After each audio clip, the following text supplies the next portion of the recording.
semester, Oh, okay. whatever that's Did worth. you were you like excited to see the kids again? Like these motherfuckers, they're still alive.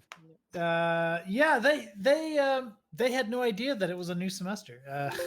So to them, it was just another day.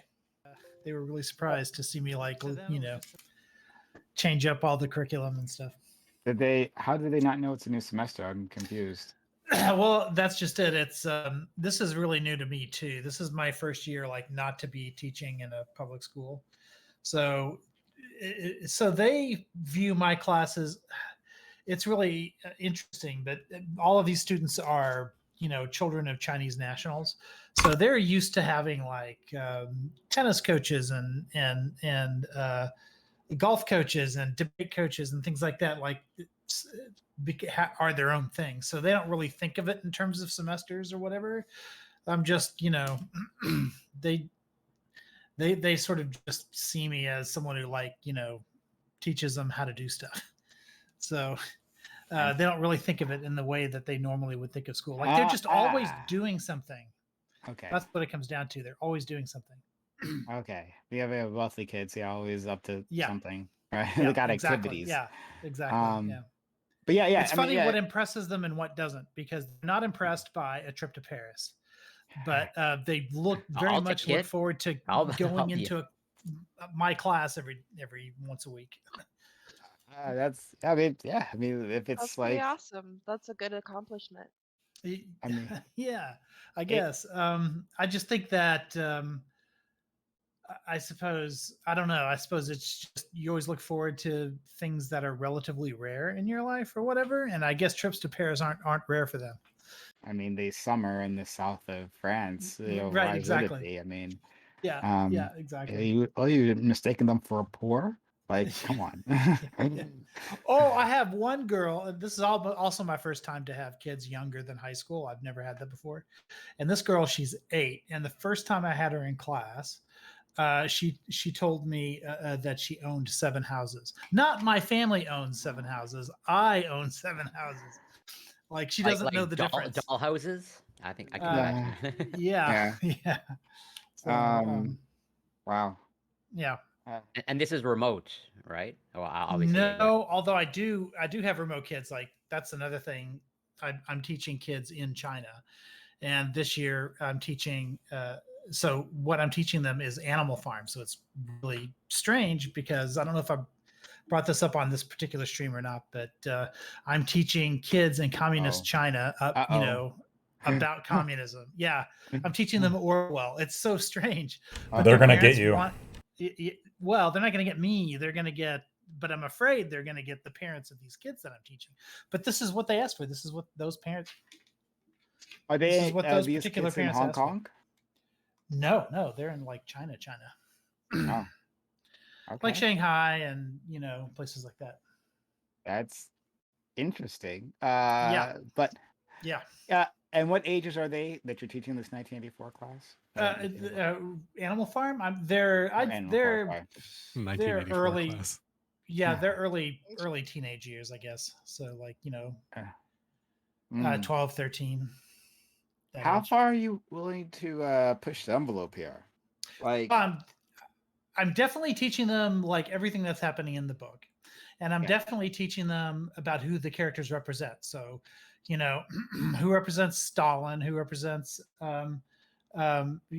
different characters in the Russian Revolution, that sort of Yeah. thing. What I haven't done yet, but I will towards the end of the class, is start talking about Mao and the Chinese Revolution in relation to this as well. But I haven't gotten that far yet because this is really about the Russian experience. yeah. Have you considered Lactoid, Anti-Communism United, as a guest lecturer? Yeah. Oh yeah, I guess Lactoid would Just be introduce me as happy that I'm Lactoid. teaching, No, Anti-Communism United. I don't know Definitely if the stick to your Marxists over branding. there are gonna like yeah, that. that's right. All of a sudden, he's a very happy communist. Now that the CCP is listening. I can fix them. Yeah, that's right. all billions of them. Yeah, Big exactly. project, but we'll get it done. I've got to say, I've never been this stressed about, I'm used to being very well. You know what? I say provocative, but it's nothing compared to Twitch provocative. But I'm used to Yeah. being relatively provocative in an academic debate class. I'm not used to it having stakes, like stakes that could be personal for the students that I'm dealing with. So it's well, actually, I have experienced it once before, and that is in 2016, in late 2016 when Trump got elected. There was a riot at our school, like flipping of cars, all kinds of crazy stuff. And that was when I went to the principal of that particular school and said, hey, you need to fund the debate team because they need a more positive outlook than saying, fuck Donald Trump and then flipping a car. And so that's one of the ways I got one of my squads built up was because of that. But yeah, the stakes were personal there too, because when people joined the debate team, of course, we require that they be able to argue both sides of every issue, which meant that for some of the students, they were having to go to a debate tournament and argue that their own parents be deported. So Based. That's Yeah. sick. there are times when the stakes are personally high for some of the students I've dealt with. Yeah, I love it when Scott's not here. Lactoid has no problem stepping into the villain role. Okay. Yeah. So, No, I just think it's a cool thing to ask somebody to debate that. I think that's awesome. You'd be Yeah. amazed. Like, of course, at first they struggled with it, but you'd be surprised like how fast they are able to catch on and do it, and then it's no problem. Like they're capable of doing it, especially when they understand that this is how they advocate for the positions they really believe in the future is by learning how to advocate for the positions they don't believe. I think that is definitely right, because so often people just sort of resort to outrage instead of like discussing things. And so, I mean, what more outrageous thing do you have to argue than my own parents should be deported? Yeah, if you can do that, you can do anything. Right. I mean, like it's a weekly practice for me to quell the rage I have at libertarians, like to tame the monster inside. But like, Yeah. yeah. Yeah. But I guys, okay, but all right. Let me make this a bit more spicy for you. All right. So I think it's also interesting. I agree with Lactoid that to argue the other side like that and something so deeply personal, but like how far would you be willing to go, right? Like, what if you had black students arguing for their own bondage? Like, you know what? Maybe white people, maybe Lactoid should be in charge, right? That maybe that white man's burden is real, right? So yeah, like, would you be willing? Like, would that be a thing? Would that be too far? Yes, Like, we can't I've argue that. done it. I've not done it in debate class. I've done it in AP Lit, not AP Lit, AP History, and it's really more. It's not so much that you support it, but it's really more that can you um, can you accurately recite what the reasons were for wanting to keep it going? Because really, this was at the time it was really incrementalism versus change, right? Because one of the things that we knew, one of the things that Lincoln knew when he was running for president, was that if the South was able to figure out what the North was doing in terms of bringing in like free states in order to then like end slavery, that could cause a war, and so a civil war. And in order to avoid that civil war, can we slow down the rate at which we move towards abolition? And that was, in fact, a position that Lincoln openly held at the time, which was that we need to be able to do this in a way that's not going to, like shed the blood of the countrymen.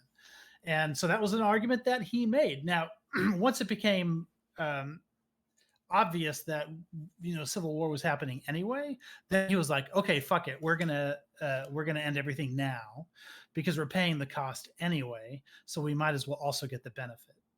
But everything. There absolutely was an argument to be made at the time that maybe losing large swaths of the population to war might be something that we'd have to think about twice. I also want to point out that Lincoln abolished slavery just in the states in rebellion, though. So slavery continued in states like Kentucky even after the Civil War. Interesting.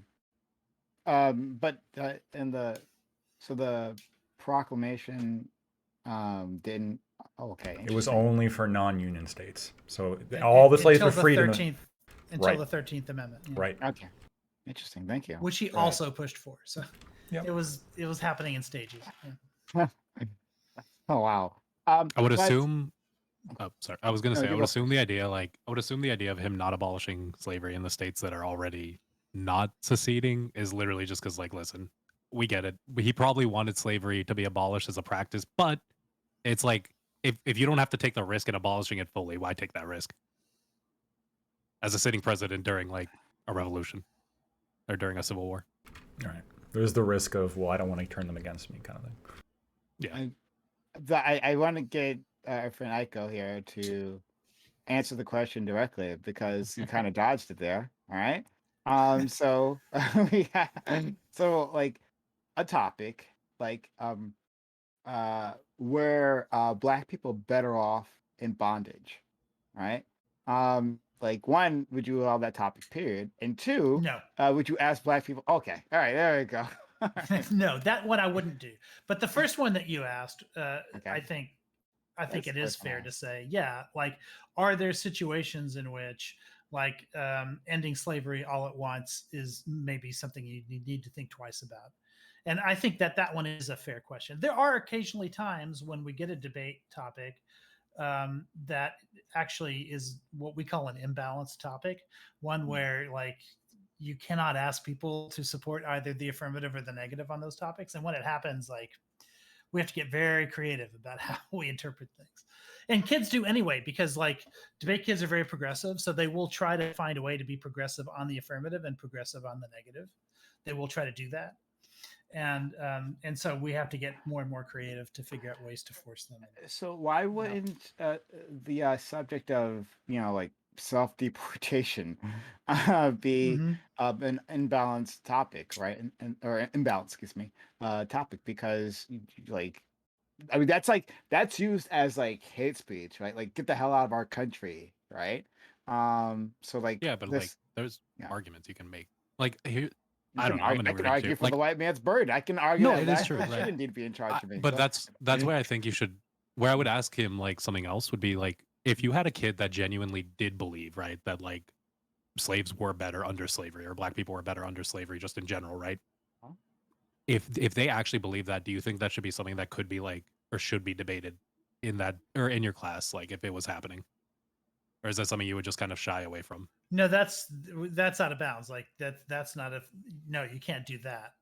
But on that other topic about deportation or whatever, or immigration, yeah, there are ways that kids find to make it progressive, like in both directions. Like, for instance, it's a fair question to say, should America be cherry picking its immigrants from other countries? Because aren't we just pulling the best and the brightest out of all these different parts of the world and benefiting from all this immigration ourselves? Or would it be better to let those countries like keep their best and the brightest and stop cherry picking that way? Oh yeah, like, there is the brain drain argument. So there is a progressive argument against immigration. Charging battery. So yeah. Sorry to interrupt, but like, are there ground rules for talk? Because there's clearly one that's out of bounds. So I'm curious, like, what's your guiding principle of like what are the ground rules of like what a topic is? Will he get fired? If yes, then can't talk about it. If no, then you're good. Yeah. No. It's fairness. Fairness is the overwhelming standard for debate, which is to say, can you win advocating for the affirmative on a position as easily as you can on the negative? And it's not always equally balanced. Yeah, I was gonna. But how do you determine that before the debate? As in, like, I mean, debate coaches have been around. Like, they'll know if they see a topic, they'll go, "Oh, the negative will never win." Like 80% of cases will be won by the affirmative. Clearly, they haven't met me yet. I'm just saying, I go. Yeah, they haven't. It's got the perfect argument for bondage, I'm sure. I got a debate this Friday that'll blow you away. You won't even believe it.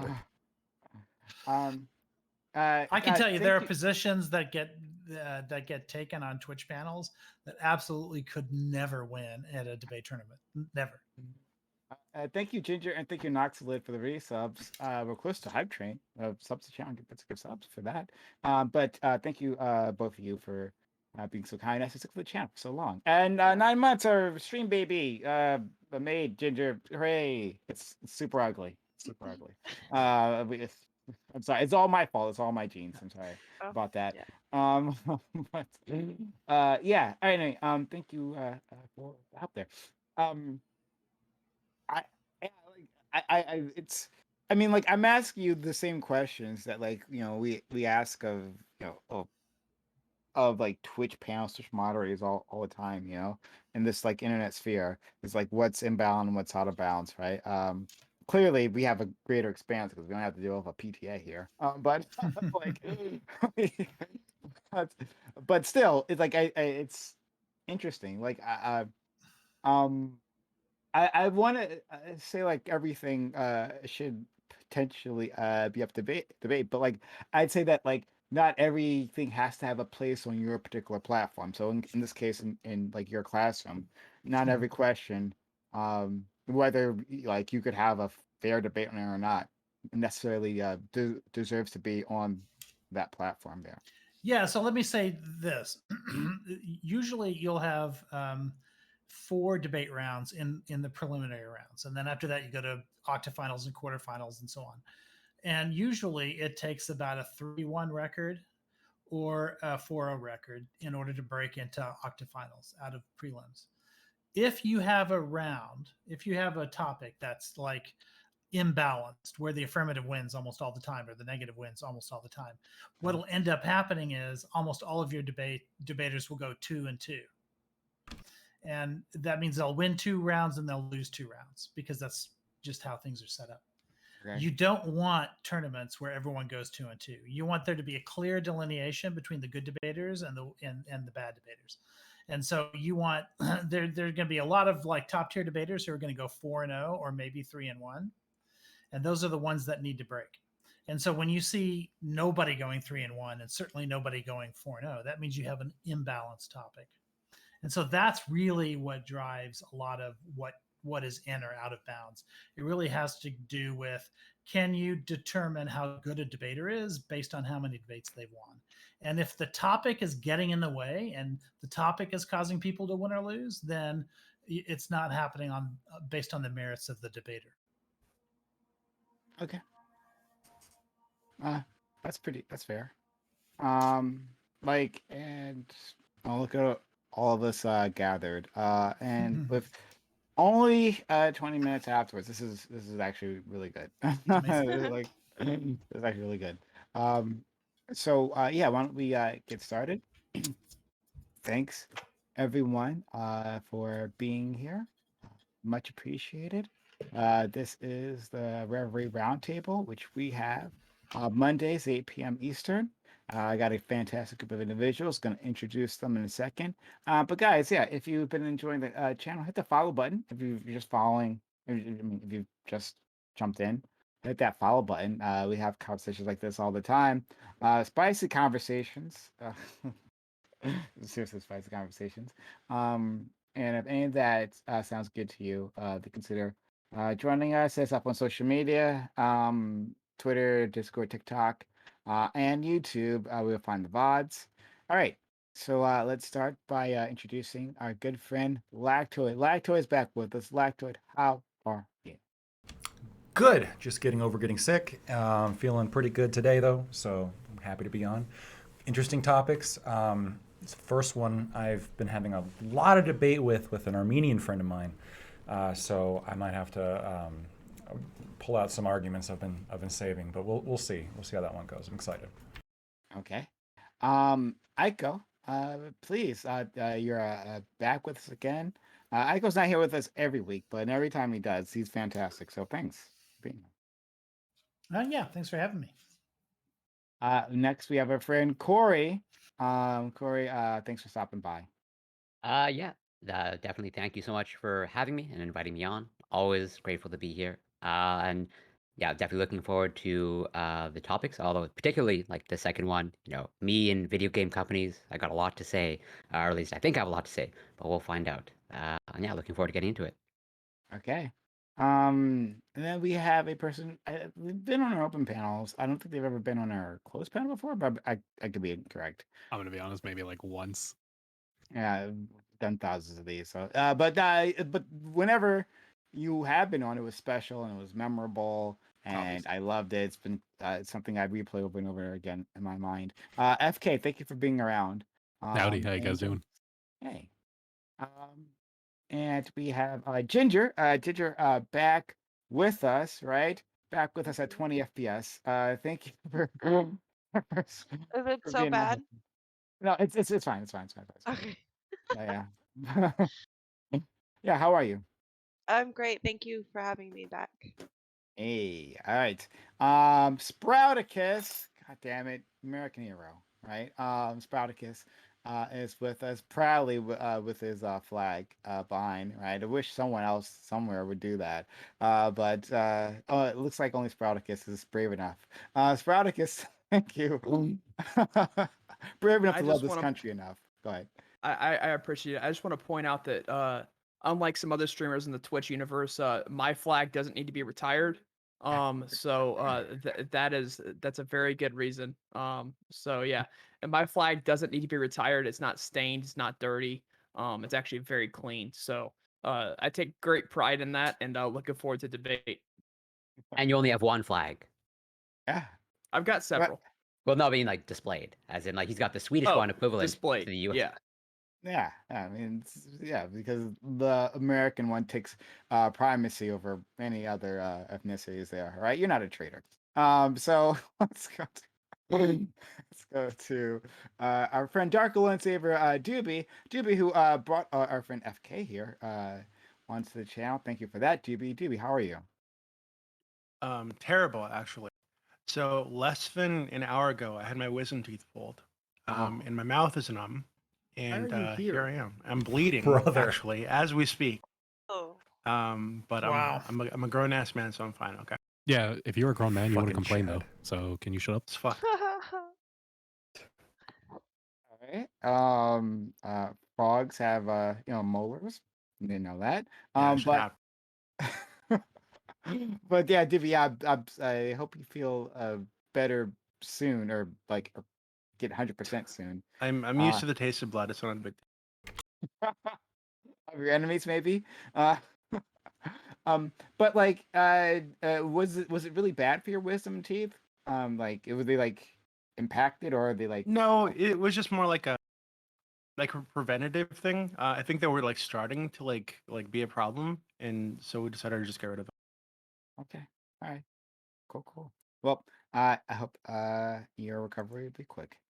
All right, so let's get started. So what I usually do, in case people don't know, is that I usually try to have the spicier topic as the second topic, because frankly, more people will see it that way, right? Because people will still be trickling in. But like, I'm actually not sure. Like, it could go either way here. So we have the Ukraine topic here first, and then the second one on the video game companies. Let's hear from you all. Which one do you think is spicier? Now only we'll do second. I mean, for me, the video game one, but that's me, my personal whatever history of video games and video game companies. Sound off, guys. Come on. Spicier topic. I would say the Ukrainian topic is probably going to be the spicier topic. I gotta be real. I care more about video games than I do about Ukraine. Okay, fair enough. That's exactly why. That's I probably feel true like of a lot the of Twitch Ukrainian topic. chat. 2-1 so far. Sprout. Honestly, I think both can take wild directions. So I don't think you have a wrong choice here. Filthy centrist, useless as always. Thank you so much. Let's go to FK. Ukraine's probably really spicy. I don't know if there's been any like crazy updates about it other than like the news article that was sent out. The video game one seems like it would be more fun. I'd vote for Ukraine though, going first. Well, it is spicy. That video you sent for the video game one, that video is something else.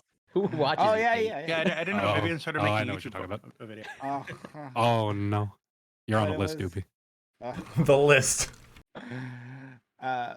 and finally, Lactoid. It depends on what the opinions are for Ukraine. I have an anticipation that most people in here might agree with that one. I think that'd probably be like the lesser spicy one then, but that's just my thought. Now, maybe somebody will surprise me. We'll see. All right. Well, we'll go with Ukraine first, and the other one second, right? Because Lactoid said, and as we established in the pre-panel, Lactoid's in charge here. All right. So let's jump into it. Topic 1. U.S. Senator Angus King has said that ending financial support for Ukraine would be tantamount to the failure to combat the rise of Nazi Germany. Many people have criticized the ever-growing amount sent off to the fight to fight the Russian-led invasion of Ukraine, especially since the U.S. has sent the bulk of the aid and Western Europeans have sent so little. Is the criticism to the never-ending spending warranted? Should we require a clear end goal to the spending? And how long should we be expected to help? Or is the crisis as existential as Angus King suggests, in which case there should be very few, if any, contingencies attached to future spending? Yeah. So it's pretty straightforward. This burger sounding gentleman, the Senator Angus King. That's all I can think of when I hear his name. All right. But like, If you use an Angus steak to make a burger, that's just not. I mean, they have they do have those Angus burgers. Yeah, they have the Angus yeah, burgers. they do. Yeah, They yeah. do. But They should. yes. So debate it. Let's debate it. That'll be the spicier topic. But yeah, so we're talking about the money sent to Ukraine. We have been sending a lot. I think it was like the total was like 47 billion. I think as of now, and other countries a lot less than that. And there's no clear end in sight. And when you ask different people, it seems like they have different end goals in mind, just like different ordinary people. They like different end goals in mind, and like because there hasn't been a clear like this would be mission accomplished goal sent out by the administration. So yeah, I want your opinions on this. We'll start with our friend. We'll do opening statements, FK, and then yeah, opening statement, Lactoid. First of all, with a name like Angus King, I'd be very surprised if an anti-war opinion came from that. Angus King, what a name. I love it. I want to start off with two truths that I'm going to just assert as true, and if anybody challenges me on them, we have very deep conversations to have. Two truths. This is a proxy war, and this is Western imperialism. Now, there are two avenues that I approach with this. I agree that Western imperialism can be a good thing, and I think we have a real opportunity here to pull Ukraine away from Russia and insert them within the Western world. All great things, right? That's one view. The other view is that once again, the US is making up for European military failure by dealing with their problem for them. And by their problem, I'm talking about countries like Germany, countries who, despite vast economic wealth, only recently pledged to meet their original pledge of 2% GDP spending on the military, and then in December of 2022, just last month, once again announced they would be going back on their pledge to follow their original pledge, and they have said they would not hit their pledged 2% GDP of military spending. Germany's not the only country. This is a consistent theme within the EU and a consistent theme with NATO generally. Why should they ever have to follow their promises when they know that the US and our taxpayers have them covered? The US has to deal with China. Ukraine should not be our focus. Ukraine is Europe's focus. This is an imperialistic proxy war, and we should not continue to fund it. But if we have to start getting some serious concessions from Ukraine for our generosity. We're stealing a fuck ton of money to fund this adventure, and we aren't getting enough out of it. Thank you so much, Lactoid. Aiko. Okay, so I guess I'll respond to the lactoid stuff like later on. So for my opening, I just want to talk about something that I think I've talked about on this panel before, which is that there is an achievement that humanity has sort of made in the last 100 years, and it's something called the International Rules-Based Order, and it's basically this concept that that once borders are set, they stay where they are, and the borders don't move. And to the extent that we can accomplish that and keep that going, you get a significant reduction in violence across the world, and as a result you get a very, very large peace dividend that happens. What's happening in the case of Ukraine now is that we're starting to see a threat to that. One of the times that it was threatened was with the first Gulf War, with the invasion of Kuwait. The entire world came together and it moved those borders right back. And what's happening now is the borders have been moved again in Ukraine. And if we don't, if there isn't some sort of price to be paid by Russia that's tantamount to the benefits of that border being moved, then you'll start to see borders moved around the world. And the cost for that is never ending funding of wars. Like, never ending spending for this particular war is one thing, but if we start to see borders moving around the world, that never ending spending is going to be nothing compared to what lies in our future. Thank you so much, Corey. Yeah, and there's also another reason why I chose the second topic as the more spicy one, because I will fully admit, while I'm certainly not the most least informed on what's going on in Ukraine, I will also fully admit I'm not the most informed, and so a lot of the things that Aiko just outlined, like I definitely sort of like echo those sentiments in terms of like this is from my understanding, this is the potential to set a precedent of like, yeah, if the borders shift, then like what is next? That is my primary concern. But also at the same time, it does seem a little bit strange based off of like the data you sent in terms of like countries transferring, well, like the U.S. funding or giving money to Ukraine, and like Canada is also up there, where it seems like the countries who are like the most distant from the war in Ukraine seem to be like sending a disproportionate amount of money, which seems a little bit strange.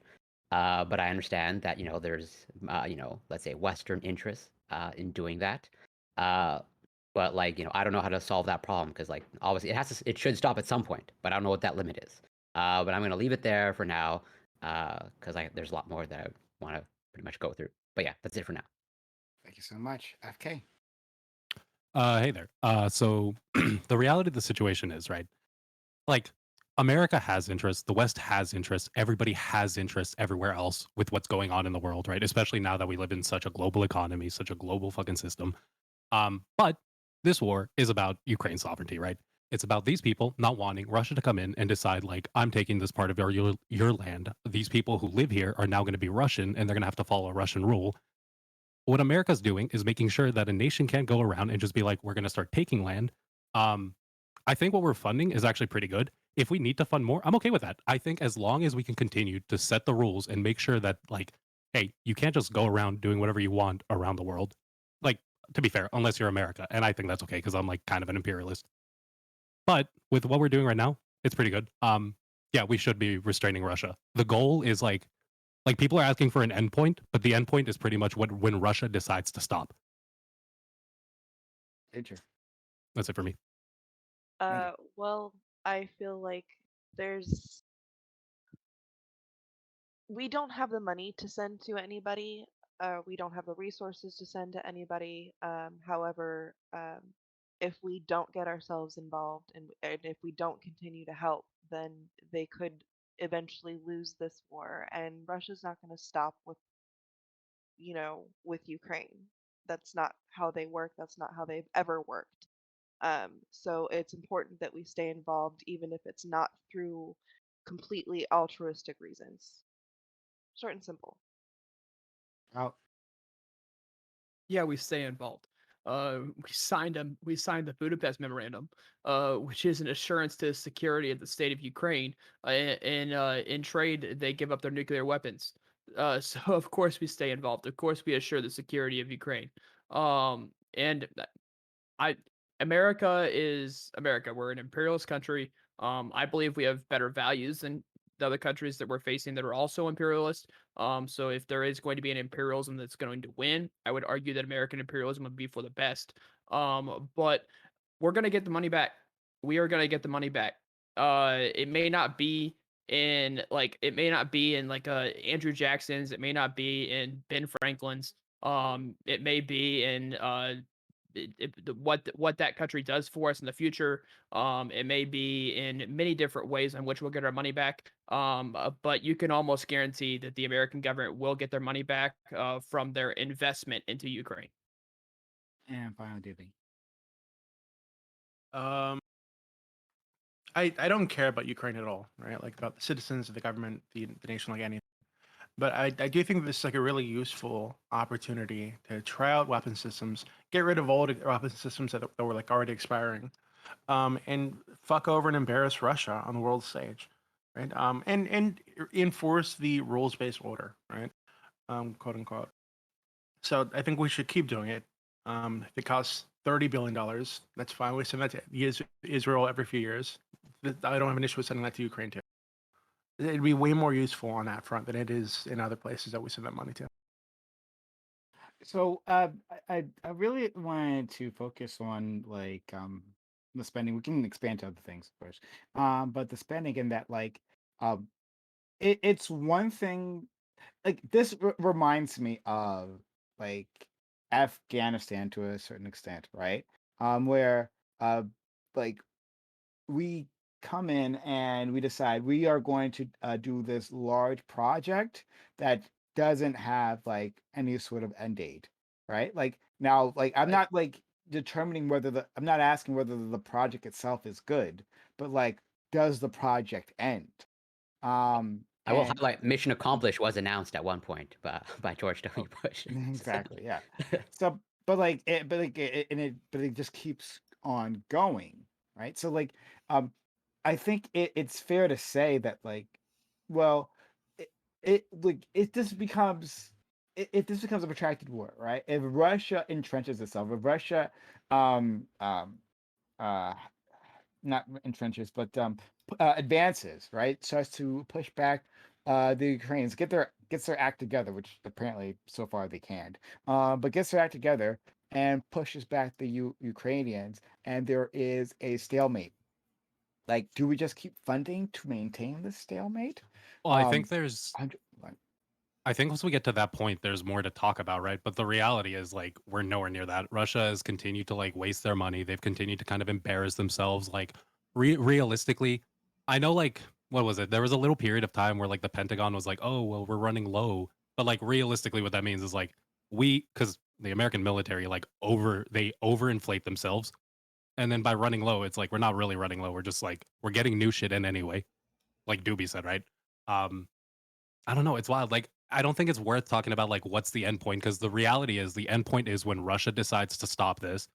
There could be a separate endpoint, but it's not. It doesn't look feasible yet. It doesn't look like Russia's really holding anything yet. Well, the it problem just with asking where the endpoint is the United States of America is the teeth to NATO. We are the teeth to NATO. NATO has no teeth besides us. So if the United States just decides, oh, you know what, we're good, we're done. Russia, you can have Ukraine. The next country Russia's going to think about taking is Poland. Because they've seen that we've created this precedent that we're not gonna try to fight Russia based on another country's borders that we've agreed to protect. why should it be the US that does this, right? Like if the goal is important, I agree. I'm not a fan of Putin. I'm not a fan of what he's doing, but if this goal is just so important, right? And important more to the Western Europeans than to us, then why is it and I gave you the stats and we can read those off. Like why are they spending just so little? The problem is that the U.S. is the teeth of NATO. That's the whole problem. It should be an listen, alliance, not a babysit. I agree Right. on this. It's I agree. I agree with that. one of the few times I defended Trump was when he made his stand over NATO and about insisting on the 2%. GDP threshold that he thought NATO countries should be doing, should be spending. I absolutely think that that was right. I think Lactoid was right to point that out.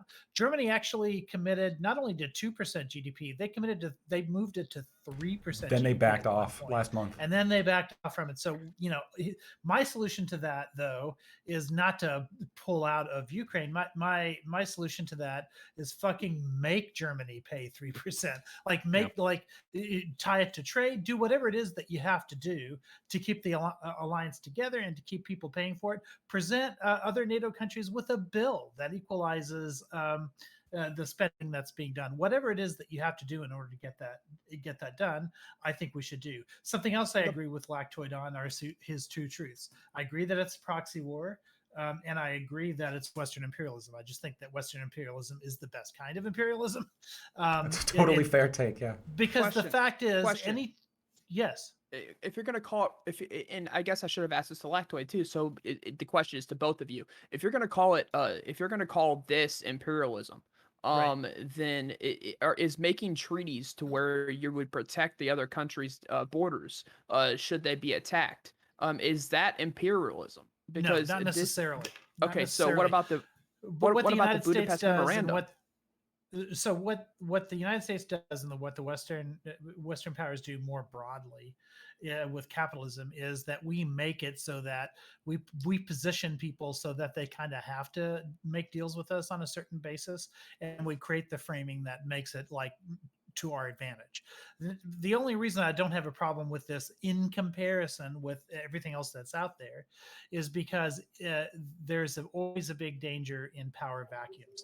If the United States were to pull out of any given region, then you're going to have either like the Russians move in, or you're going to have Chinese Belt and Road Initiative move in, something like that. And I think what you'll find is that all of those other forms of imperialism are worse. And so what we are is we're a counterbalance to things that are out there in the world that are worse than what we have to offer. So I don't like this idea that I'm not saying this couldn't vastly like change into imperialism very quickly, but what I am suggesting is that we've created an agreement via the Budapest Memorandum. Ukraine, the Russian Federation, United Kingdom of Great Britain, Northern Ireland, and United States of America all signed this treaty to where they basically it's that we would secure Ukraine's borders and they would no longer produce nuclear weapons and they would give up the nuclear weapons that they had.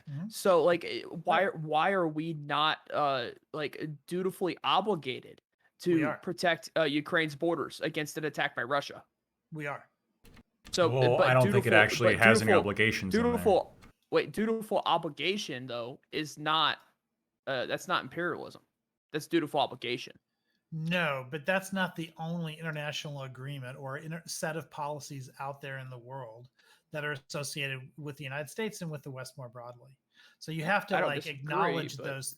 You have to acknowledge those things even as you defend our obligations under the Budapest Memorandum. But I think the issue is like people try to bring up Western imperialism specifically regarding Ukraine. It'd be one thing to be like, yeah, because of like the geopolitical status of the world, how everything is set up, like there's Western imperialism involved, there's like Eastern imperialism involved, whatever, right?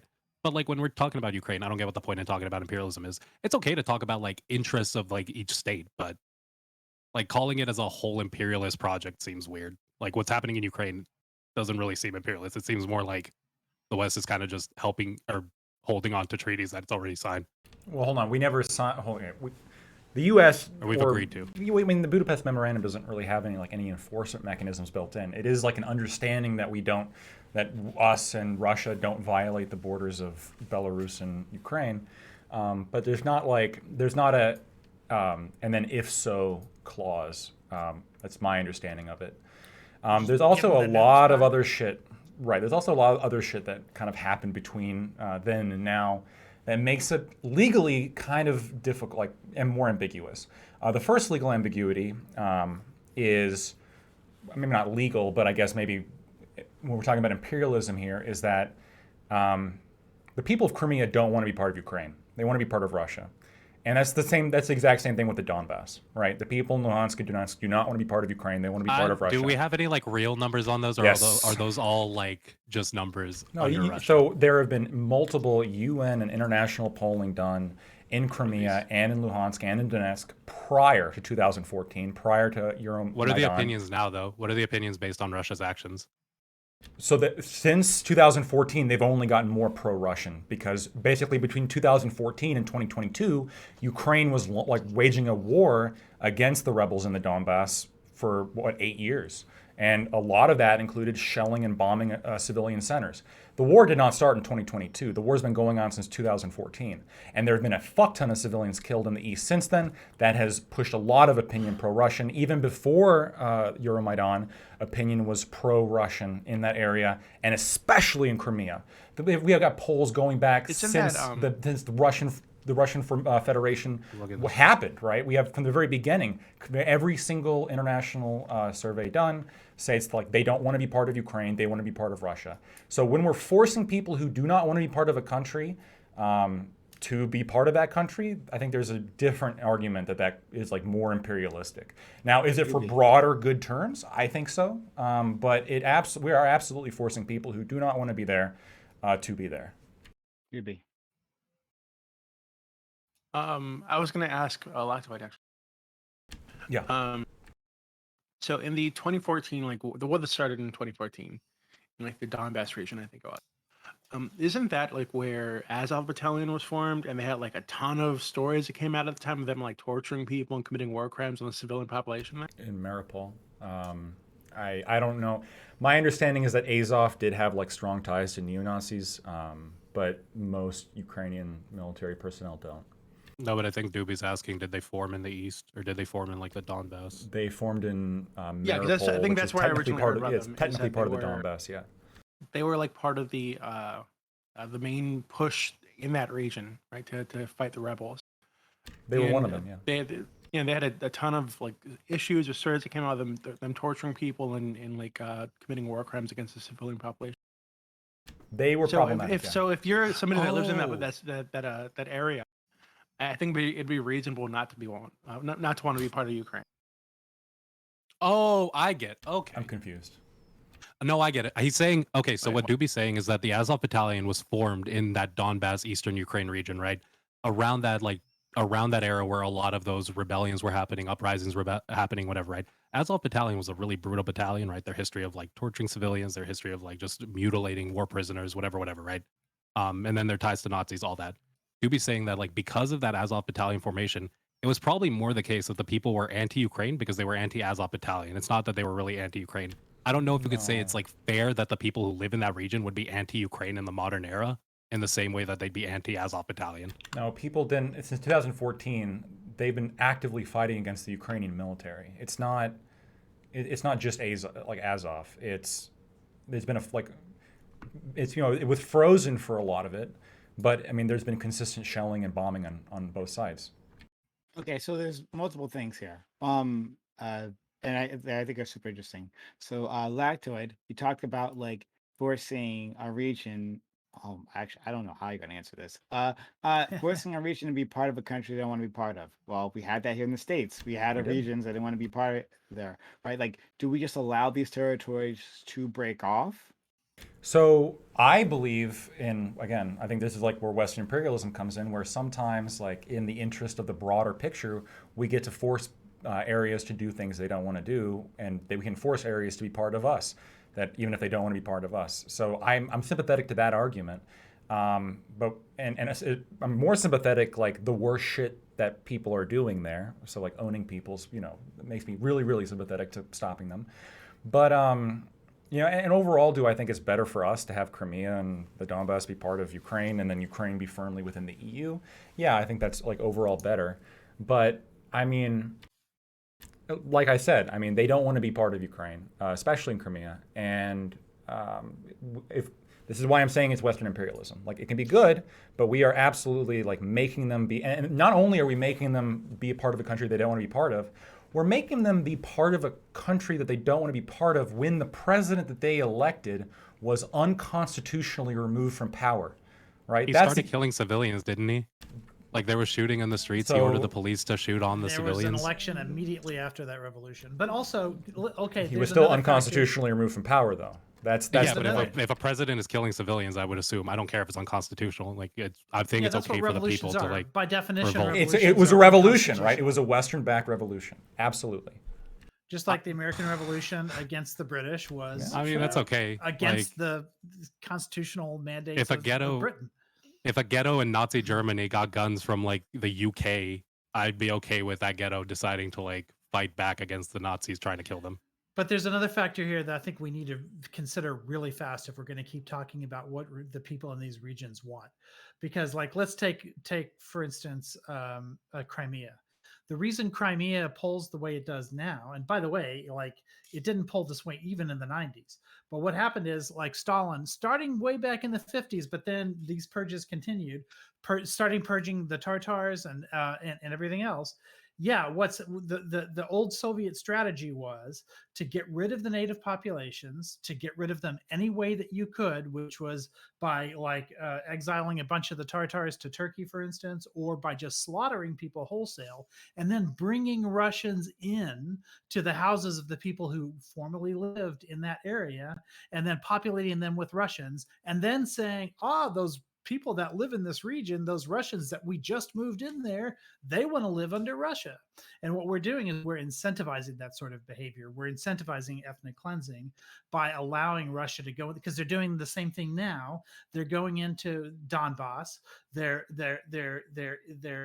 killing a bunch of people once they're there. They're doing a bunch of civilian bombing, but also people are fleeing to the west in order to get out of Donbass, and then the Russians come in and move Russian citizens into the houses of the people in Donbass, and then they say, you belong to Donbass now, so you can vote in this referendum that's totally not fake, where you get to vote to where you want to live. They did the same thing with Crimea in 2014, but also backed up by decades of ethnic cleansing leading up to that. And so what you're doing, what Russia continually does over and over again, is do this ethnic population stuff, and then they ask these new populations that they move into, what region do they want to live under, and then call that democracy. There's a reason why we don't do things that way. There's a reason why we don't just go into an area with new populations and then have them vote every 10 years as to what they want to be a part of. You just can't do it that way. You have to like set your borders. You have to have an international rules-based order that allows those borders to stay in place. And then over the long term, like maybe every 40 years or so, you can ask a question like that. Hold on real quick. That is somewhat true, but the Tatars also didn't want to be, there's no indication that they want to be part of any Ukraine. Perhaps they would want to have their own republic if they happen to be in Crimea, but I'd be fine with them. There was no Tatar state, right? I mean, but the fact is, like, even back in the 50s and to today, there was no and there is no sizable Ukrainian population in Crimea, at least compared to the other ethnic groups, primarily Tatar originally, and then now overwhelmingly Russian. And those are the people that have at least lived there since, the 1950s. Ask Putin what he thinks of an independent Tatar state in Crimea. I bet he doesn't go for it. Oh, probably not. 100% not. Something that I don't like is that people, like, I understand. I'm okay with trying to target Europe and making them pay like more of their fair share when it comes to the fucking military for the UN and everything. However, I do want America to be the teeth of Europe. I want America to be the teeth of the world. I want America to run everything. I want it to be like in charge. The fact that we get so much leeway in everything we do is like amazing. And like the fact that we have so much influence on the world is amazing. I think we should continue to hold that influence. Yeah, there's issues we should deal with, but like I don't want to get rid of what makes us us. Well, then would you be in favor of what Doobie was essentially advocating for earlier in terms of like pretty much like much stronger intervention of like, getting rid of our old weapon system? Well, that's what we're doing, right? I'm okay with what's happening in Ukraine. We're getting rid of a lot of old weapon systems. We're getting new ones built up. But also, as far as I understand, like it's not like a United States like boots on the ground type of endeavor. It's more through like money and arms and weapons. So like, would you want like actual like military intervention? If it was necessary, if it was like deemed necessary, I think like, and I had to be drafted, I'd be okay with it. Like realistically. However, I think how it stands right now, it's not necessary. I think what we're doing is fine. If we needed to fund a little bit more, it's fine. One of the big things that comes out of this is we learn so many new uses for our weapon systems, which is actually kind of amazing if you're like in the military. Okay. And Lactoid, are you like of the same position as well, or like you seem to be also like on board with like the Western imperialism aspect? I want Europe to carry more of the weight. This thing has a real cost to it, and I just want you've got these fucking Europeans who are paying jack shit, and then they're bragging about their healthcare. Canadians are But I doing want like, us to be in charge of we've them. given some money. Yeah, let me just say, like, to that point that Lactoid just made, like, that's 100% true. Like, I just remember over the decades, like, people keep, bragging about how good the healthcare system is over there, but it's essentially being paid for by American tax dollars. And what we need to do is make it a little bit more even to where, yeah, we definitely need a better healthcare system here in the United States too. And if we could shave a point or two off of our defense and have Europe like pick up more of their own defense, I'm for that. I have a quick we can take care of Waiko. this. I want to ask We can Waiko take a care quick of this though question. when there's not a humanitarian crisis. We can take care of this. This is an issue that can be pushed off until after we get past the humanitarian crisis. Like, and there's a question that's not been answered by the panel, and I'm extremely interested in it being answered. Is like, what do we do when a treaty, by what is said on this panel, is unenforceable? Because according to the Budapest Memorandum, which is why I'm saying the United States has a dutiful obligation to protect Ukraine's borders, basically how they repair the situation if someone was going to go across their borders was to approach the United Nations Security Council. Unfortunately, Russia is one of the permanent members of that council. And if the permanent members don't agree and vote in unison, the resolution can't be passed. So now we have a treaty that is unenforceable, and simply suggesting that we do nothing about it seems a little bit off. Aren't a lot of treaties like unenforceable? Like, is that kind of one of the problems of those types of treaties? Or like some of them just like non-binding? I could be wrong. Well, like they might be non-binding, right? And then it just comes down to the leader in the country. Apart. Oh, the Budapest Memorandum? Yeah, the resolution is falling apart, and that's why I'm saying we're dutifully obligated. I think a lot of society's issues have to deal with the fact that people are always like, well, why isn't anybody else stepping up? Unfortunately, it does kind of fall to the bigger countries. Although, yeah, we do have shitty healthcare system, and we put more effort into, our defenses and our war issues. But how can we not step up? Like, if we hadn't have stepped up, and like I said, regardless of whether it was for altruistic reasons or not, if we had not stepped up in World War II, what would have happened? Like, a lot of the world would be speaking German right now. Like, that's the issue, and it doesn't matter why we did it. It's just the fact that we did. I want to like. Can I quickly ask Aiko one question on this topic? Aiko, would you be in favor of let's say replacing Tennessee with some kind of like sovereign Cherokee state? I think no, because you would have to find a just way of doing that property transfer that exists now. Like we had an opportunity to do the right thing before. There comes a point after which that opportunity is passed. So yeah, are you saying this specifically because of Tartars? Yeah. Like, yeah. Should we have a right of return for the Tartars that are in Turkey? My guess is no. Like, in fact, there's been polling on this. The Tartars in Turkey don't have an overwhelming desire to go back. They've found their place in Turkey now, and in fact, they had their own problems there, specifically because of the Soviet Union at the time. But I don't.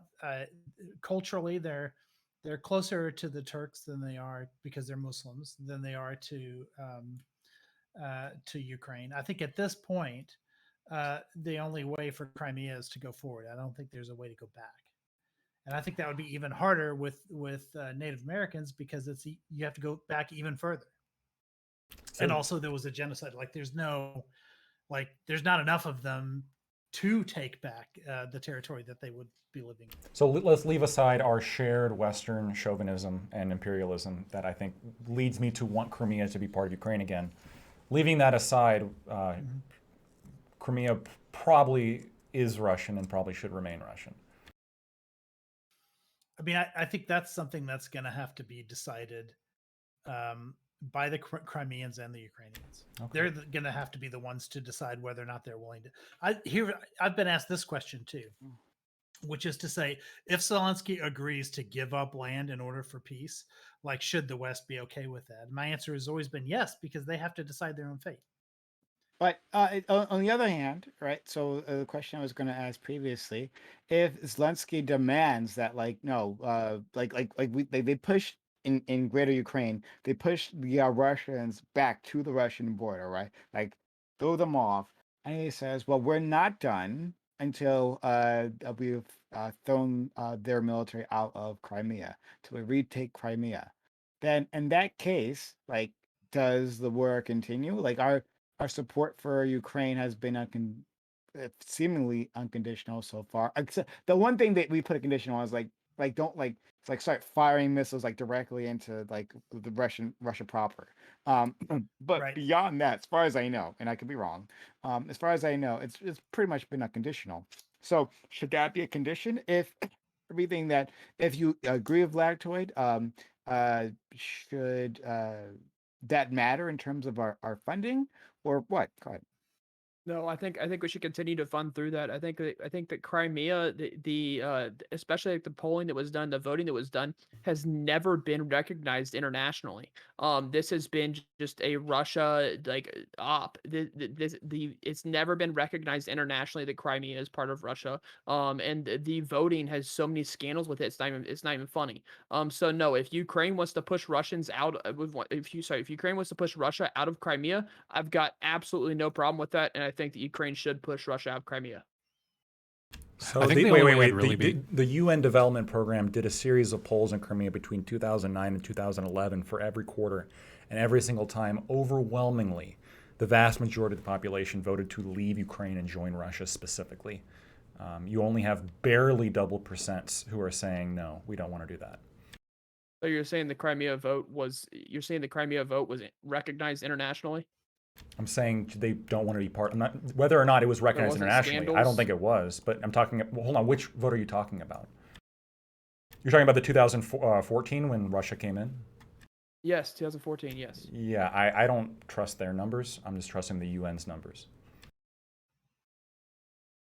I mean, at the end of the day, it's a matter of who's internationally recognized is owning that land, and then what do they decide to do with it. Yeah. I think it would be the same way. Like if the UN came into, like, I live in Texas, there are definitely parts of Texas, like the Rio Grande Valley, where if you were to poll people as to whether or not some land should be returned to Mexico, they would say yes.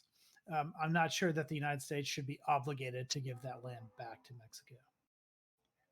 I don't think it makes sense for a nation to be obligated at that point. Like, I think you're just taking away too much power from a nation and kind of like delegitimizing them.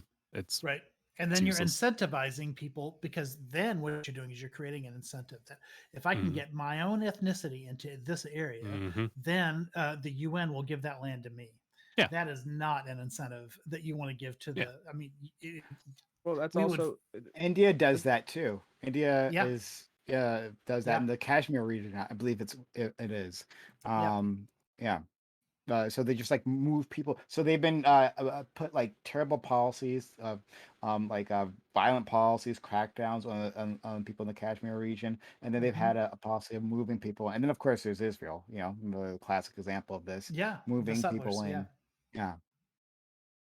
Do you think that's not what Russia did? Russia didn't like move people into Crimea for those voting periods. Like there's so many scandals. Like to try and legitimize the Russian control of Crimea is absolutely insane, because you are on the opposite side of every other recognized country besides Russia, and I'm not considering like Belarus or any country like that to be a recognized country internationally. You mean Belarus? Oh, sorry, Belarus. My bad. My issue is if there's people I was reading it in my mind. If there's people in America who want to identify as Russian, whatever it is, move to Russia. If there's people in Crimea who want to identify as Russian, who want to say we are Russian, I'm sorry, but move to Russia because guess what? You're in Ukraine territory. Let me give you an example of where this has happened in real time. When the Ukrainians were like moving forward and sort of moving towards Crimea in this war, there was at one point, I think Prime, this happened while I was on one of your like video game YouTube like streams that you used to do for a while. And what happened was they bombed like an air base in Crimea. Like this was the first time that the Ukrainians managed to get this done. And all of a sudden, you started seeing a mass migration of people from Crimea into Russia, trying to cross the Kerch Bridge to get back to Russia. And my first thought was, wait a minute, why are they trying to go to Russia? Like they're not Russians, they're Crimeans, right? Oh, yeah, they're not actually Crimeans. Like the whole only reason they lived there was because they got shipped there by the Russians. And as soon as it started to look like Ukraine was starting to take some of that land back, they started going home again. Home being the operative word. Like these are Russians. These are not Crimeans. I'm just going off every poll. Done. Ever. So then, should we just Russian. Polls of Russians. So then, no. According to Ukrainian, the Razumkov Center, which is a Ukrainian think tank, even they found that back in 2008 that most Crimeans wanted to leave Ukraine and join Russia. Then this was like confirmed from 2009 through 2011. I'm not trying to like. I understand it sounds like I'm defending their right to leave. And to some extent, like, I'm just recognizing the fact that they want to and that they have wanted to since, basically since 1991 and 1992. They've wanted to not be part of Ukraine. I'm recognizing that, but just like, like in the Civil War, or when Texas wants to fucking leave every time, like when Obama got elected. Like, sometimes it's beneficial for you, like a group of people in an area, to not get what they want if it's like for the greater good. And that's true. We just need, I think, to just be more okay with Western imperialism. Western imperialism is kind of said like a bad thing. I think we just need to accept that, like, no, it is it can be a good thing, and that's why the Vietnam War was justified, right? We can talk about that and the Korean War and all sorts of shit that was good that we did, but it was absolutely like making people do stuff they didn't want to do. I mean, that's war, right? That's expansion. That's what happens. You make people do what they don't want to do sometimes. I'm okay with Western imperialism. My issue is like, what did you say? Ukraine in like the 90s? Is Ukraine in the 90s comparable to like Ukraine under Zelensky? Realistically, Ukraine was like a very corrupt country from what I know, right? It had a lot of this was 2008. Lot of issues. This was 2008, which was, yes, I mean, it still had just a lot as of corrupt. issues. Right, yeah, which is like, why the United Nations Development Ukraine... Program did a fucking poll the year after and found the exact same thing. After Russia, let me finish. My other point. My other point is that another reason why some of these people might have wanted to leave is because Ukraine was kind of a dog shit country. Like it had a lot of corruption issues. It had a lot of other stability issues. People in that region that were close to Russia were probably like, you know what, fine. Like during this era, we're probably more fine with moving to Russia. But we're not talking about Ukraine back then. We're talking about Ukraine when Russia invaded them, right? So in Russia, 2013, hold on. In 2013, wait, the year Russia's beforehand, the vast majority supported like joining Russia. Russia has criminalized opposition to Crimea's annexation. Sure. How are you going to tell me any poll can be accurate after a criminalization of this was before. Opposition? Ukrainian annexation was in 2014. These are polls. These are polls done by the UN. They're going off the UN polls in 2014. No, the UN polls between 2009 and 2011. Yeah, he says that poll 2009. And there was a poll in 2013. And there was a poll days before the invasion in 2014. It's front page on the Wikipedia. There's all the links there. Link it. Okay, I will link you the Wikipedia. Thank you. I appreciate it.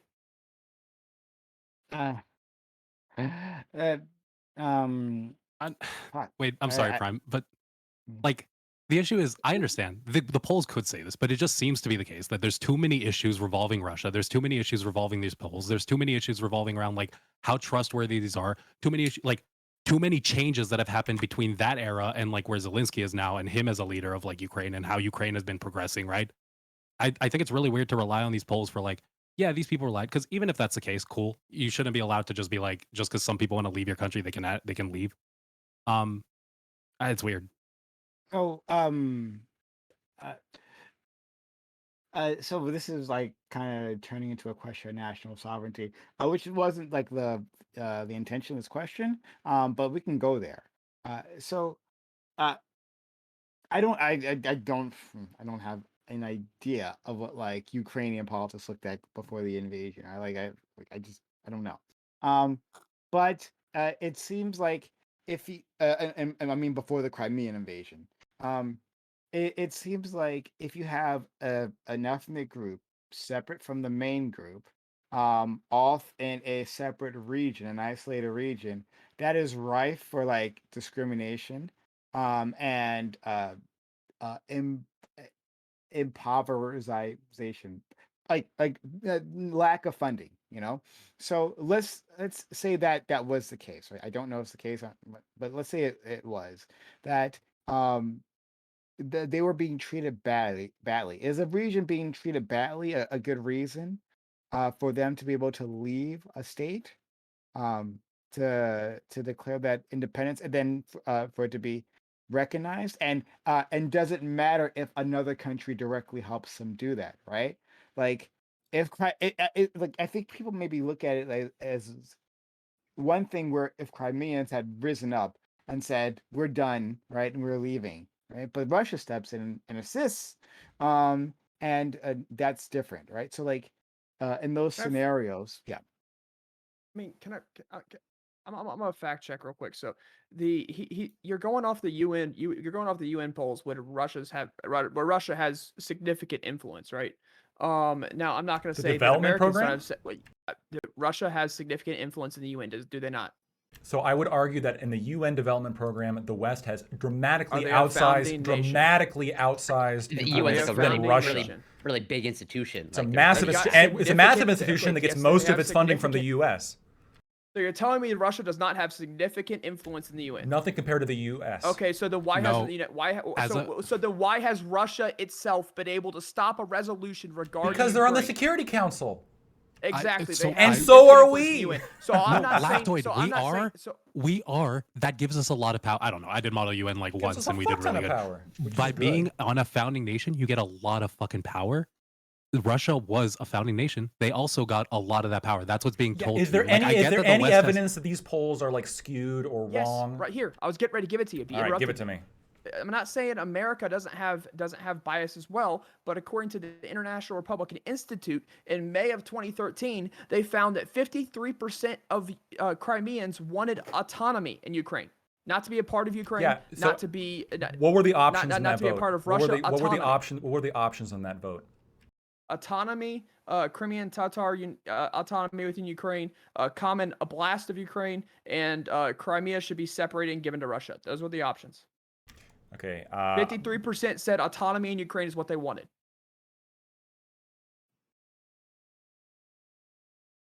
These poll numbers are so far away from each other that it's just so crazily inaccurate that there's flaws, major flaws in these polls. It's also a pretty small sample size, to be fair. It's like 1,200 in those UN polls in 2008. Right. I mean, it's a UN poll, though. I mean, that's pretty standard for like these types of surveys. Yeah, and the other thing is like I'm reading, where you're reading. The Republican Party did find that, which is I thought it was every poll. Sorry, the Republican Party did find that most of them wanted autonomy as opposed to being only 2% wanted to continue being part of Ukraine as they were. Even the Republican one, but then the poll later that fucking in 2014 found again most of them want to join Russia. Would you agree then that they should have autonomy? Should they have autonomy, Sprout? At the very least, if the Republican Party. If Crimea wants to have autonomy and they're willing to fight for their autonomy, yes, just like we're willing to fight for our autonomy against Great Britain. So, well, the French helped us. Like, obviously, it's okay that the French helped us, right? If you win, sure. The winners write the history books. Okay. The Russians won. Russians won Crimea. Russia hasn't won. Crimea, they did. I mean, it's been Yes, in Crimea they did, which is why there's a lot of issues around it, and that's why Lactoid over here is spouting off the tongue about how all the polls are saying that Crimeans just want to be part of Russia, right? The UN found that. The winners write the history books. Yeah. And Also, Russia won the, that. The Russia UN wrote the history UN book, found that. and The Ukraine- Republican and Party Lactoid did not. You're just right. can't look into enough sources to realize that he's just plain wrong. Well, you're right. The Republican Party should be outweighed when it comes to determinations of international polling as compared to the UN. I actually somewhat agree with that. Polls were you said all No, you're polls right. were I didn't It's what you mention the said. Republican Party poll. I fucked up. Well, there's more polls than just the Republican Party poll, but we can continue. I'll You have want to, to? I'll I mean, have we to, can I'll have to go keep through it if reading you want. because looking right here, in 2014, just before It's the... not in the Wikipedia. well, no, I'm it is right looking here. through the In, actual polls. in March 12th to 14th, 2014, Gosh. Germany's largest pollster, the GfK group, conducted a survey. This is a German pollster group.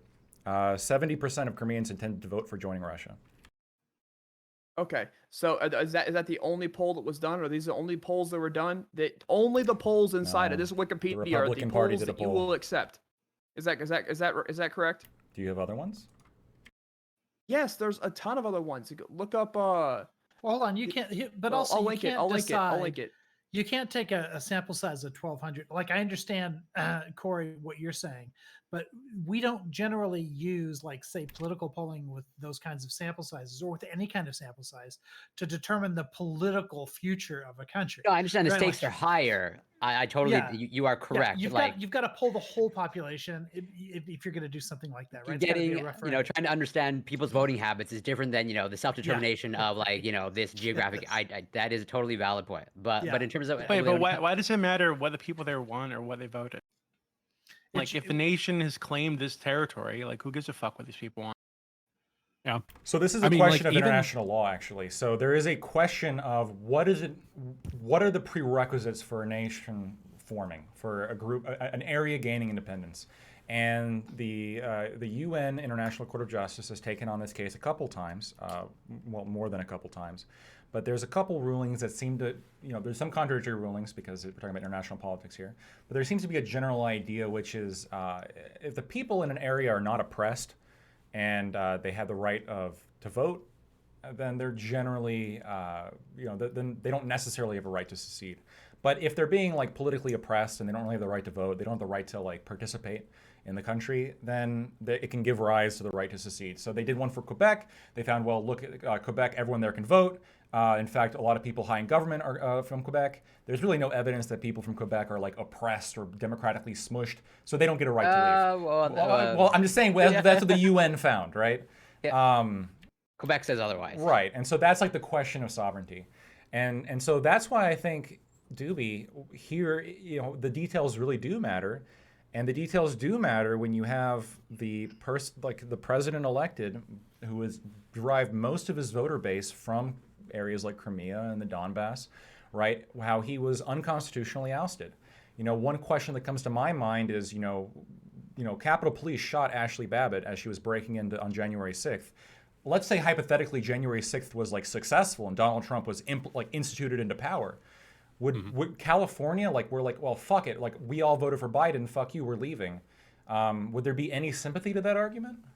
If a U.S. president told the police to just start firing upon civilians, I think there would be sympathy for a state to be like, listen, I think it's okay to secede. The Ukrainian security forces were firing upon rioters who were occupying government buildings and throwing firebombs. I think that's an important... Was it just them? Because I'm pretty sure it was civilians who were also being killed too. And also during that time after he told them to fire, he started fleeing the country, right? Well, he fled the country because his car was being shot by automatic gunfire, which is a good reason to leave. Yeah. Or that's his claim. He's claiming it was shot by automatic gunfire. I don't know if I don't know what the Republican Party's position is on that. Yeah, but for whatever the reason, like once the revolution was over, there was somebody who took over as like an intermediary like president until they could have an election. Then they had an election, Poroshenko won, and then in the very next election after that, Poroshenko's bitter ally Zelensky defeated him. So I think that's a really good sign that you're talking about free and fair elections here, where there is a peaceful for 2 elections in a row, there was a peaceful transfer of power in the wake of that revolution. So I think that's a really good sign that the government was going in the right direction. It's the tough questions. Yeah, so we'll go back to what Doopy was saying, and like maybe get the rest of the panel to try to grapple with that. Is like what difference does it make if a country, if a population says like otherwise? In the short run to medium run, Yeah. Doobie's right. It doesn't matter what they want, because what you need is, more than anything else, is for borders to remain stable and for there to be like legitimate processes in place to determine these things, and not just like the whims of the population that happened to be there at that moment, especially if they were brought in by some outside power in order to vote that way. So in the short run and in the medium run, yeah, it really shouldn't matter whether or not they want to continue to remain in there.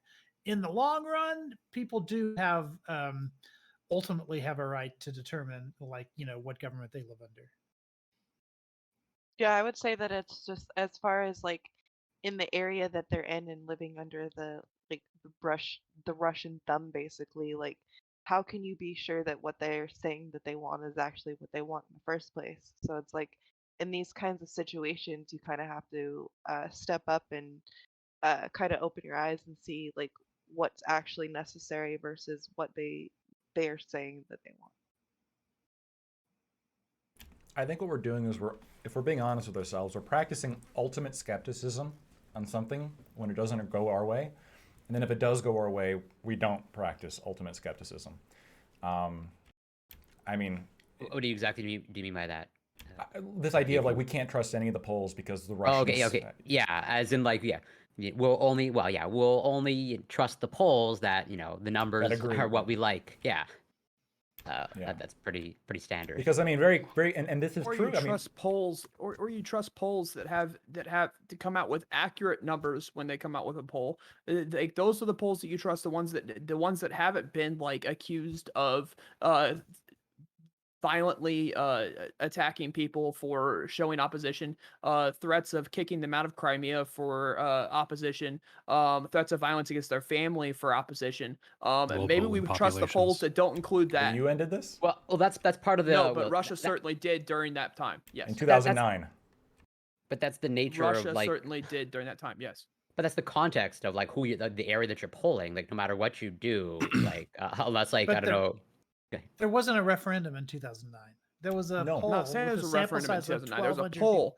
No, not opposition has not been taken correctly. I mean, has not been taken lightly in Russia. I'm pointing this out to Lactoid, that you can't compare 2000, like the 2014 referendum. That was a referendum. It was obviously not a legitimate one. It didn't even have stay in Ukraine as an option. Like it was, do you want to leave Ukraine or do you want to leave Ukraine? Like those are the two options. But in the 2009 thing, that's only a poll of 1,200 people. Like you can't make these kinds of determinations. That's how polls work. Based on something. That's how polls work. That's not how referenda work. So, if you're determining the future of a country, you're not going to do it based on a mere poll. So yeah, the Quebec referendum definitely different than polling. I will fully concede that. Quebec had the referendum, it was 93. I was there. I remember it. Totally different than the polling. Right. Sure. So has Crimea ever had a referendum to leave Ukraine besides 2014? Yes, before 2014? Yes.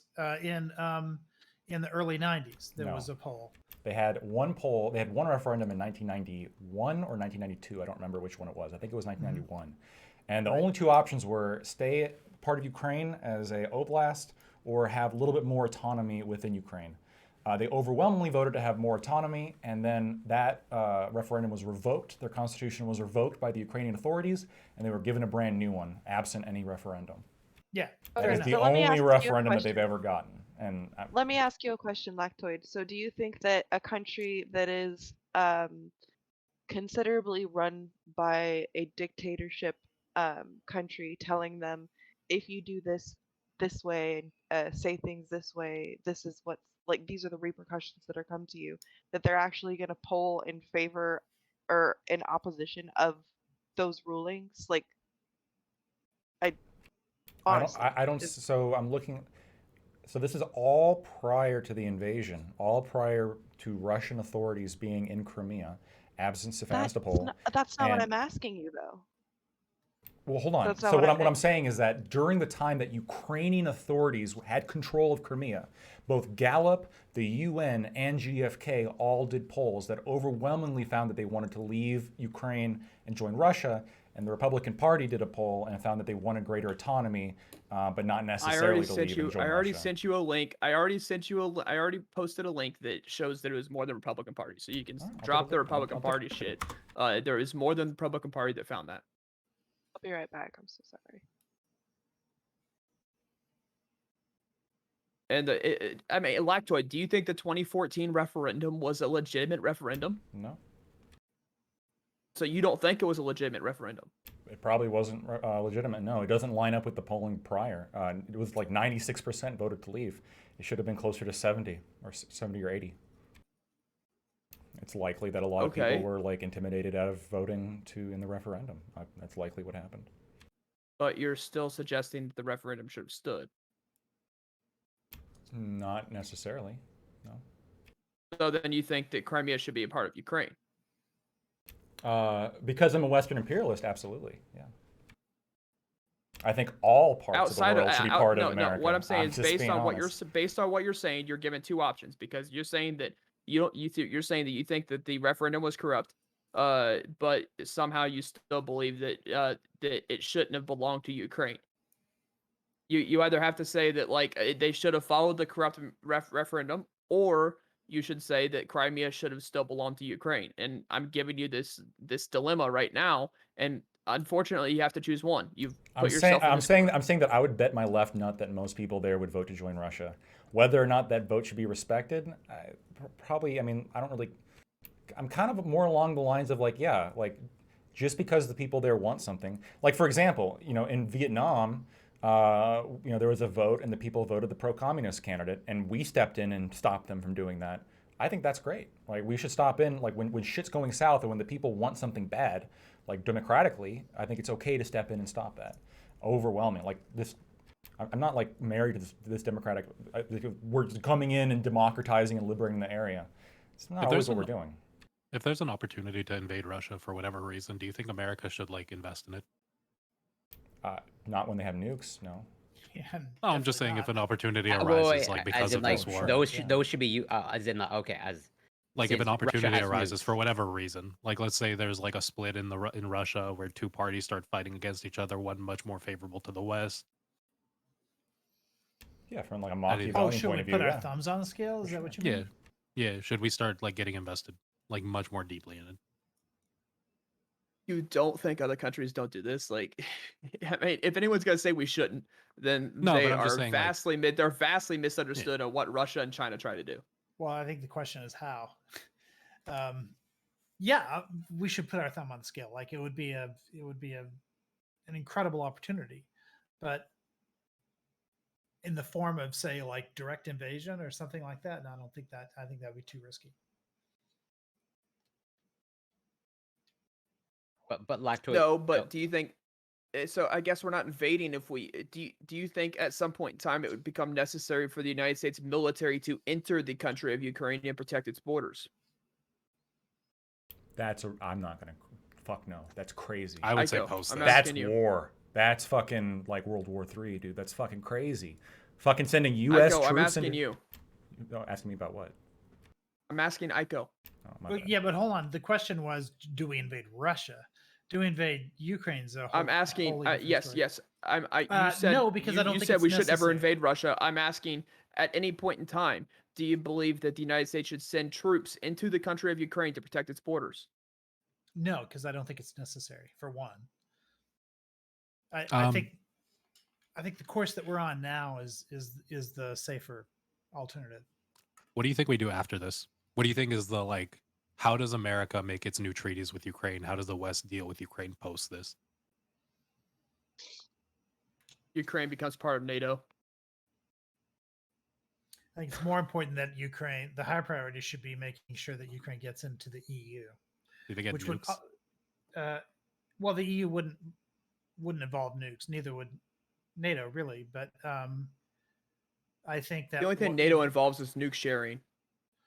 Well, it's really more about the economic ties. The more we can integrate, because that once this whole thing's over, there's also going to be the question of Ukraine's survival economically, as a political union, culturally, because they've melon-balled.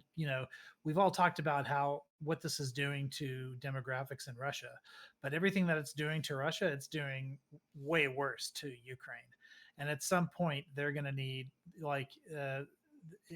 their future survival is going to rely upon their economic, cultural ties to Europe as a whole, and that's going to become way more important than just NATO alone. Also, NATO just got a massive expansion as a result of this war with Finland. But do you not think? Sweden. But do you not think though that NATO is going to be like the first step towards the EU? Because I don't see the EU as a first step towards NATO. I totally see NATO as a first step towards the EU. Oh, it's the other way around. Like Russia is absolutely not standing for involvement with NATO, but they have indicated that they're willing to tolerate EU ties. Probably because they don't have a choice at this point. That Ukraine's not interested in NATO? Ukraine has actually promised that they won't be part of NATO. Like, that's a concession that they've been willing to make. They're no longer insisting to join NATO. Nope. They're insisting to join the EU, and that's being considered. But they're but they're not, it doesn't mean they're no longer interested in joining NATO. They're no longer insisting. Right. Yeah. If NATO said, "Hey, come join us," they're not going to say no. But I don't think NATO's willing to do that. First of all, they don't meet the criteria to join. Like, well, we can't take a country that's in active conflict. We can't take a country that's in active conflict, and we can't take a country that has the levels of corruption that Ukraine has, and that their corruption issue is going to get worse from here on out, not better, because they're a war-torn country, and that's just what happens when you're thrown into war like this. It's going to be a long time before they're eligible to join NATO. Yo. Like more than a decade. Well, haven't there been? I don't know if anything's changed, but I just remember last time I saw talks about like advancing them a little bit quicker, just because of everything that's been going on. I think there have been talks about that. There have been some talks about advancing them into the EU quicker than they otherwise would. And I think those are things that they can do. Yeah. But they have a lot to offer the West, especially grain. Yeah. So like, that's why. Yeah. We kind of like wandered, and I want to get back to, like, first of all, I sent you guys numbers on like how much money is being sent to Ukraine and where it's coming from. Yeah. It says United States 47 billion, and the next highest country is United Kingdom with 7 billion. But it has EU institutions. Would that be EU, like the EU proper? I actually don't know what they mean by EU institutions. Does anyone have any idea? That means member countries of the EU. Like member countries, or like so basically, so the criticism people have been having here is that, well, the Western Europe isn't helping, but if the EU is actually sending all this money, then it's actually comparable to the United States. There's like the EU banks and like different like financial institutions that are made up in the EU, not which are owned by EU member countries. Yeah, they're. Would the idea be like? Okay. I'm sorry, I'm really stupid. Is this like the idea of like the World Bank, or I guess the UN's version, but like maybe. The EU has their own smaller version of? I'm sure it's more complicated. Bank, whatever it would be. Like, is that what EU institution would be then? Or member institutions? Yeah, yes, it would be. It's just it would be based in Brussels. If it's dumbed down, essentially, yes. I'm trying to dumb it down, bro. I'm a Zoomer. I'm trying to learn. No, I'm just saying at its very essentials, that's essentially what it is. It gets much more complicated the more you look into it. Yeah, I assume they have different names. I just meant like, okay, cool. Okay, so if then that much money is leaving the EU, then maybe are the Western nations actually doing their part then? When it comes to economic aid, yes, to a large degree, it's military aid that where the United States really is in its own category compared to the rest of the NATO countries. Okay, so but doesn't that benefit us to have um uh defense spending that benefits U.S. companies rather than any other? Yeah, yeah. I think maybe Doobie sort of touched on this when he talked about how we can use this to test our weapon systems and stuff like that. But another thing too that I think he was implying was that there's a lot of weapon systems and weapons and tanks and things like that that ultimately we would just destroy if we weren't going to send them to Ukraine because they reached the end or close to the end of their useful lifespan, and we would have had to replace them through attrition anyway. And now here's an opportunity to take things that would have gone to the scrap heap and instead put them to use, where we can actually like see them in operation and then replace them with newer state-of-the-art stuff for our own military. Another thing that we're doing is we're taking a lot of like new like high-fangled like tanks and weapon systems, and we're giving them to Western European countries, which can then displace like old Soviet era tanks and things like that, which they then send to Ukraine. And of course, the Ukrainians don't have to be trained on that because they know how to use that shit anyway. And so, the another bonus for us is that we're getting to upgrade like NATO countries' militaries everywhere, while also allowing that to display stuff that goes to Ukraine. And then on top of that, they're buying that shit from us. So like our American companies are profiting from all of these countries that are upgrading their equipment on. Yeah, we're basically doing it on their dime. Oh, Lactoid. Like with all of that our friend Michael just said, like, isn't it good that U.S. is doing this military spending rather than Ukraine? Well, sorry, than anyone else. I did the math, by the way, real quick. I added up everything from like the EU institution spending and all the NATO countries, and it actually comes out to like somewhat even with the US, which is like if you combine the EU and all of NATO, you kind of get to what we're spending. If you factor in just like financial, humanitarian, and military, you put that all into one pile. Regarding the military, look, we have the U.S. has military contractors, and it's good that I guess it's good that they profit and make a bunch of money for their shareholders. And in fact, I mean, as an industry, it's one of the most gender equitable industries that exist in America. Believe it or not, the defense industry is one of the few industries that a majority of the CEOs are women. Believe it or not. Pretty woke. So I mean, maybe this is the fact. Maybe we should have more war to expand their economic power. But no. Girl boss neocons. Yeah, but like regardless though, like look, ultimate, like you guys know my positions when it comes to stealing money and then dressing it up like taxation.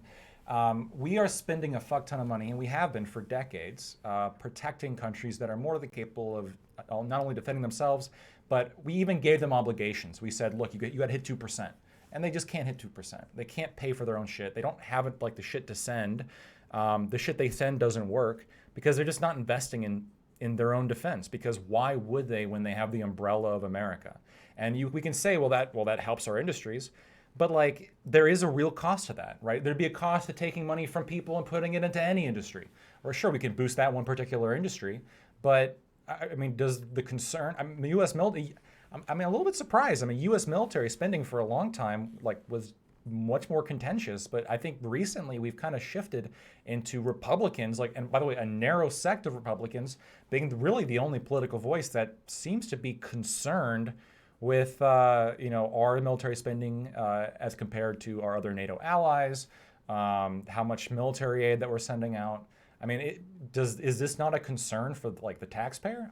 I would think it is. I would think it's more so than lining the pockets of fucking Lockheed Martin. Even if our NATO allies, like, and I'm not saying it's not important for our NATO allies to, pay their part, but even if our NATO allies paid their part as in defense spending, don't think your taxation's going down. It's just being spent somewhere else. Like it's not like your taxation's gonna go down because the NATO decided to pay their fair share.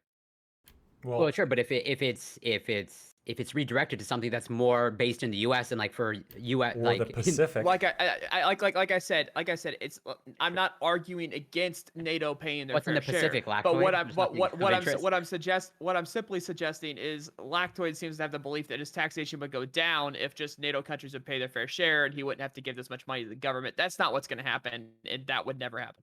Well, no. So we have to check the threat of China in the Pacific, and the question is, are we going to get to where we need to be to check that threat by diverting money from Europe, or just raising taxation even more? Right? I'm under no representation that taxation is ever going to go down. Okay, I understand the way these fucking people work in government. I'm just saying that, like, maybe if we can give them a little bit less excuse to like raise it constantly, or to like cause constant inflation. Here we are fucking on the heels of record inflation, and we're just dumping money into Ukraine, right? But you think like whatever potentially whatever military aggression towards something in the Pacific is not going to result in raised taxes? Like that seems like a much more it might. But again, like the question is, what power there can sufficiently check the enemy? And Europe could check Russia if they actually cared. If they actually put the money, instead of acting all high and mighty, look at my healthcare. No, you pay for your own shit. Typical Europeans. Yeah, typical Europeans. I know these people, right? I go there and they all like brag about like, when's the last time Sweden paid for any fucking defense of their own country? It just doesn't happen. They just roll over. It's just even if Ukraine had to be defended. Well, there's like, also the difference of like Sweden's also like when it comes to like whatever the political power and how they assert the political power, that's like totally different than what the U.S. does. I don't think it's a fair comparison. Well, it's different, and technically they're not. Well, they might be soon joining NATO, but they weren't part of NATO, so they didn't like pledge to 2%. One question I have is like, well, they spend a lot on their. Scandinavia is paranoid about Russia, always has been. They absolutely spend. I think you picked a bad example with Sweden. There are a lot of other European countries that you could accuse of, especially Germany, and I'm 100% with you. But Sweden actually spends a lot. In 2020, it was 1.22% of GDP, which is like less than a third per capita than we do. Hold on, what is it with Finland? Maybe I was thinking Finland might spend a little bit more. I don't know. All I know is that Finland might spend more. All I know is that a lot of countries rely on umbrella, and I think we can all agree on this. Why not we send basically an ultimatum to the NATO countries, especially Germany, which is you pay this much or you're out. What do you guys think about that? You're out, and you got to give this much to Ukraine or you're out. That's it. If they didn't and they were attacked, then there's a lesson there. Point. Sorry, go ahead. There's a lesson there if they leave and they get attacked. How much would it hurt that institution if we lost a nation like Germany or one of those? But not only that, nations? if we're doing that, then Ukraine is becoming a de facto member of NATO. If the United States is saying like, give Ukraine this much money or get the fuck out of NATO, then Ukraine is de facto a member state of NATO. Not really. De facto, they don't have the nukes. That's the key. Which is why it's de facto and not an actual member state. I don't know. It just seems. But also, I think we have to be very careful, like not to make like claims that we can't have our bluff called. If we can't afford to have that bluff called, we have to be very careful about what claims that we make, because the fact is we cannot afford for NATO to fall apart, and we came close to it in the last 5 years. Well, why do we come close to it? Because Trump was demanding they pay their fair share, and he got a lot of criticism for that. People were saying, "Yeah," and I said I agree with them on that. Yeah. But we also know, or it's been reported that his next step after winning a second term was going to be to leave NATO. So There's for no him, way. he wasn't making that demand yet. Look it up. Lactoid, bro, that man would have done it too. No way. He might have been he might have gotten a lot of pushback for that, even from some Republicans. Yeah, but no, I think he that's would have true. done it. The fact that he was planning on it doesn't mean that he could get it done, because the party was not with him on that. Yeah, but it's not like he didn't want to. He would if that was like talks for him, like the way Trump works, it seems like he would have wanted to. Yeah, that'd be pretty crazy if it happened. I just don't think it's gonna happen. Yeah. Okay. So why don't we move on to our next topic? Hey everyone, if you've been enjoying this talk so far, hit that follow button. Hit that follow button. Make sure notifications are on, so you know when I'm going live. It goes all the time. Don't want you to miss out on the on any of our good stuff. So hit that follow button. Hit the follows on social media with TikTok, Discord, and YouTube. Boy, I'm off my my game here for advertisements. So anyway, YouTube's where you find the VODs. And consider supporting the channel by subbing to the channel, gifting bits or gifting subs. That's how we power all of this. We make it happen through people supporting the channel. So consider helping us out so that we can continue on into the future. All right. Let's go to the next topic, topic 2. I don't have it in front of me, of course. Topic 2. The video game publisher, Square Enix, has been under fire for a recent string of discriminating. Not. Let me try it again. Topic 2. The video game publisher, Square Enix, has been under fire for a recent string of discontinuing support for its live services video games. Live service games are ongoing online-based franchises that are characterized by usually being free to play and financing themselves through microtransactions, the digital items, and digital currency. Part of the appeal is that the game will be supported for years to come, so it's worth investing in their in-game economies. But Square has been shuttering these games after merely supporting them for a year or less. Is this a pernicious business practice? Would this be the gaming equivalent of a pump and dump scheme? Should customers be owed refunds, or should customers simply be seen as taking a gamble and losing? Okay. So yeah, we have these things. We have these live service type games. It doesn't neatly like the Venn diagram doesn't neatly overlap with just free to play games, right? Some of them are like you actually pay a price, but then you still have like microtransactions within them. And the point is, I think, like, was it Marvel's Avengers game? I think that was one of those as well. I think you have to actually pay like a $60 or something, but there's still those microtransactions. And the point is that like it like these are supposed to be supported for many years. Yeah. Square Enix has had just a whole list of these things they just canceled, and you put in money, you invest in these things, right? Like you invest in like you want like a new character, then you invest in that new character, like your or like digital items, like armor sets or whatever, right? But then you put this money in, and then it's gone.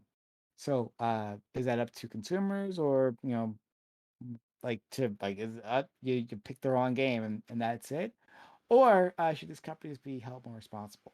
So we'll start with our friend Nightoid. Yeah, I know it always sucks when this happens. A friend of mine lost hundreds of dollars worth of content when Combat Arms, when Nexon went under in the US. I mean, it happens. Generally speaking, unless consumers are given promises that induce them into making in-game purchases, I don't think a company has any obligation to continue giving you content or to keep up the content that they've already given you. However, from the video that we saw, especially like Babylon's Fall, some of the things they were saying about that game, I think it's very much on the line. They appear to have made some pretty explicit representations about the lifespan of the game. And if you're doing that in order to get people to spend money, I think you're essentially committing fraud, right? Because I'm going to give you this if you spend this money, and then you spend the money, and they don't give you the product, right? They don't give you the product that you bought that you wouldn't have bought absent being given the promises. So I mean, look, I'm in favor of like expanding the definition of fraud much wider than it currently is. But yeah, just generally speaking, you should have to live up to promises that you make or refund the purchase. With some of these games, I think it's pretty on the line. But generally speaking, just because you made something doesn't mean you have the obligation to continue making it. Okay, I go.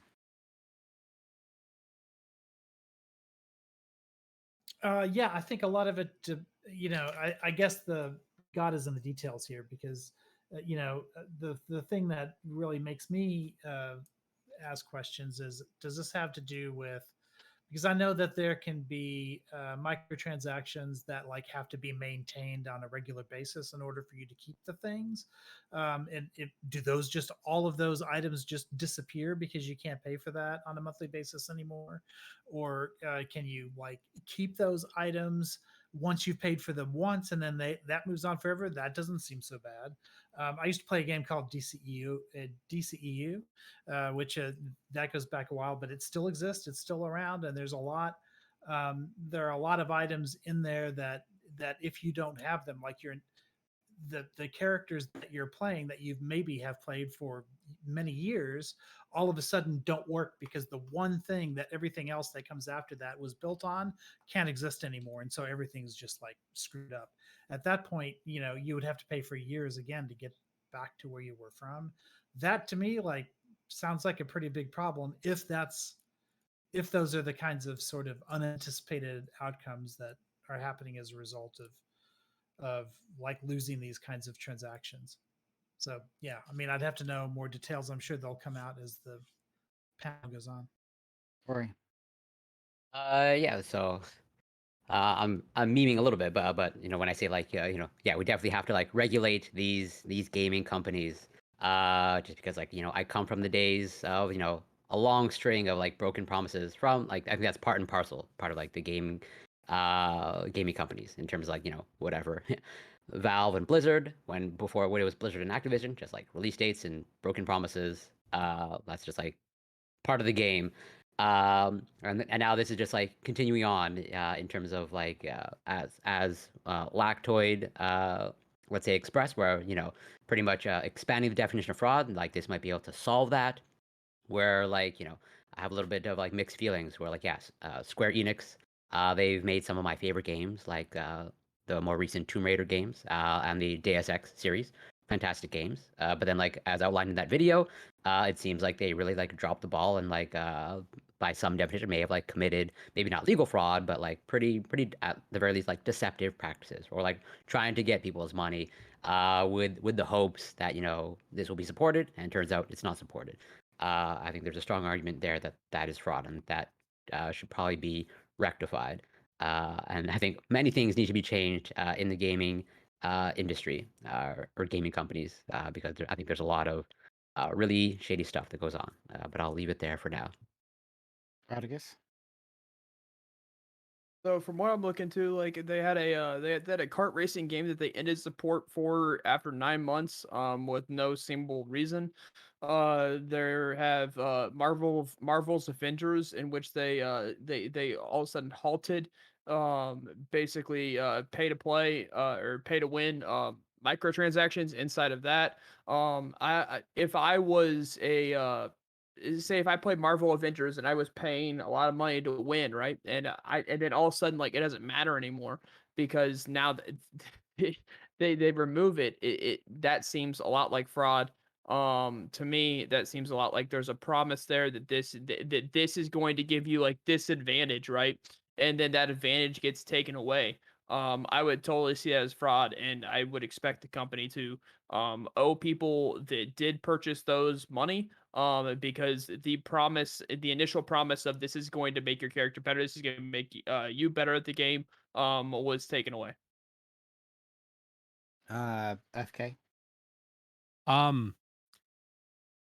Like in this case, it is probably fraud considering like promises that were made.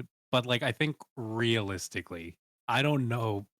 I don't know if a game loses support over time and like you invested in those microtrans like I feel like it's something that it maybe if there was a law for it, it should probably be made very public that like, hey, there's a chance like your money will be lost. You're doing this of your own will. You should understand that this is the risk to it.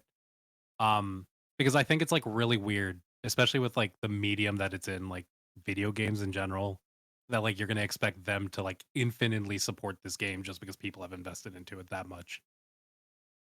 And Ginger. Okay, so the issue is that I honestly do believe that it's a gamble to be putting your money into a game like that, or any games. Microtransactions are always a gamble. People get addicted to microtransactions. It's a real vice for people nowadays. It's been a vice for people since they became it became a thing. It becomes addicting to the point where people don't realize how much they're spending because of how little they can get the microtransactions. So it's like um, to say that it's not a gamble is just kind of ridiculous. Another point that I like to make out is that I feel like anybody complaining about the fact that they're losing money in these or they've losing money putting sorry they're losing money putting into this game and having it uh, be kind of non-existent afterwards um, sucks. But I doubt that they read the terms of agreements. They have every right to delete their games and not run them anymore. Although it sucks, that's kind of how it is. If you're going to put money into something that isn't concrete, uh, can't feel that bad for you. Okay. Up to the panel.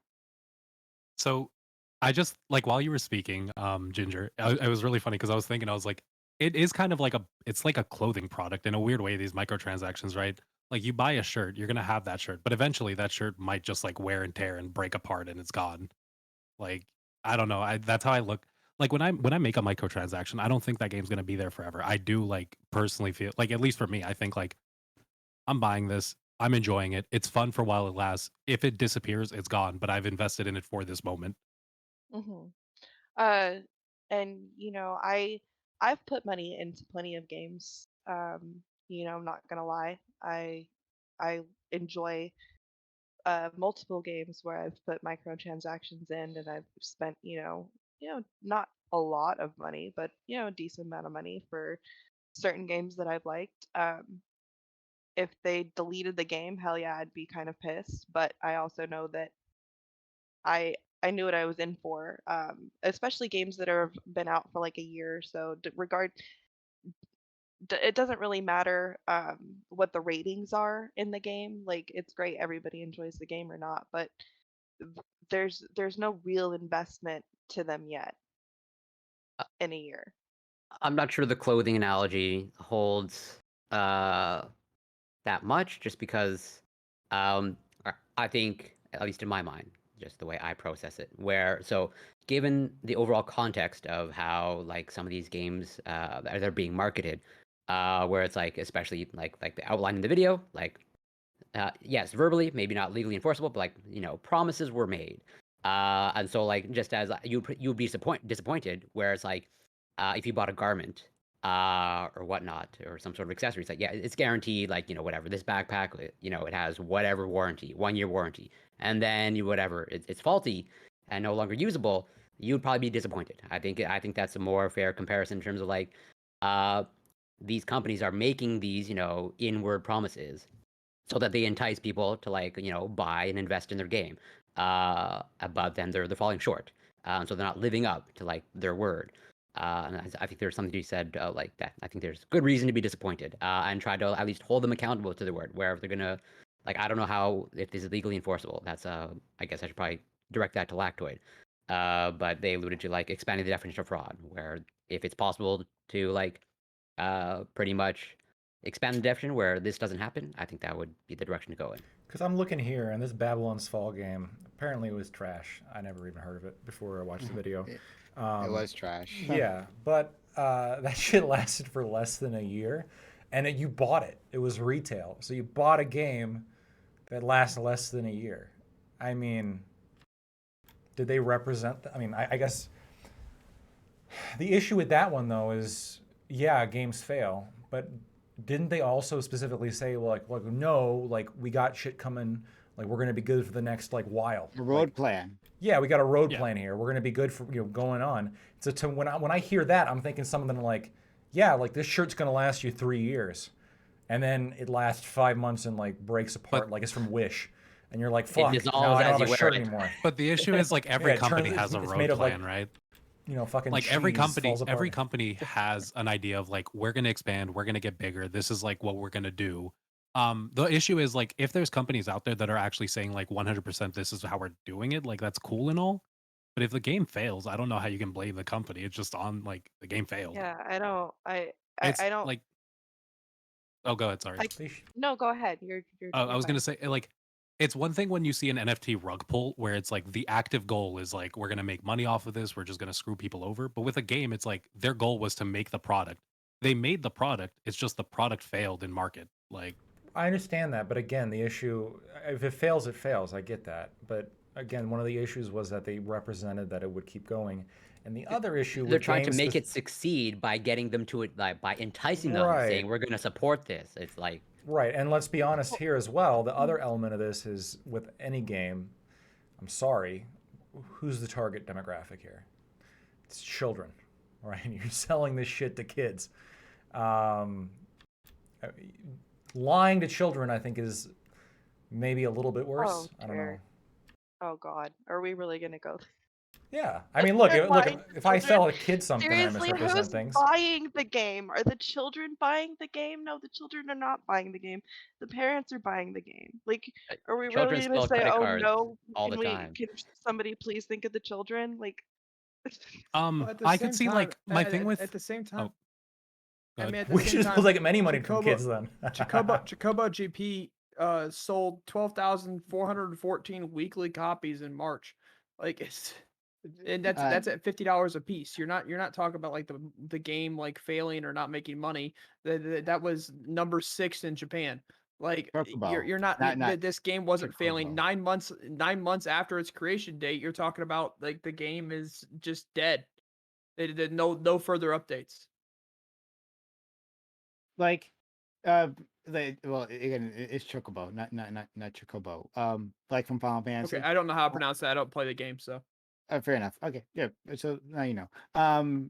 But yeah, like if let's put a failure aside, like a game failing aside, because like that's not the only reason they will disconnect, they'll discontinue.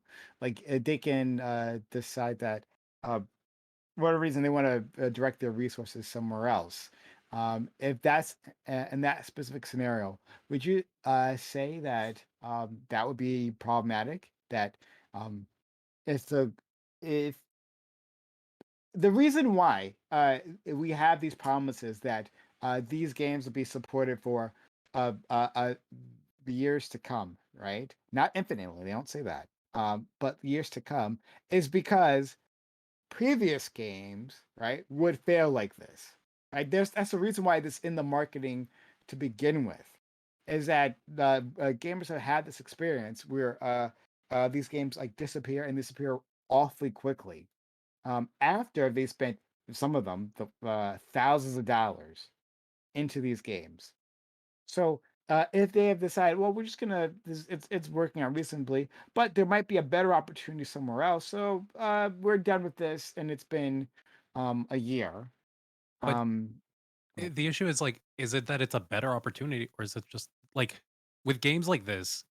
If you could show that these games like actually were still like making a decent bit of money or we're doing whatever, that'd be one thing. But like, I don't know if these games are actually profitable at all. Dude, Or I that's don't know if they're doing anything. that's literally the scenario that I'm putting forth at this Yeah, point like- in time. So in that scenario that I've outlined,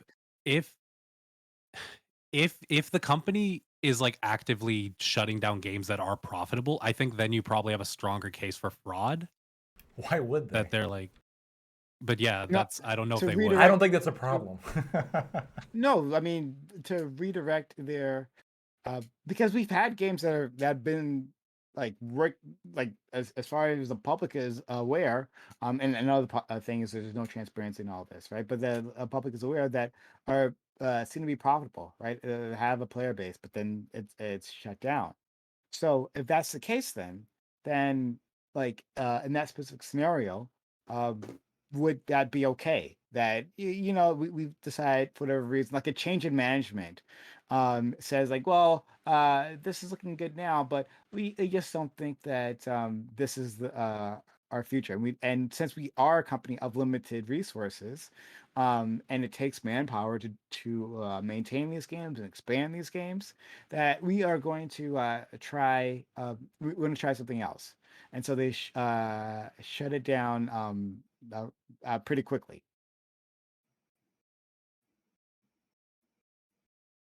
No, Anyone? I agree. I agree with that. I feel like um there are certain expectations that they feel that they start out with, and if it's those expectations aren't met, then the game or move like that can be put into any play, like a movie, a TV show, or whatever. Like it can be extremely popular for a long time, but for some reason it does not get picked back up because it's just not profitable. Like there's just there's a reason behind it. There's a reason why it's not profitable. They've counted their losses against it. They think that, you know, they've weighed their outcomes and decided this is a loss. This is not going to do us any good. They're probably judging on how much man effort they're putting into that versus how much they could be putting into other things. They're probably judging like how much money it's actually pulling in versus how much they're putting out into it. I don't like. But this, Right. I think when it comes to this, microtransaction fraud, I think I've seen some stuff recently that I'm more in favor of when it comes down to like the value that people are getting for how much they're actually putting into these games. In the sense of like some microtransactions are like really off. I think Overwatch had an issue with it recently. I think it was like $24 for a skin. I mean, That's fine. They can charge whatever they this want. topic was essentially based off of free to play by usually being free to play and then through microtransactions. So if a game starts off as free to play, then like typically the production of the game was done fairly cheaply. And if people are buying microtransactions in this free to play game, then the funding that wouldn't make it non-profitable.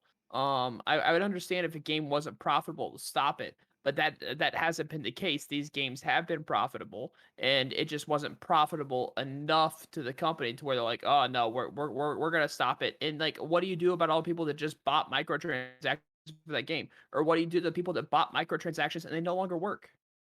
But like, what's the amount of time that a company needs to have support a game? For whatever I mean, they represent, they'll do it for. Yeah, If you say years to come, I expect years. In the same way when Cyberpunk says like this is the game, and then when it's not, they get sued in a class action. Which I mean, I'm trying. What about like, what would you think of like No Man's Sky, which had like a big failure at the start, but then came back later? I'm not super familiar with whether or not I know Cyberpunk misrepresented the fuck out of what game they were selling. I don't know how much No Man's Sky did. I think I mean, if they misrepresented a lot of it in order They to did entice, pretty bad. Yeah, I think at that point, then like in the same way, if I put sawdust in the car engine that I'm about to sell you, you can probably like I think you should be able to sue me for fraud. I'm not giving you what you paid for. Now I could say, well, you didn't ask me about the sawdust that could be in the engine. No, we both You didn't knew. tell me not to put sawdust. Yeah, in you the didn't tell me engine. not to put sawdust in the engine, right? No, like we both know that when you're buying the engine, you expect to get a engine. Yeah. I represented this is a engine that I'm selling you, and there is an understanding between us. This is what you're buying.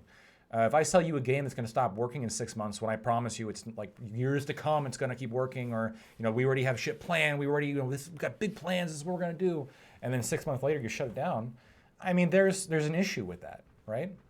Yeah. Yeah. So So go ahead. go ahead. I was just gonna ask FK in terms of like like you're potentially okay from day one like this free to play game, like some person invests in it, let's say like $50, which is like somewhat approaching the price of a AAA game, and then like a week later like it's just like they're shutting it down. Like you see you're potentially okay with that. Yeah.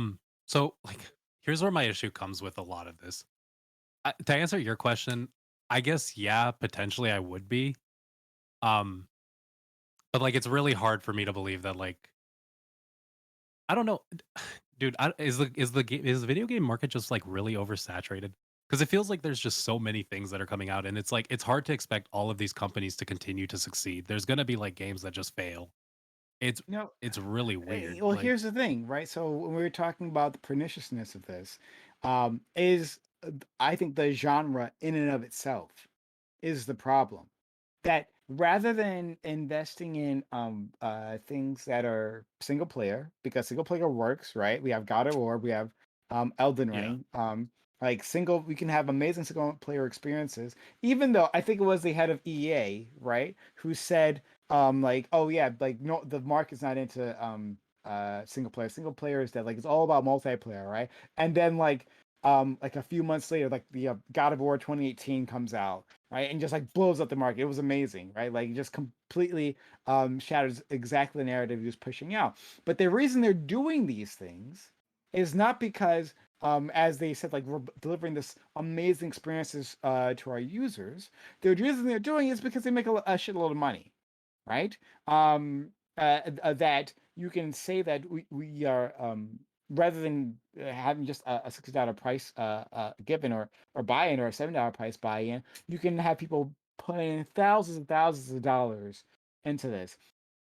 So it's much more profitable, but it's a worse experience. It tends to be a worse experience. So like if you're saying that as a value for the customer, you could buy a $60 game like God of War, and then play that many times and like forever, right? You can just play that whenever, or you can pay nothing or also $60 for a game for those free to play microtransactions, and then that game will stop working within a year, right?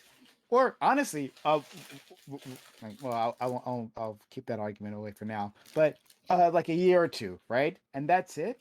Like that's not what's being sold. No one is being sold. Whenever they pick up that the box, so no one's being sold that this game will stop working in a year or two. No one's. It happened. It never happens. So like, how is this? Go ahead. If they're honest, I'd be okay with it. Yeah, it'd be different. Yeah. Yeah, if they said like this is a 2-year game, or if they said and like this we is- can guarantee to cover this for 6 months, after which we're gonna, we can't promise anything. Okay, well, Yeah. fuck. Now we I have an would be exact timeline. okay with some legislation like that if there was like you have to be upfront that like if you're gonna guarantee, you have to guarantee. Otherwise, just don't guarantee. Yeah. But like the reality is, I just view this genre as like a different genre of games. Like if you're getting into these types of games, you should understand like it might disappear. Just accept that as a reality. So, Or is- Kev, I'm is- just gonna build on that. I'll try to be quick. Yeah, FK. So I would use also another example where like bring in like digital media, like pretty much like DVDs no longer a thing, and I guess maybe some people still collect Blu-rays. But like, how would you feel like if you I don't know if you buy digital media like movies, like how would you feel if you bought a movie like on whatever Google Play, and the next day like Google Play decides they're not going to support pretty much their library anymore. This happens. Yeah, that happens, right? This is the argument for like having physical copies of media. This is a thing, and I think that's technically legal. They can do that. They can pull the plug at any time. You have no right to be able to stream your movie at any time. That's what they And did with so, like, Microsoft Office, right? You used to be able Yeah. to buy like a permanent version. Now you gotta get a subscription. like you're potentially like okay with that, FK? I think this would be this would come down to like, do we just start demanding companies give options where people can buy things permanently for like an increased price? But like, other than that, with the way things are right now, I just can't see like what's the realistic way you see this working? Well, there is another option, which is one that Corey might recognize in the university system, whereas you have these outside sort of organizations that'll come in and say, okay, we certified that this university has, a history program or a biology program that's up to snuff for a certain number of years. Like or licensing whatever. agreements. Yeah. And maybe you could say something like, okay, we certified that this game from this company, will last for 3 years. and they've done everything that they need to prove to us that they're capable of doing that. Maybe there's a certain amount of money that's on escrow.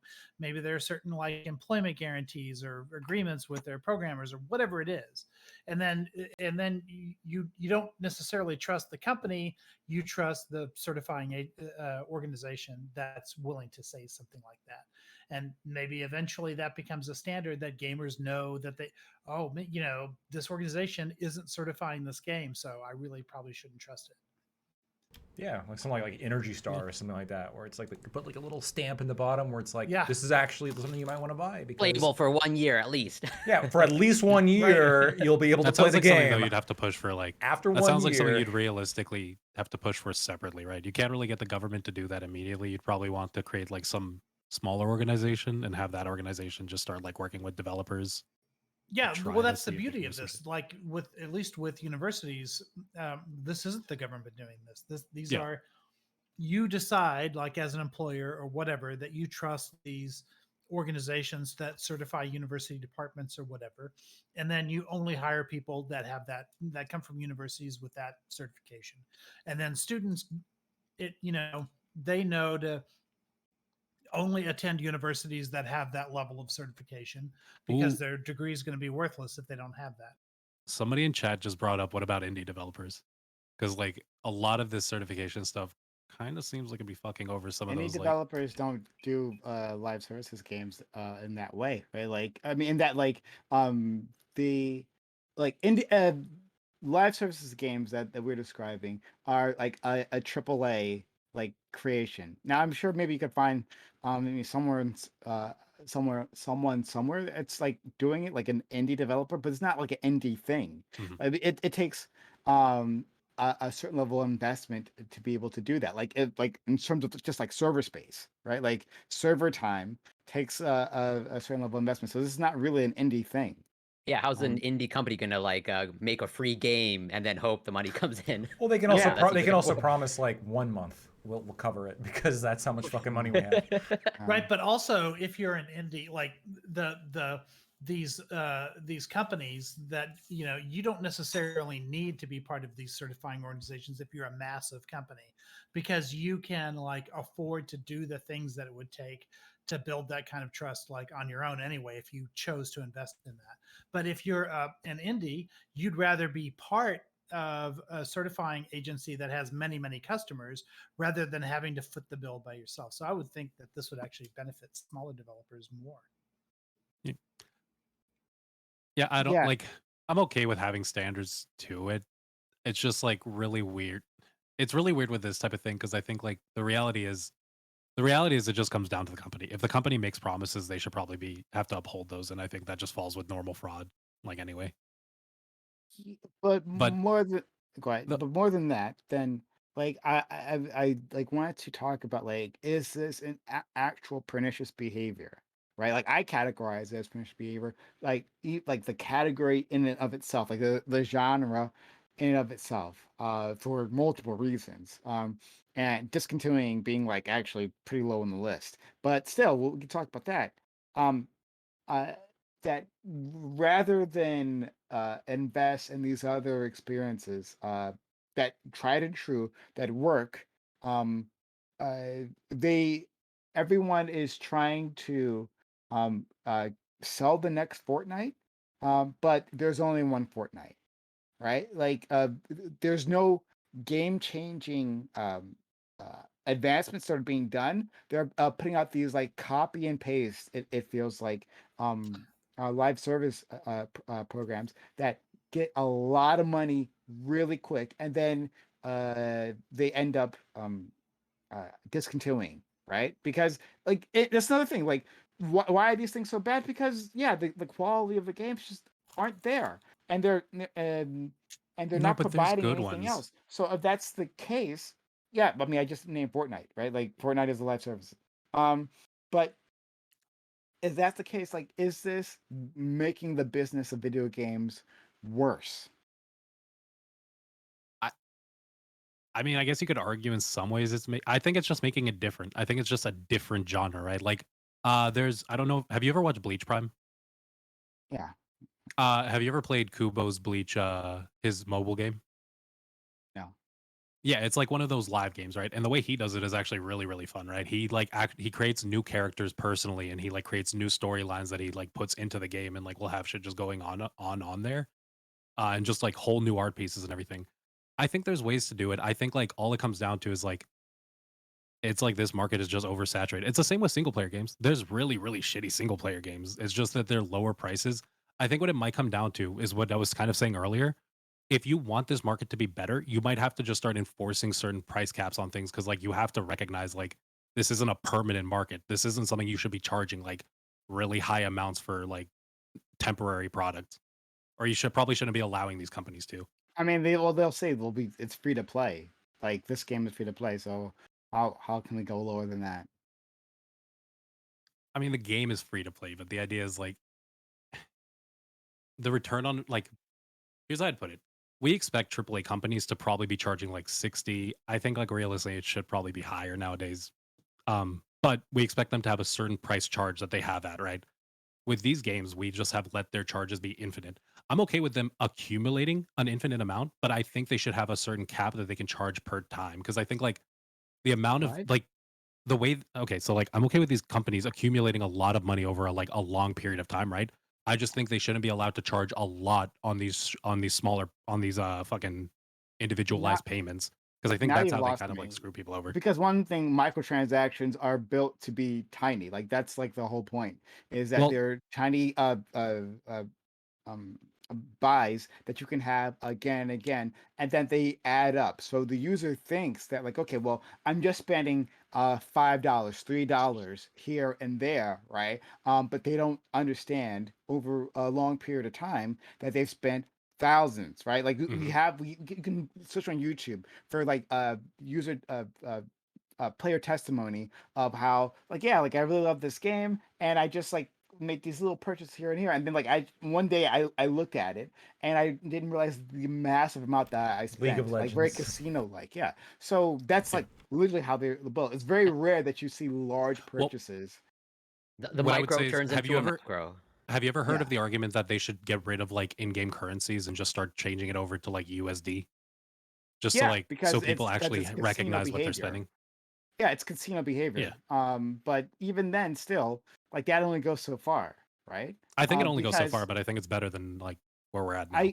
we agree, but like but that's why no one's arguing against that because that don't sure that should absolutely be the case, but in the end, it only goes so far, and you're still left with the same problem, and that this is something that is designed to be designed to be addictive, and then increase um over time in terms of your spending. So it's like the model that you were saying that you wanted is the model that we have now. Is what I'm getting at. Yeah, but Addictive for like, young do you just people want? too. But then the question is, do you want to like just start or viewing them as casinos, or like start enforcing the Yes, same laws we actually. would put on casinos on them? Absolutely. Yeah, I mean, it's a completely different subject, but yeah, I think because with these microtransactions, they are like loot boxes. And loot boxes where you pay a certain amount to play basically, and you get a randomized chance of getting something. So you could put thousands of dollars, like tens of thousands of dollars, hundreds of thousands of dollars, because there's this one game. This wasn't Diablo. Fuck, which game was it? It was like one that came out recently. I don't remember what it was off the top of my head. I'm sorry. Um, where like a player just got kept track. He was someone who had like a lot of money, like a lot of money in their hands. It was tens of thousands of dollars, and they never got like the one item they were looking for. And it's designed that way. Like that's like literally the purpose of it. Yeah, And so like I would say this is a form of gambling, especially in the way it stimulates people's brains. There's streamers who just open like FIFA packs, right? Like have you seen mhm. this? Like it's extremely popular. They'll just open like FIFA packs or NBA 2K like CS:GO packs. boxes used to be the thing. Yeah, exactly. So they'll just keep doing that because it's just like a casino. It's just like watching train wrecks, like do the slot machine. It's the same thing. So absolutely, I would regulate them like casinos, or similar in a similar fashion because they're not the same. It's the similar endorphins. It's a similar stimulation. So Yeah, absolutely. it it can't be denied that it's gambling. Um, so, but I feel like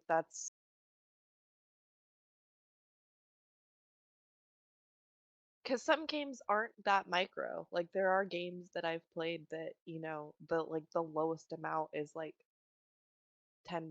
And to me that's not like a micro transaction a It's fucking transaction to me. wild. Like, I said so I said earlier, like, I think there's some games that need to really regulate like the amount they can charge. Because if it's like, bro, Overwatch 2 is charging like $25 for a skin. That's wild. They were, I But think, earlier. They actually got a lot of pushback, and I think had to change some of that shit. I think that's overpriced, but I don't know how that like is the problem. In fact, like the pushback shows that it's difficult to have repeat like if like all their skins were $25, for instance, right? Like that was the standard price. Yeah. Well, then you're not going to have a lot of repeat business there. Like the point is that it's small and you can keep doing these every single purchase must feel like, well, this is fine, right? I could just do one more. And I'll then get the item this time. What about for like gambling stuff like that? You have to prove your age. You got to prove you're over 18. Just like But a you have to gambling. prove you're over I would 18 increase the age. Just like personally. a gambling website or something. Because like my biggest frustration is I think gambling websites should be legal in the U.S. And the fact that you can't download gambling apps, even if you're an adult, I take a huge issue with. Right? aren't they? I'm sorry, we have online ones like fan. I don't know, fan zone. FanDuel Well, Sports.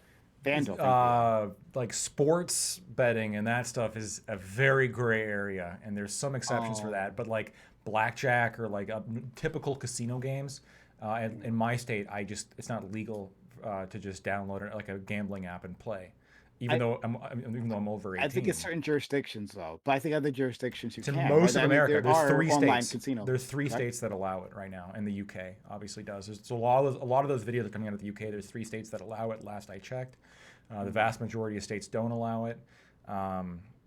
I think that's all disgusting. And if you wanted to play a game that has a kind of gambling component and you're over 18, I don't have an issue with that. I mean, like that. I mean, that's gambling, right? I agree, though. Maybe exposing 12-year-olds to gambling might not be the best for their But, like, mental development and their well-being.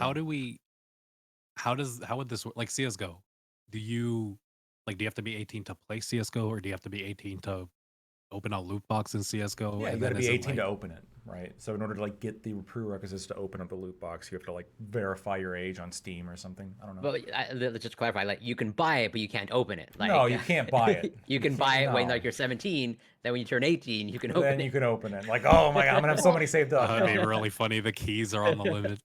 I feel like the real limit should be for games that are specifically aimed at kids, like Yeah. Roblox. There should be no freaking microtransactions in something like Roblox or Minecraft, where it's specifically Mhm. geared towards children, and children should not be doing microtransactions. Children, the most that children should do in gambling is an arcade game. Like that's like Chuck E. that's the Cheese, most Max. something like that, where you're like at a carnival or something like that, and there's just like a amount of actual endorphins involved, as opposed to the fake stimulus endorphins that like a video microtransaction gives you. So hold on, Video game let's not mix these two terms. So I just want to make sure we know what you're referring to, right? So there's microtransactions where I can buy a a digital steed, right? Or there's loot boxes in which there is a randomized chance of me getting that digital steed. Instead, I get like a I don't know a shirt. So like, are you saying to ban a loot box mechanic, or you're saying microtransactions period? Because in that case, then you're saying ban like free to play games period. I think she's saying for kids games they probably Well, shouldn't let have her microtransactions. let her answer. She's right there. Yeah, no, for kids games, they shouldn't allow for the uh the microtransactions like at all. Like there should be a set amount, like a game, like like an old PS.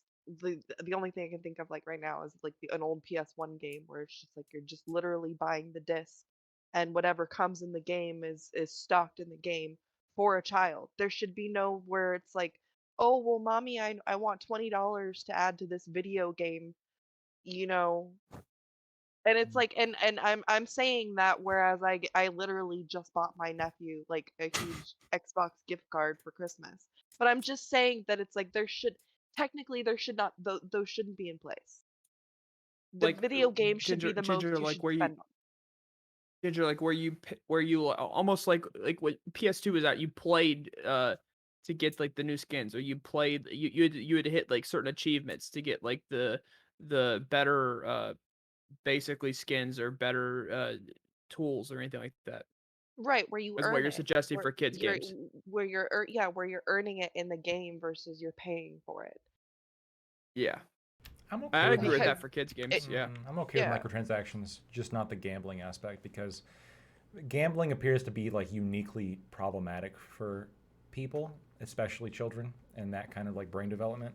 But like, just I don't see a huge difference between like, okay, so let's say like a 15-year-old or a 16-year-old, they got some money from grandma, and they want to buy a game that has like all these graphics, or if they wanted to buy some extra graphics for a game that they already play, like a skin or something. I mean, as long as, again, it's not contributing to that kind of gambling mechanic, I don't see a huge difference on principle.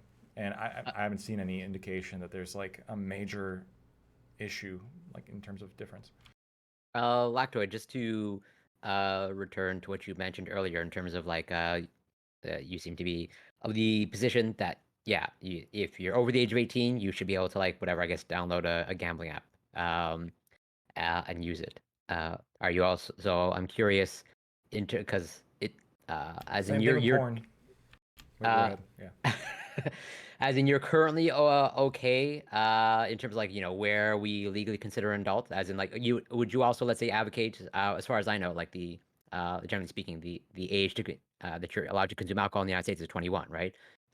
You want to keep that as is, or you want to lower that to 18? That's a really difficult question. I could be convinced for 21 being like the new adult age. I think somewhere between 18 and 21 makes sense. But the line should be set to when I can die for my country. So if I can go take bullets, I can drink beer, I can smoke tobacco, and I can gamble. All right, that's like the rule, because we're talking about risky behavior. Getting blown up is, I think we would agree, risky behavior. So if you want to say, okay, no one under 21 can join the military, okay, everything's set at 21. That's the new adult age. That's where we're at. I think that makes sense. But if that's what it is, then I would ban gambling for anybody under the age of 21 as well. But as it is right now, I think it should be 18. At 18 years old, you should be able to buy loot boxes. You should be able to gamble. You should be able to enter in your DMV passcode and access porn websites. There's all sorts of things that like I would do implement in terms of, you know, age gating shit. Because that's the problem. The problem with this fucking with the loot boxes is not the adults doing it. It's that you have 12-year-olds that are, you know, kind of like Prime said, stealing their parents' credit card and running, you know, 30, you know, in some cases like several thousand dollars charges, not because like they're having fun, but because they have this like gambling psychological addiction, which, you know, when they become adults is going to prove to be very harmful to them. Yeah, or their brain is just not like really, you know, developed enough to be able to like handle that type of like behavior. Yeah. Or compulsion. 100%, right? But if an adult, like, again, you can consent to being blown up. You can consent to losing a few $1,000s on Fortnite or League of Legends or whatever the fuck you want to buy. Sure. So as in, given the current state of, like, you know, you're here, yeah, you can die for your country at the age of 18. Thus, at least based off how I understand your logic, thus the age that you're allowed to consume alcohol should also be reduced to 18. Absolutely, because we're talking about like risk to oneself here. Like, how is getting shot at not more risky than drinking like some brewskis with the boys? There's no problem with that. Or like a nice cigar, right? A pipe in the morning. There's all sorts of fun stuff you should be able to do at 18 if you can go get shot at. I'm just trying to understand your position. I'm not disagreeing with you 18. per se. No, are you agreeing with me, Corey? No, not. I more lean towards 21 for 21. everybody. Yeah, Sure. Even dying for your country. That's fair. No, that's fair. In fact, I lean towards that sometimes too. And then at that point, the real question becomes like, what kind of restrictions are we going to put on kids buying games that are deceptively marketed? There's all sorts of shit that goes into this.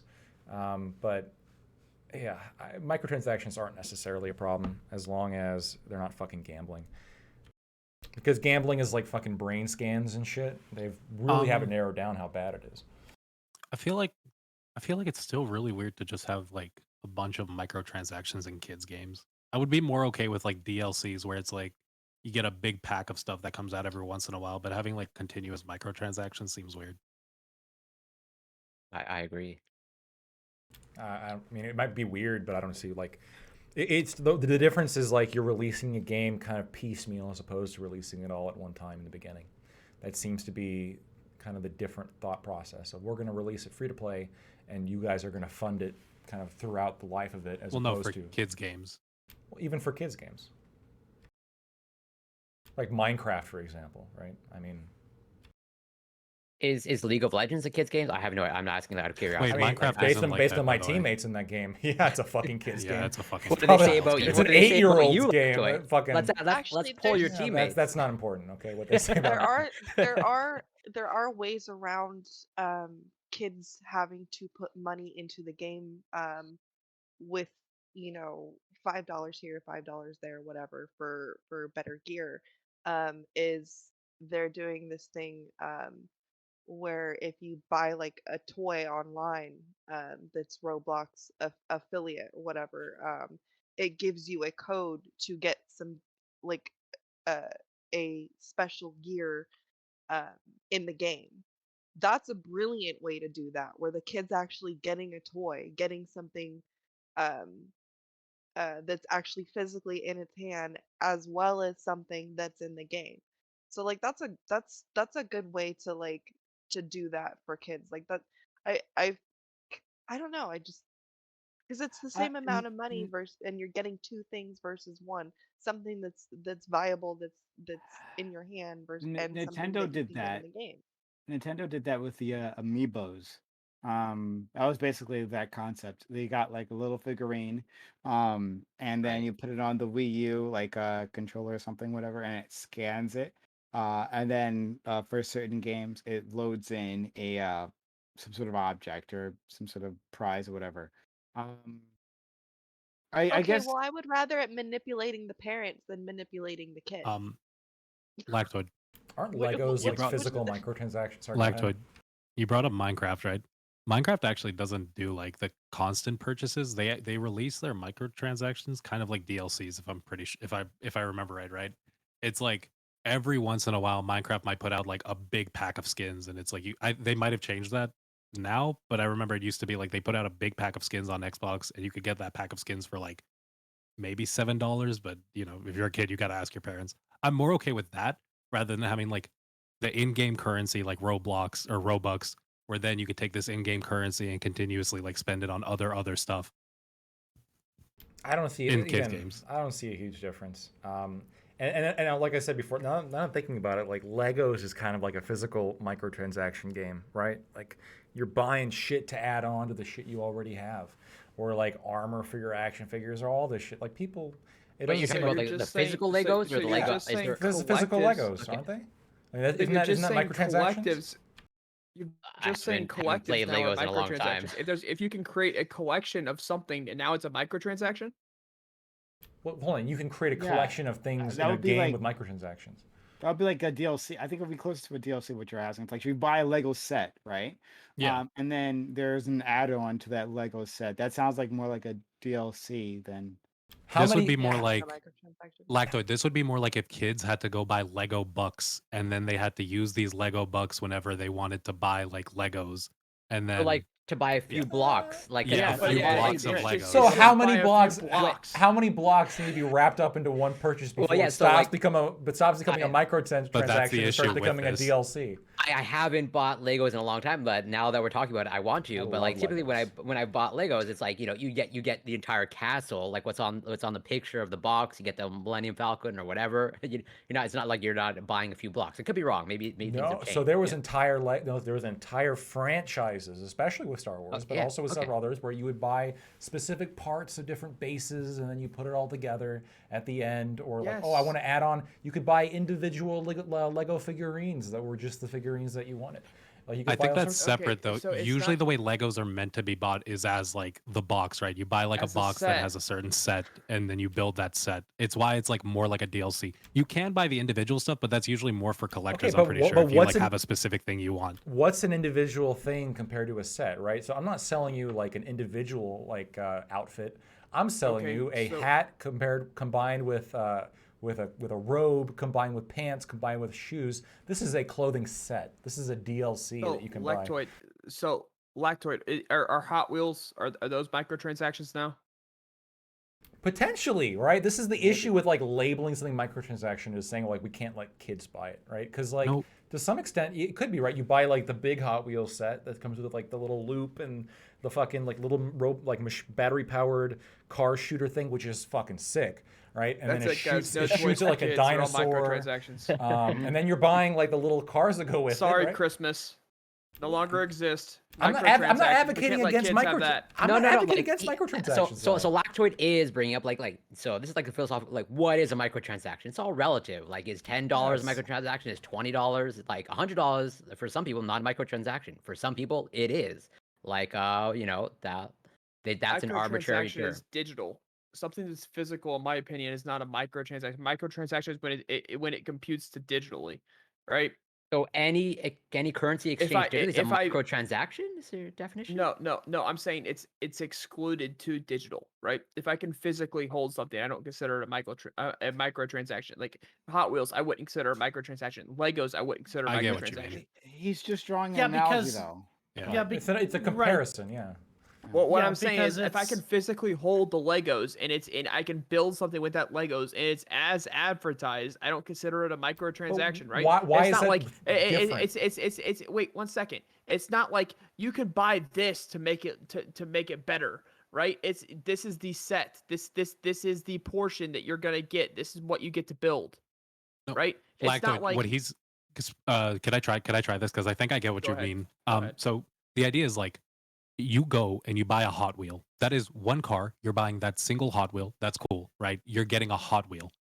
But it's really weird in a video game where you already have this video game to be like you can buy this individual Hot Wheel, rather than being like I think there's games that do. Are there kids games that do this right now? That they sell individual cars rather than selling like packs of Yeah. cars. yes. Sure. Yeah, that's really scummy. It feels really weird in a game to only sell an individual item rather than just drop a DLC. Be like, But like you can but, spend like, money, why? you'll get I all think- these items at once. Because like for kids specifically, it's feeding on that buying one at a time. I'm okay with adults doing that. I think as an adult you take that risk. Aren't Hot Wheels? So my question is like, Hot Wheels will be doing this as well. Gotta collect them all. This was literally the fucking catchphrase for Pokemon. Like gotta Pokemon catch 'em card. all. Yeah, Gotta listen, yeah. Well, you old person. Oh, brother, look at that. brother. I have a Boomer. whole Yeah, but it's fucking. harder to I have a convince your whole fucking parents to Pokemon buy book. you- Okay. It's harder to I convince your parents to understand the buy you all those catchphrase. Hot Wheels than to like convince your parents just to have your card or have their card. So on this your is what we're gonna computer and just base it keep off buying of. them. We're gonna base it off of how easy it is for the kid to convince their parent to let them keep buying it. Well, Okay. actually, no. That's Explain okay, to hold on. me- That's actually explain kind to of me part why- of it. But like, hold on. Let's go. I want to get Aiko here, and he's been waiting.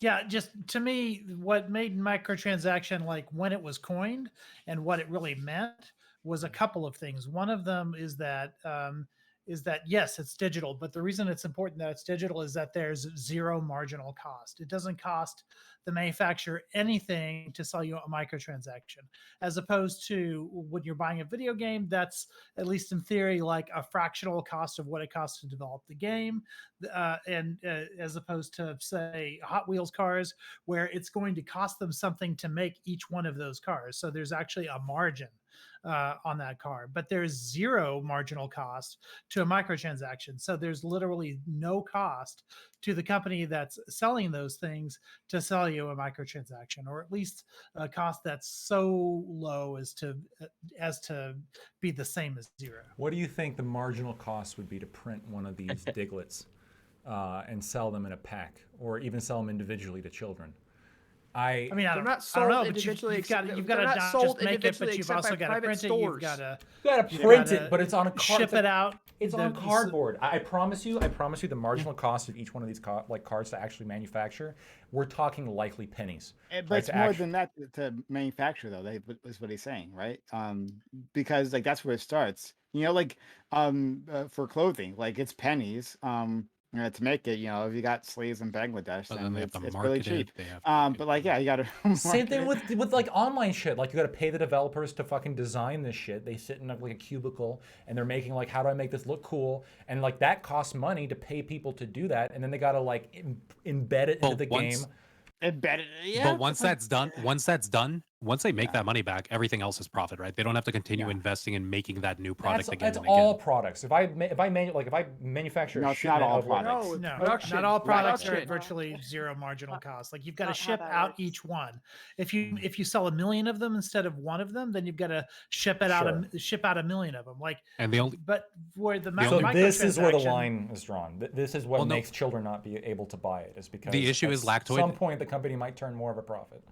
Well, it's not that they might turn more of a profit. It's that like you're kind of feeding on kids to continuously provide you with an infinite streamline of money. And like you never have to actually use any resources to continue making this product. That product is just there. Well, don't you got to pay to keep the servers up, and you got to pay to like continue to up? Like this is like the whole reason these games close down. Because we're talking about Yeah, like it so costs I money to keep. don't.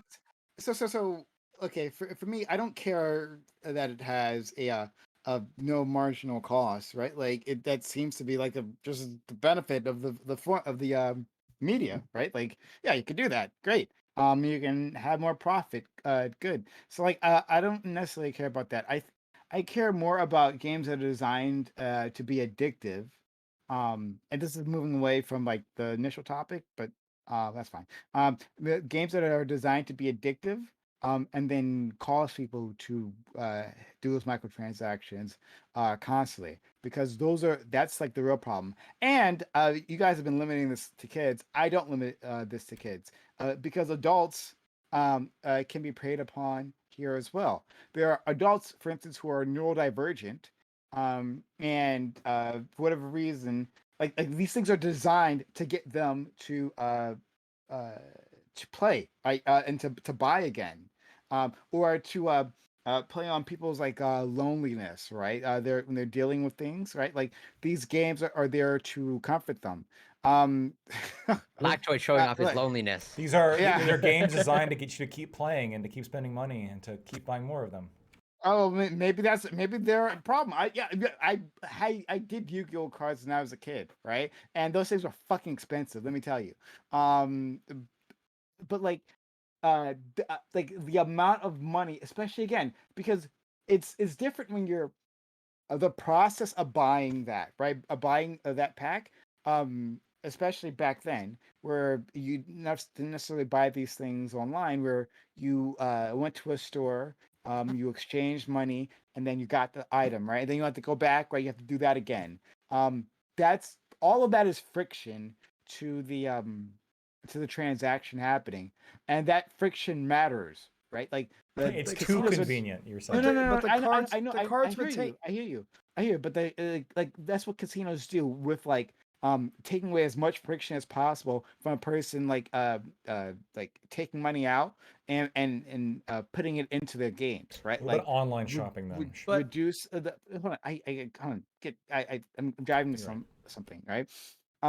But the point I is the addictiveness, right? Not the fact that you can do it. So like it's that we have a industry, right? Like a subset of the industry that is designed to create quote unquote whales, right? To foster this, and it's not incidental, right? Like you can see, in fact, that channel. So Jimquisition was the channel that made that video that I showed you, right? They've also done more work on this, and you have video from designer conferences when they're like, okay, yeah, this is how we get people to do this. Like this is how we make it more addictive, right? They're actually quite honest about what they're doing here, and that's the problem. They're trying to create a digital version of crack or whatever, and that's the thing that I find a problem. And I don't think it's just a problem for kids; it's a problem for adults as well. I think Twitch Okay, does this. so Yeah, now one second. Go ahead. So the cards, Spartacus. the Pokemon cards he's showing off, those retain value. The Yu-Gi-Oh cards, those retain value. The Hot Wheels, those retain value. The Legos, those retain value. My Fortnite skins, those don't retain any fucking value whatsoever. Like, there's a difference between when you're buying a physical product that's going to retain its value versus making a one-time purchase for a skin that has no value whatsoever. I'll throw on the table Beanie Babies. They lost a lot of value, and lots of people invested in them. That's the other really. thing. Yeah, like whether or not someone's But- going to gain value or retain value. I mean, that I guess, like, sure, like But physical Beanie Babies objects still do. have value. You Well, can still sell them. Hey, Potentially, put or they could fall apart. Also, even put without those selling, you still have the microtransactions on physical Beanie blockchain. Baby. They'll all retain their value. Yeah, I mean, guaranteed. trading cards are basically NFTs, if we're being honest, right? And the fucking They're not like, NFTs. They're not NFTs. Even things That's not. Sorry, that's not NFT. a Pokemon card. You own. It's not you an own NFT. that An NFT card. is What do I stupid. own? I own a has picture nothing to on a do piece with of it. cardboard. No, You own that. you paid for the No, no, card. no, You no, didn't no, pay no. for the fucking Pikachu. You paid for a Pikachu card. No, you I got paid a for the Pikachu fucking card. Pikachu. I don't give a fuck. No, I don't you care don't what kind own of cardboard every is single. printed You on. don't own every single Pikachu that's out there because you bought a Pikachu card. Neither does an That's NFT saying a holder. stuffed No, that's like saying a stuffed animal is an NFT. This makes absolutely no sense. Like, Yeah, that's It making could yeah, like, be. an Yeah. NFT No, an is a NFT token. It's Yeah. literally just a token, right? That that can be linked to something else, like It like literally an just image, means right? But like it's just like literally a link, and that I mean like a hyperlink that says, hey, look at this thing, but you don't actually own anything, right? You don't own the rights to that image, right? And you don't own like a copy of that image. You don't. It gives you really nothing. I mean, It's just, anybody could take a all it picture of is a my token. Pokemon card and use it for no whatever purposes Lactoid. they The want. idea, the way an NFT is like your Pokemon card is just the idea that if somebody drew an image on the internet, right? They made this completely original image. They go, this image is connected to this code, like Prime said. That code, that is that image's code. That means this image is an official image. You're paying for the idea that it's an official image, right? Yep. With a Pokemon card, there's Pokemon cards that are expensive, right? But the reason they're expensive is because you're paying for a very specific Pokemon card. On average, though, you're still Unofficial. like, no, there's Pokemon cards like a golden Pokemon card, right? You're paying because it's a golden Pokemon card. But normally, what you're paying for is like, I am buying this pack of cards. I am going to get a pack of cards.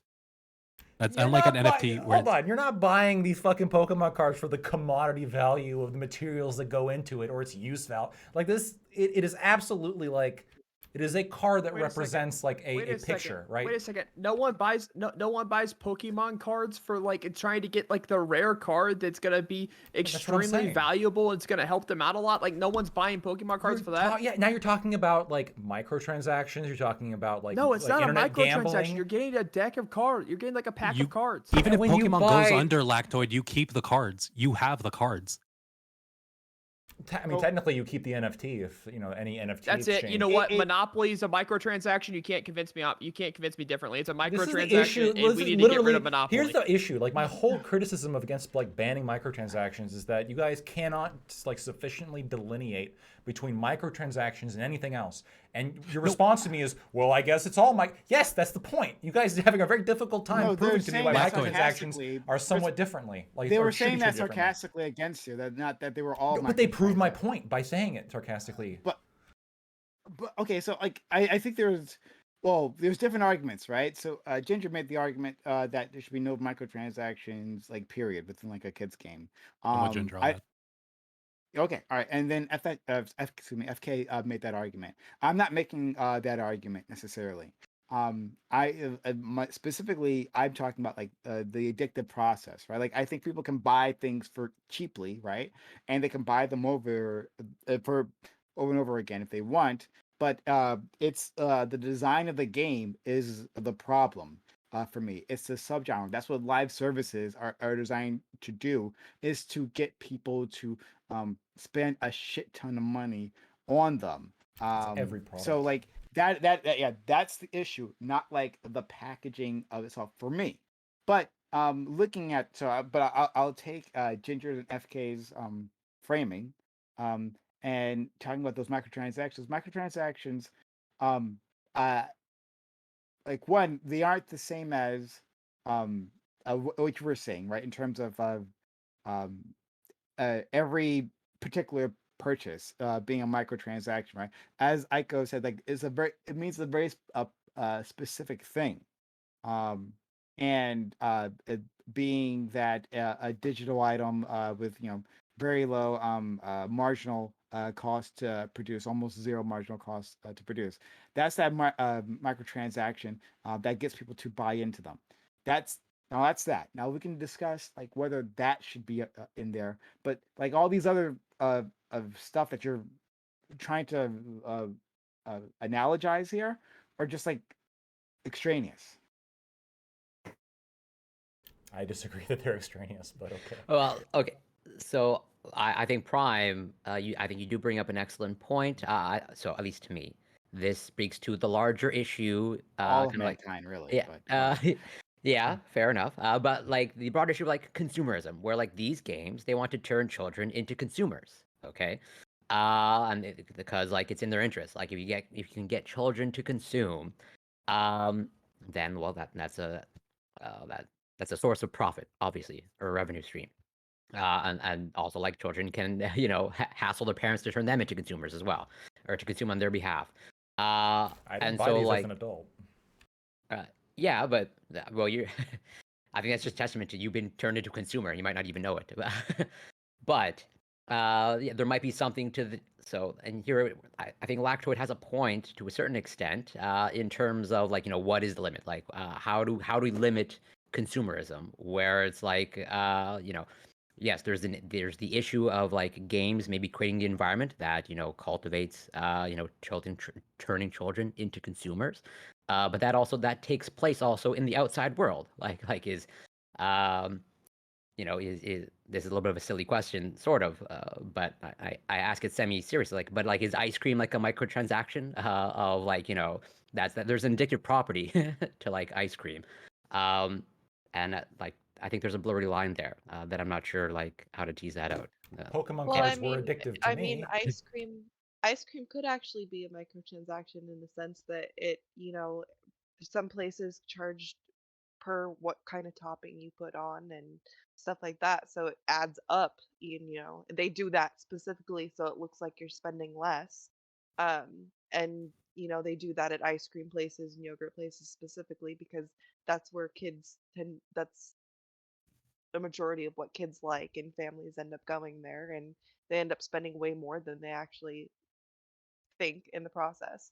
Yeah, that But I mean for But- for as far as like toys and stuff like that, I don't consider those being. but the medium matters. The medium matters, right? Like, because you can spend a lot on each individual ice cream cone and then look down and say, like, I've eaten a lot of ice cream, right? There's a limiting factor there. There's a limiting factor on like placing those ice cream, or like tossing those things away, right? Like there's eventually with a physical item that you're physically buying over and over again, human brains, right? Like we've got that. We understand that we're doing that thing again and again, right? And which is the problem that casinos are solving, right? Because they want to turn that part of your brain off, right? Because they're in a physical environment, and so one way as they do that is like just use chips, right, instead of like actual money. But so like you're not reaching into your wallet, which is what you do when you're like buying that ice cream, right? Yep. Like the medium matters here, but so within the medium of video games, you don't have to reach for your wallet, right? You it's a can digital just wallet. Yeah. yeah, and you. But there's also the fact that that ice cream place, like, or that yogurt shop, they can't buy an infinite amount of gummy beans or M&Ms or whatever as toppings. Like, there comes a point at which if they buy any more, like they're going to waste it or it's going to spoil or whatever. Whereas with these digital things, yeah, there is literally a limitless amount of those digital things for you to. The only thing they're paying for is the electricity. I think that's not.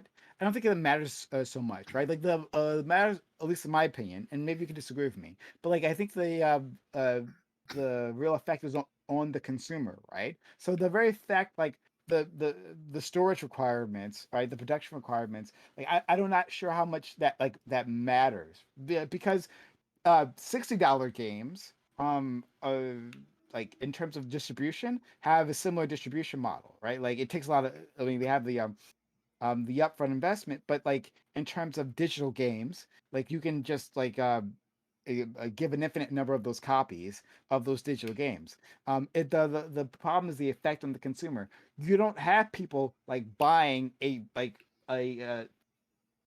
10 digital copies of Elden Ring, right? That doesn't happen. So it happens for and not in Elden Ring, but like in Fortnite, there is a specific well, there's sets of items that they buy continuously for a very low price, and that adds up. So like that's what matters, and it's the process of buying them where they try to make that process in a way that again, I guess I'm just repeating myself at this Yeah, point, but you it's just don't just really it's notice it. difficult. It's just like, you're almost like, Yeah, you're just you like don't notice blindly it. purchasing things. Where like basically, I guess if I can kind of like summarize it, it's like, yeah, like these games, like they're pretty much almost like, a virtual casino. And now like the purchases are at your fingertips. As opposed to like in the real world, there's probably like generally speaking, there's greater barriers to like purchase things over and over. In addition to like, all the costs associated with like creating a physical product. Like totally, those are valid points. But I think I do think Lactoid asked a legitimate question in terms of like, well, what about online shopping? Like, I think there's somebody said there where it's like, where is the line in terms of like, okay, if we want to put limits on like the type of transactions you can do like in the the digital video game world, like how does that extrapolate to like other parts of the digital world? I don't know if it's like that clear cut. Where there might be a more clear distinction between like the exclusive digital world and whatever the real world face to face. But yeah, like um, confining it to just the video games, like I think it's a little bit blurry.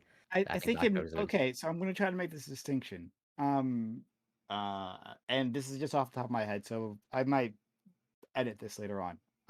But that checkout process is something that you don't have within a microtransaction game, right? Like you put everything within your basket, right? Your online basket, and then you go to a checkout process where it tells you exactly how much you're buying, how much it's cost, and to send it to you and everything. That is different from how these games are designed, where they are trying to get you to hit the buy button as many times as possible, and then there's no break within the experience, right? You're still within the game, not within the checkout portion of the game. right. I play I used to play with my friends Clash of Clans, which is like, oh my god, it's so lucrative. We calculated how much money they make like per second, and it was like thousands like per second that these guys are making. It's ridiculously lucrative game. It's unbelievable. I still play And Clash. it was per minute. Yeah. Oh, Okay. Yeah. So right? So, but Oh, yeah. how it works, in which your purchases are within gems, and like they rather you do like an upfront purchase of those gems, like $20 or $30, or something to get those gems. But then, and it sits in your digital wallet, and then you start making purchases again and again, but small ones, tiny ones, right? To make things easier. This is the addictive process of it. Is that, well, this is just, it makes the game a bit easier. We purposely designed the game to be difficult to make you want to pay, right? Because I think a big problem is that we haven't even discussed here, is that how these games are designed to be difficult and arduous, except if you put money into it, right? Prime. And they say this is optional, but it's not optional. It's like built into the game. This is a function. We got to get yeah, make if you want it to annoying progress, to people. you got to pay. Yeah, exactly. Prime. Right now on Clash, like I'm at level fucking Town Hall 14, right? Almost maxed. If you want to like upgrade something, it's like 7 to 14 days, Yeah. usually closer to 10 to 14. And you Yeah. only get like 5 builder towers, which allow you to upgrade like one thing at a time. So you basically have to spend like 14 days for anything you want to upgrade, unless you want to spend the gems, which are like maybe just So $5 to skip a thing. I got to like Town Hall. No one else is gonna know if you haven't played Clash. You're not gonna know what I'm talking Yeah. about. But I got to Town Hall 12, I think, and I never spent any money in that game. I literally did wait days and like Mhm. to basically to upgrade your town. Like at first it's quick, right? When they start the game, this is how they design these things. They start the game, to upgrade your different buildings or to build them. It's instant, right? You're just done. And then you upgrade them again, and it takes like a second or two, right? And then it's like 10 seconds. And to minutes, to hours, to yes, eventually days, and then yes, to weeks. We're waiting for this little thing to upgrade, and as that's happening, there is a function, right, that shows up in multiple places where it says, well, you just want to make this quick, right? Well, just use your gems. Choose your gems here, and you'll get that building immediately. And remember, this doesn't happen within isolation. So there is a social pressure because you're warring, right, with your friends, Right. right? You're warring, and because I was always behind because I didn't pay, right? I was always behind. I could not be as effective as I possibly could be during war, and so I constantly lag behind, and because of that social pressure, people feel the need to keep buying and upgrade to keep up with the Joneses, to keep up with everyone else. Yeah. So like that's what happens. No, for sure. And I take your point. And I would want to clarify because, like, so I've only really participated in microtransactions for one game. I'm going to show off, my collection. This, I'm a Dota 2 player, and this, you need to invest a lot of money in microtransactions to get one of these in Dota 2. And I have multiple of them. And so, like, if what you say is so, my experience with microtransactions, and I have no idea how this extrapolates to whatever of the larger other games. But like for me, I had to like load my Steam wallet with X amount of money, and then I had to like purchase. And each time I had to purchase, like I see my Steam wallet go down. I'm like I can eventually like my Steam wallet runs out and I have to like reload it. So does that type of basically does that not happen in other games where it's like it's like directly linked to your credit card? Is this like everything's like a Not click of real a button? money. I mean, Yeah. it is. So I was No, gonna just ask. it feels like it's not real money. Yeah, no, I agree with you. I mean, I know why they implemented the Steam wallet, for sure. Like it makes sense. Whereas as Prime correctly pointed out, this is pretty much like your chips at the casino. Uh, and so like at least based off of like your description, where it seems like pretty much like it's just like the click of a button on your mouse, and you're just like you're charging your credit card. Then I would agree with it. That is a problem. That probably needs to change. But I like if that event's true, and I just have this unique experience of microtransactions, and that's not representative of what actually happens. Then like yeah, I don't know what I'm talking about then. But is it like how you describe where it's like pretty much you can just like click your mouse button to purchase something and like you're just going to be consistently charged? Consistently charged? What do you mean consistently charged? Well, Like, you can spend money to buy the gems, and then you Yeah. spend the gems, so it doesn't. There's a lot like a degree of separation between the real money and the spending of the gems. it's like chips again. Yeah, you're Yeah, buying like chips. Yeah, Uh, same chips. oh, okay. Well, yeah, your currency in the game Mhm. is the chips, but like Yeah. basically, yeah, okay. So Do you that's mean where to actually buy it? Like you would just, or to spend it? Spend it within the game. What's it look like when you do that? Is that what you're asking? yeah, pretty much like so to use the gems in the game that costs no Yeah. money, but to buy the gems that costs money. Yeah. Is that Yeah. okay? Yeah. And to buy the gems, can you pretty much like buy like an unlimited quantity, like where you don't have to refill your wallet, your digital wallet? Because basically, when it comes to Oh. my microtransactions, there's a limit. Like I'm limited by what I put in my Steam wallet, and at some point, like that's where the barrier comes in, where I would have to, unless I put in like a really ridiculous amount. You could which buy I, a max. You could buy a max of $100 at a time purchases, but like I don't think they have any limit to how many gems you could put in outside of if you hit like 9999, whatever that is. Yeah, and that separation is enough. So I hear what you're saying, that like it's not that the gems themselves are linked to your credit card, and that when you hit something, you're when you buy something, it immediately charges you. Rather than at least in the game that I'm talking about, you buy in bulk. Maybe other games design it that way, but you yeah, I don't know. buy it in some sort of bulk, and you spend it in a way that hides how much you've spent until eventually you just happen to run out. It's like, oh, okay, maybe I'll put some more. And for our or monkey brains, like that makes it difficult for people to keep track. Even though For some you would people, yeah. think, in terms of like you just spent $100 last time, you would think it adds up in your mind, but it doesn't. In the same way at casinos, it just doesn't, and all of a sudden you're getting more chips. Yeah, so like philosophically, like I'm with you. Like that's a problem. And I'm definitely not for like pretty much, having games that are basically like, digital casinos and having children or young people under the age of 21 play them. But then like I don't really know how to solve that problem other than like, putting limitations on how games are designed, right? I'm okay. And like, go ahead. So Oh. someone's going to jump in. I was just gonna be quick. Like I said, I'm okay with games being designed that way. I just think it's weird for kids to be like products of that. Like adults at It's least weird to should put be a able kid to in that like consent. position. I don't know why FK. I don't understand why you you draw that line. Because that's the line that's important. The most important is how it's designed, right? You can design a game that has like microtransactions, and it is so far buried within it that like hardly anyone interacts with it. But they don't design it that way. In fact, they design it so it's constantly in your face. Mhm. And in terms of like Fortnite, right? Like specifically on that, they like there's videos of developers. I think it was they were talking about Fortnite. I'm pretty sure they were talking about Fortnite.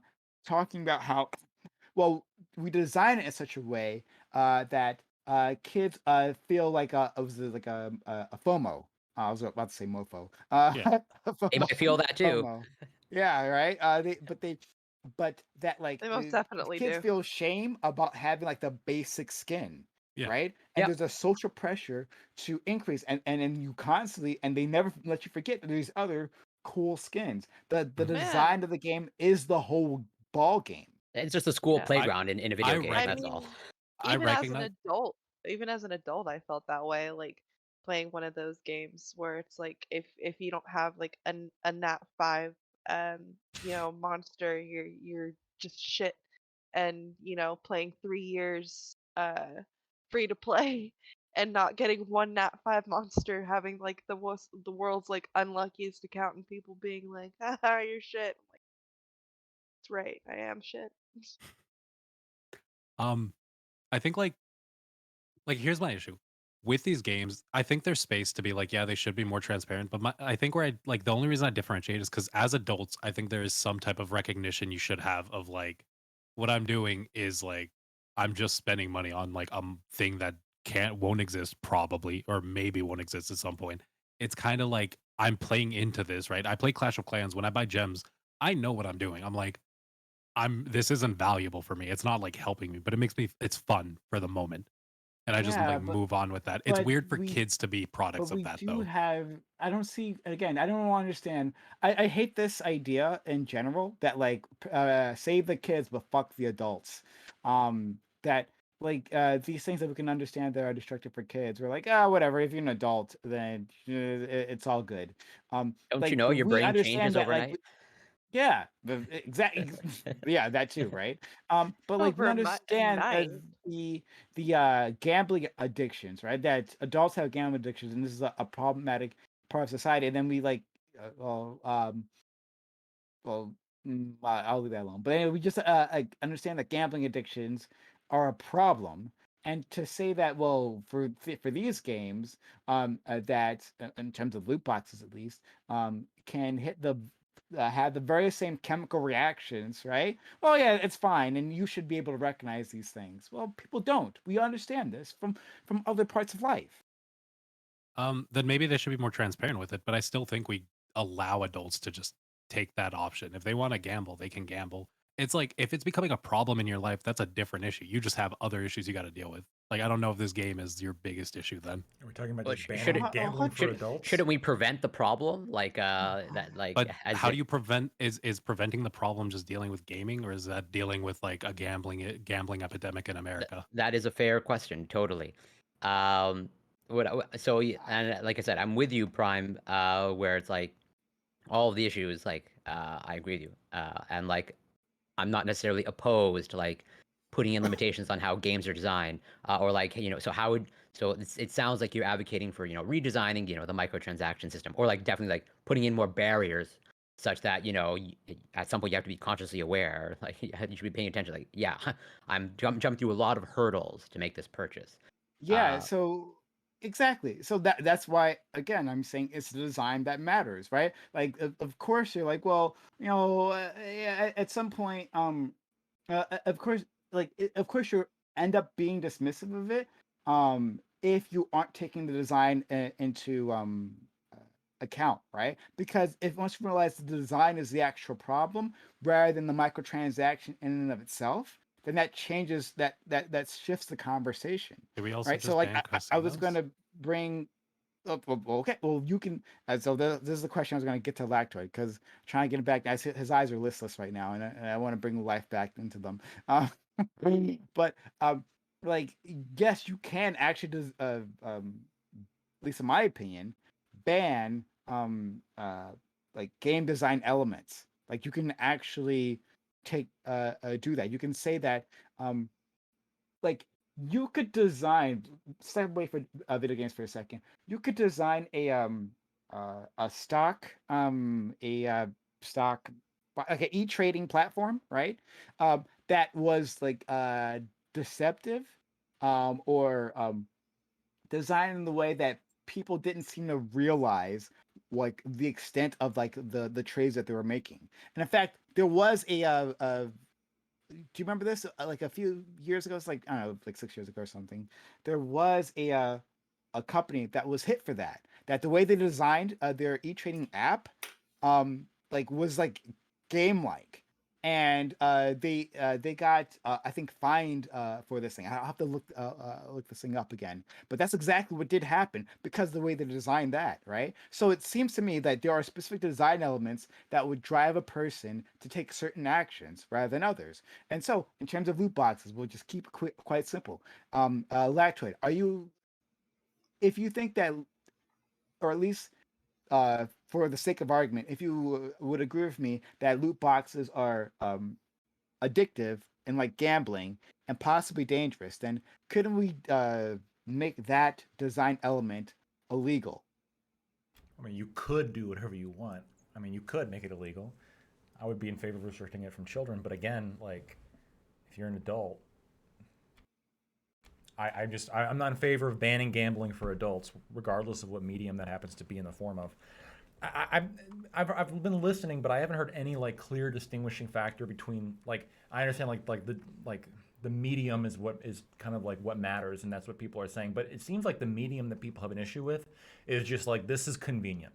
This is convenient and it's fun, right? It's easy and fun, and fun, easy things are very easy to get hooked on, right? And so when you add the element of chance into it, I agree you're adding something new into it. But I still haven't heard any like significant difference between like ordering Pokemon cards on Amazon, getting them shipped to your house, and buying cards in some fucking Hearthstone, like it's like an online trading card game that you can buy cards in.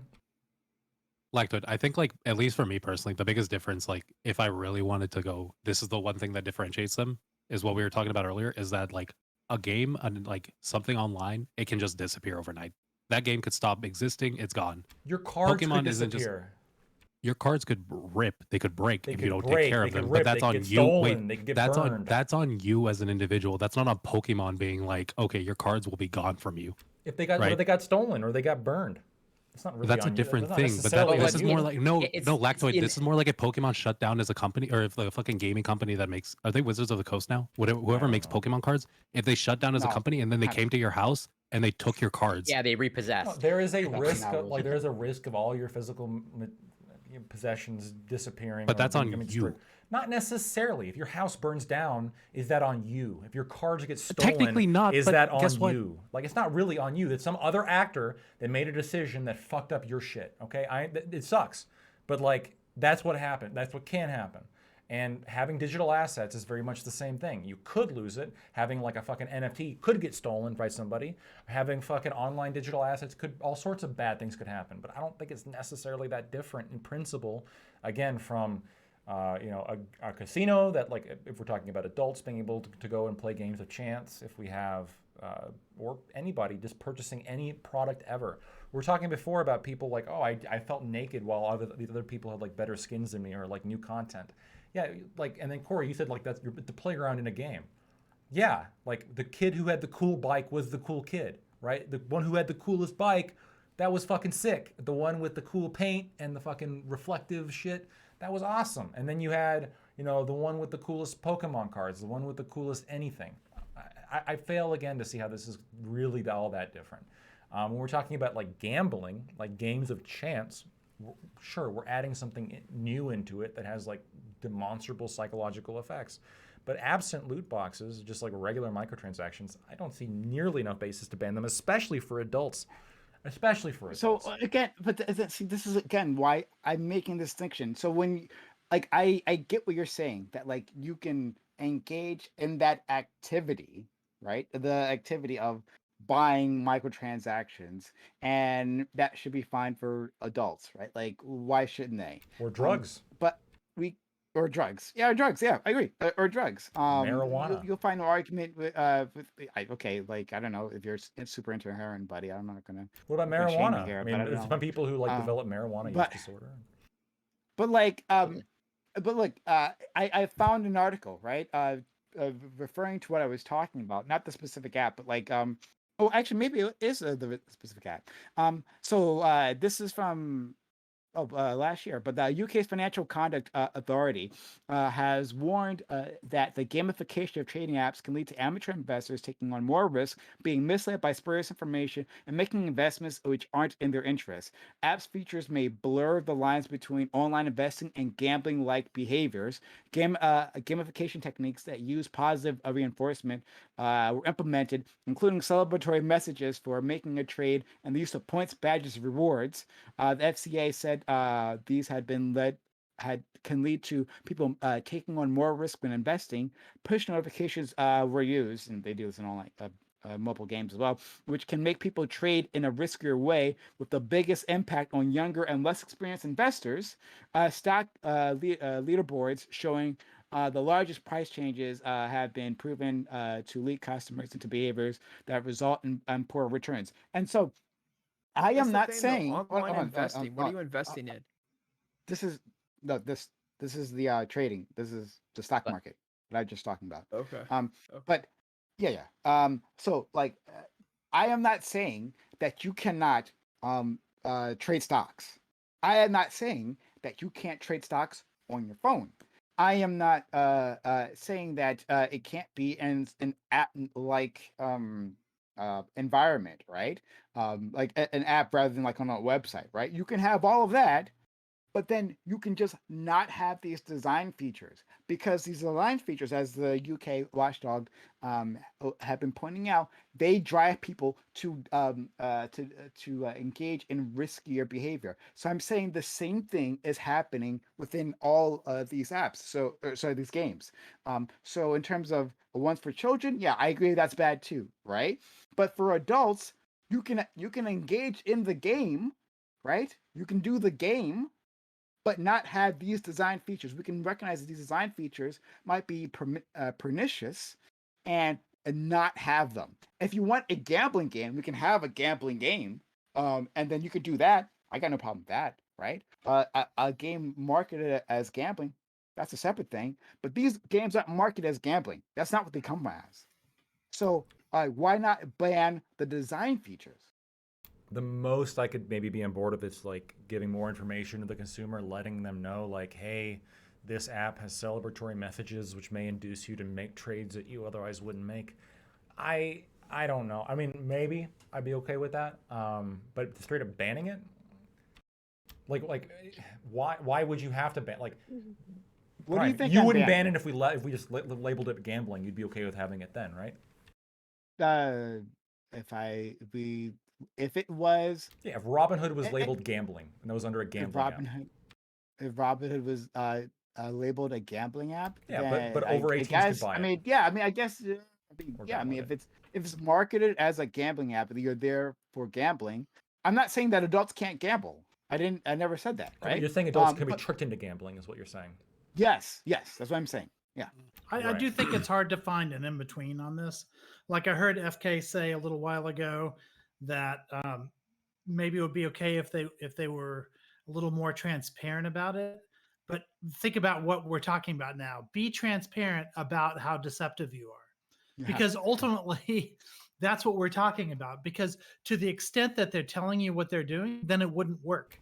It only works if you're not transparent about it. It only works if you can trick these people into behaviors that they wouldn't otherwise do. Because you're making it, no, you're not tricking, you're making it fun. That's like the issue here. Because like making something fun, it could be like seen almost equivalent as like addictive behavior. So celebratory messages, is that fun or is that addicting? Can I not, do I gotta make everything fucking like Soviet apartment style in order for it to not be addictive? Yeah. Okay, but listen to that documentary that Prime was talking about. About these people who were who were the game designers who were explaining like what they wanted like the UI to do with their users. Like I've seen those same kind of documentaries, and the languaging is generally the same. They're essentially saying in these documentaries after the fact, yeah, we are tricking people into behaving in these ways.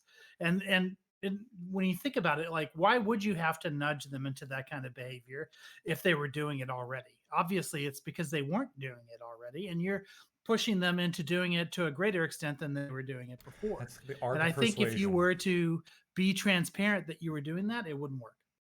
If you're saying like I'm trying to persuade you into a particular, if you need to leave, just head out.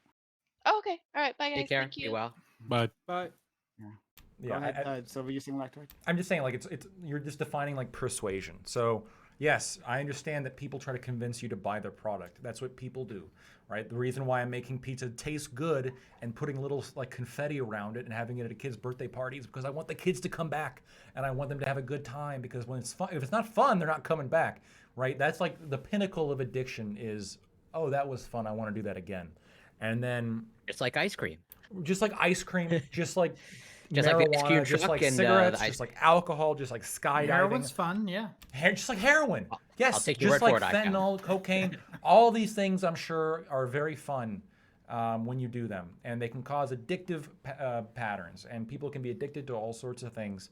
And generally, what we do is we say, okay, you're an adult, right? You can vote now. You're a citizen of this country, and you know you're not going to be lied to. We're not going to let people like directly lie to you. But like, if you're doing something that's fun and you want to do it again, like, we're not going to ban the activity that you're doing that's fun. Now, celebratory messages after you make a stock trade, that's what like. No, hold on. It's a full package. What about thank you cards? Doing that. Sure, but everything you can add everything on top, like a thank you card. Is that like contributing to addicting behavior, like a little bit at least? So look, like, I don't know why you are fighting this. Like, when you going to buy heroin, right? You're not buying heroin for any other reason but for like the addictive properties, right? Like the feel good high. Like that's intrinsic to the product, right? It's not intrinsic to video games. That they are. It kind of is though.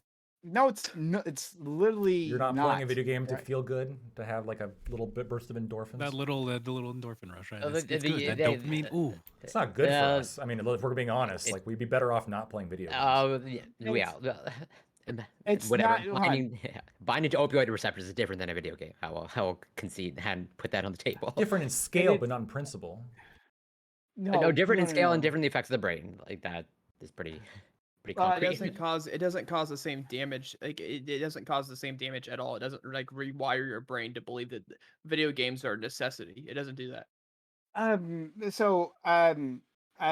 You didn't let me finish. So like what I was trying to say, like it's not like it's I'm not sure of the best way to word this. I'm just trying to get it out and maybe you can suss it out. But like it's video games can be addictive, right? Like you can be designed for a person to play it over again, but what's not intrinsic to them is then to add a financial aspect to that, right? Like you pay for a product that is a fun product to play, right? You're paying for that fun, but not necessarily for the gambling like the gambling aspect, right? So there's okay. Let me try this again.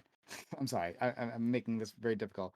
There is the gameplay addictiveness, and that's fine. Gameplay addictiveness is fine, but then there's the gambling addictiveness that's being added on top of that. That's a separate layer, right? So when you're buying a game, right, and when parents are buying a game, they're buying that game like, well, this is gonna be fun, and yeah, my kid might get addicted to this and that, like they'll never want to put it down, or I'll never want to put it down if it's for myself, but not necessarily to that. I won't be able to keep my hands out of my digital wallet, right? It's not going to be.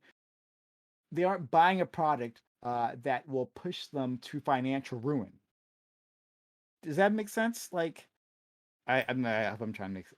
I can think of plenty of products that people buy all the time that lead them to financial ruin. Yeah. Food, when they like certain types of food, especially booze. I mean, alcohol. Let's be honest. People buy cars they probably don't need. People eat, bad, when it comes to food, Lactoid, people eat out much more than they probably should, way right? Like more people. Pokemon cards. Some people go fucking bankrupt buying that shit. People go I bankrupt. don't know. I feel like for adults, I'm really on Lactoid side on this. I don't care what people are doing, as long as they know like what you're doing is you're wasting your money, and like all you're getting is this online that's shit. The thing. That's literally what I'm saying. No, they either literally don't know, or they should right? know because you're an adult. But that's the whole point. Is that within these games, they're designed to mask how much money you are spending. That's the design thing, the design features that I'm talking about. Yeah, but I'm saying, okay with that argument. argument. Rid of those design features. If they're doing deceptive practice, you're saying they do know. I'm telling you that they don't know. We have testimony. It's not me making this up. We have testimony from users saying that they don't know. And so since we can understand that this is a big problem. No, they're not keeping track. That's the difference. They're not keeping track. They know, or they should know, right? They very logically can understand the pathway. Nobody's being lied to when there's a celebratory. Should companies keep track of that for you? Some have started doing it. Some game companies show you how much money you've spent in a period of time. I don't think it's a company's responsibility to keep track of your spending habits. Every time I go through my bank and I look at how much money I've spent eating out, or I've spent doing something that like I could save that money, I do feel like a tinge of regret, right? This is what happens when you don't spend money responsibly. But again, like I'm not in the business of legislating adults spending their money responsibly, or legislating that adults don't have to like do what I want them to do, because like obviously to some extent, right? Because you're not being lied to when Robinhood puts a little celebratory explosion whenever you buy a stock, okay? Nobody's representing to you that you didn't buy that stock, or that stock's gonna go up or down now. They're saying, congratulations, you just bought a stock. Like, the fact that was even like an example, I think, obviously the goal of putting that in is to like associate a good feeling. This is why you thank customers when they buy something. You want to associate a good feeling with the action, right? I mean, this is like Pavlovian training. So you thank a customer, thank you for coming, please come again. Wow, every time I come here they thank me, they must really like me. Now I've associated good pleasure with coming here and buying this object. Now I'm going to keep coming back and like buying this object, right? Now if you're an adult, I don't want to like legislate to the point. No, you can't say thank you because these people don't know how much they're actually spending at your store, sir. Like they've spent $20,000. Lactoid. My problem with the argument is that like this is what it sounds like to me. Aiko here, right, being the evil person that we all know that he is, has decided to because he's a civic engineer and has maximum authority, that he is going to design roads in such a confusing manner that people are more likely, not guaranteed, but more likely to drive off a cliff, right? He's put in design elements that people just tend to drive off a cliff. But some people don't. Some people don't. Not all people do. And people you should be able know to see the cliff coming. There's a cliff in the just vicinity. Elements? There is hold on, listen, let me finish this. Yeah. I literally talked about just elements already, but whatever. Like I've said it like 10 times, but whatever. Anyway, but anyway, that we have designed this road so that it tends to increase the amount of people who go off this cliff. And then your response is, well, we shouldn't ban people from driving. That's not what we're trying to do here, though. We want people to drive. That's okay. The driving isn't the problem. It's the design that is the issue. We don't want to keep people from the activity, right? It's the design this issue. And for when it comes to me, like I like not I don't care about like I give people the room to like commit suicide. Right? We've talked about that before, right? And so if Ica wants to open up a cliff jumping sans parachute business, right? Then okay, great. People want to engage in that, but he has a bold banner saying that we're going to jump to your death and pay me money for that for some reason. Yeah, then he can do that. But we're saying that like the design elements when you're trying to do the activity of driving, right, should be such that it doesn't lead you to some sort of ruin. But I don't think this is a good comparison, right? Here's the difference. A road has a purpose. The road should be fulfilling that purpose. If it has a design element that hinders that purpose, that's a flaw. These games are built around that like property, right? I don't know if Clash of Clans works as Clash of Clans without having those in-game purchases, without having that ability to speed Of up course shit. it does. Of course it does. You're wrong if you're thinking otherwise. You absolutely it does. Absolutely. The social aspect where you're playing against people, you're doing the battles and you're succeeding. You can have all that, which games have had for decades. You can have Yeah. all that without microtransactions, or addictive microtransactions, right? That's exactly you could do that. I'm Well, of okay. course you could. I'm okay with people building roads, like private roads, that are more dangerous, but all like for the sake of entertainment. And my argument here would be like dirt track racing, where you get on a motorbike and you're going specifically on a dangerous road for fun. And if you're an adult, right, there's a specific reason you're doing it, and the road is designed to be briskier than like a regular road. But like, there's obviously that calculation that the adult is making in their head. Wow, I could die on a motocross, which people do. People do get hurt, obviously. Mhm. But like, as I'm an adult, I'm taking that risk because holy fuck, it's a lot of fun to go up and down these fucking roads, and it's also a lot of fun to this fucking League of Legends skin's beautiful, and it's a lot of fun to play as it. So To clarify, Prime, the reason I was saying that is because, like those motocross roads, right? Clash of Clans exists as Clash of Clans because it's built around that idea. The people who made Clash of Clans would not have made that game without these microtransactions, without all of this, right? It's a whole genre in itself. What you're saying is, I just want to get rid of this genre. Wait a minute, hold on. So I'm trying to understand you. If you're saying that they wouldn't have like in terms of a capitalist sense, they wouldn't make the game if they didn't think they can make a ridiculous amount of money, then yeah, sure. No, it's not just that. Yeah, The whole game is built together as that. Like the whole microtransactions are part of the game. It's all together. That is Clash of Clans. Without no, that, Clash of Clans doesn't exist. You have a different game. no, hold on. Like, hold on. This is a dumb argument. Like, you're saying that. Like, I'm saying that the point is for people, for the consumer, is the experience of playing the game and having the fun that the game provides, right? And this is what you're doing. You're talking about it from the company's perspective. Well, if they couldn't design it in this way, well, then we'd have a different game. Well, yeah, great, that's fine, whatever. I don't care. Like I'm But saying no, that the product. you're trying to get something safe out of it, right? This is like being like, oh, these motocross roads, they're too dangerous. We have to stop like having these dangerous parts of the motocross road, but then they're no longer what they were. They're no longer those Right. motocross roads. People aren't getting that fun that they got out of it originally with that shit. But people aren't people aren't coming on here. They are going on this thinking this is a safe highway, and then it turns out is a motocross road. Like it's designed like any other highway is, but but it's motocross, right? And so I mean, I don't know what motocross was like, but I imagine like there's like sharp turns and it's like no guardrails and things like that, right? Like And you can people have see it. gone on this road thinking they're going to point A to point B on a regular highway when they've gotten to a motocross like This is thing. the difference, right? Like you can see the road. You can look over, oh, that's the road. Like I can see it's dangerous. And like if you're looking over like microtransactions, I can see if I spend this much money, I get this many points that I can use to buy these skins.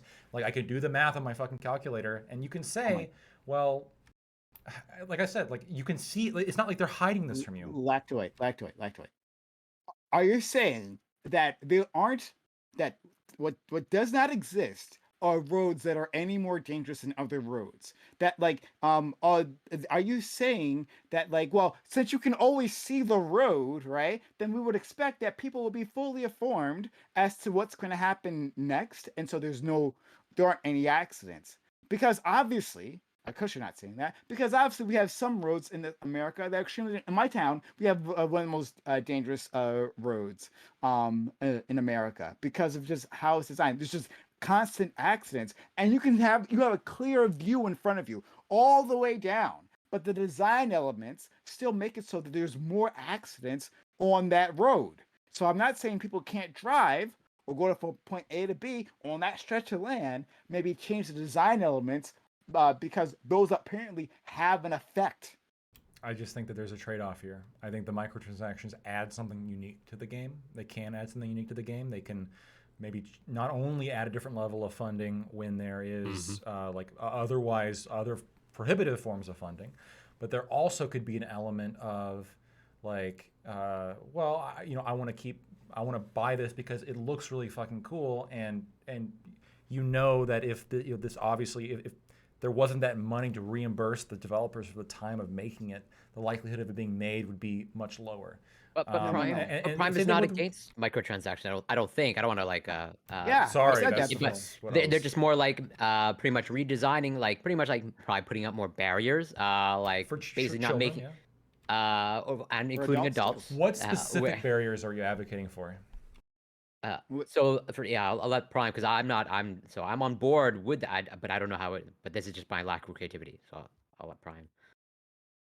Yeah, you can have more design barriers to say that, hey, you first of all get rid of any sort of end game currency, right? Like just have dollars, right? That's one thing that makes it difficult for people to understand how much you're spending.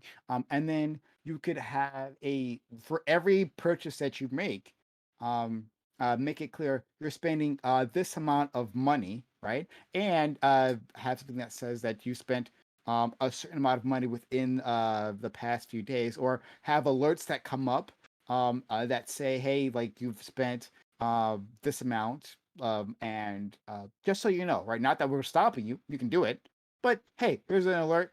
You spent this amount, but if you want to go ahead, then do that. And I don't know, I'm sure you come up more. Have a or maybe people have to bundle purchases, and then bundle purchases and have like a checkout screen, but I don't know about that one. But yeah, there's like all kinds of things we could do to create more friction between the buy and the purchase. And again, I don't want to stop people from buying if that's what they want to do. Then okay, like I'm with you, and I'm with you, because Lacto, we've already had many conversations that adults should be able to do what they want, right? I'm saying that like it has to be clear what a person is buying. That's all. I think that's the only difference that we're having here, is that I say it's not clear what a person is buying when they get the whole game package, right? That they're especially when it comes to loot boxes, because that's the easiest example to work with here, that they're buying like a mini casino. If it's clear to them that they're buying a mini casino, if we make it absolutely clear, hey, this is Casino NBA, right? NBA 2K, then all right, then let them do what they want, right? Like, and get that rush if that's what they're looking for. But that's not what they're purchasing. They think they're purchasing. They're like, it's just a basketball game. But a basketball game with all these addictive elements that drive them to engage in gambling-like behavior. I think we just probably it's a fundamental disagreement as to like the level of transparency, or I guess the level of deception that's happening here, and whether or not that warrants like intervention. If I go to an adult and I say, you give me $10 and I'll give you these 3 tokens, or like I'll give you a gold bar, and then you can use this gold bar to go buy something else. Like, just because you could have somebody who, like, logically, very clearly, they could put one to one together. Oh, I'm buying this and I'm going to use this to buy that. You're simply adding like just one extra step. Any competent adult, which this is what I would restrict these things to, should be able to, I think, adequately understand that. I don't think deceptive practices is happening. is there maybe some kind of like Pavlovian training happening in the same way that people thank you when you leave a store, or that people like always like to have you associate good feelings with them because it wants you to, it makes you want to be around them more often. It's more than that. Come on. But ultimately, I don't really think it is. I just don't think it again, the bar for me for having government intervention, like, it needs to hit a certain point, and the point needs to be like you are misrepresenting something to somebody where, like, an adult, even like given they're missing knowledge, they're missing full information about the event. And if I tell you I'm going to give you give me $10, I'll give you 100 in-game coins, and you can spend these in-game coins on these DLC items, I'm not seeing what specific information is being denied to them. Like, they're like, you can say, well, like, there's an intent there. Well, but like, again, the intent is not any kind of like descriptive knowledge that this person is lacking. In the same way, if I try to sell you gold because, like, I don't know, I personally think gold is like a bad investment, and I intend to sell it to you because I want to destroy you. But in reality, like, it is gold. Like, that is what I'm selling you, and you value gold. Like, fuck. I mean, again, like, what matters here is, do you have complete information about the transaction? If yes, and you're an adult who's capable of understanding that, then you should be able to buy it without government intervention. So I'd want to ask a clarifying question, Lactoid, maybe to kind of suss out where your limits are. Where I in my mind, I foresee somewhere down the line, I could be wrong, where, like, VR, VR is whatever, ever increasing, where it gets so good that, well, we already have problems with, like, video game addiction. But I think, VR is gonna, I think, pose some potentially interesting problems where, VR might get to a place where it's like so immersive that just, like, some people, like, they're just gonna get lost in a VR world, and, like, just like their life is gonna just, crumble. And that'll probably include both, children and adults. And I have no doubt that whatever, video game companies will, create these type of worlds, so that, you never want to leave. And there'll probably be microtransactions also in those, incorporated into those things. Do you think there should be potentially, like, any warning label on this type of, if we can, like, show, like, or, like, so we have data to show, like, these are ultra immersive experiences that some people, like, really have problems, like, disconnect from. Like, it's right in front of their eyes. They can see that it's not real. They know that they're putting on the headset. Do you think that should be, like, without warning, or are you against for any children, maybe? But, like, if you're an adult and, like, you're not being denied knowledge about something, I just, especially when we're talking about something that is, like, so ubiquitous, we're just talking about, like, transactions. We're talking about, I'm trading something for a virtual thing, and then you're trading that virtual thing for something else. Like, not even a chance thing, but like a guaranteed, like, boom, tit for tat, tit for tat, tit for tat. Like, there's not going to be unexpected chemical effects. Should adults with gambling addictions avoid casinos? Yeah, you should avoid anything in which you don't feel is advancing you towards your goals. Sure. Okay. So, like, you think it would be a good idea for adults with a gambling addiction to avoid a casino, right?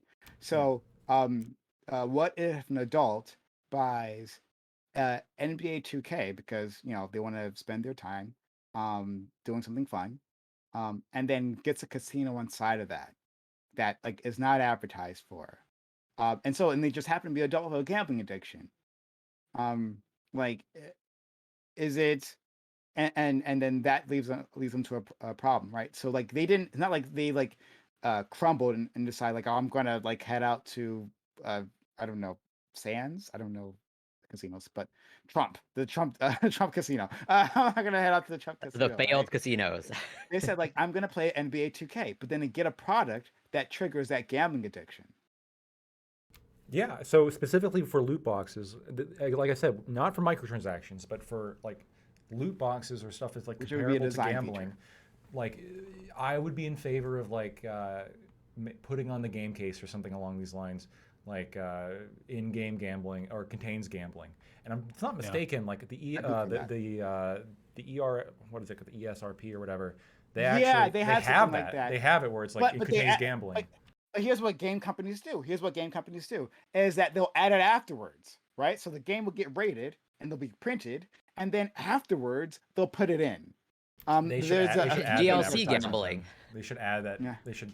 Maybe there's like a rule where like they should have to like advertise that and add that Like, and inform people. And recall all the games they've already they've like sold. I mean, like the games or give them an option to refund. Like They distribute all the syringes, then you get the heroin afterwards. No, you give an option. Yeah. You give an option to refund. If you're going to add a gambling element to the game, you give everyone who purchased it an option to refund. If they choose yes, then they get their money back and they get to return the game. And to be very clear, like the situation that I just explained is something that happened. That's testimony from a person who has a gambling addiction, who like I think it was like NHL though, whatever, one of those games, and which has those mechanics.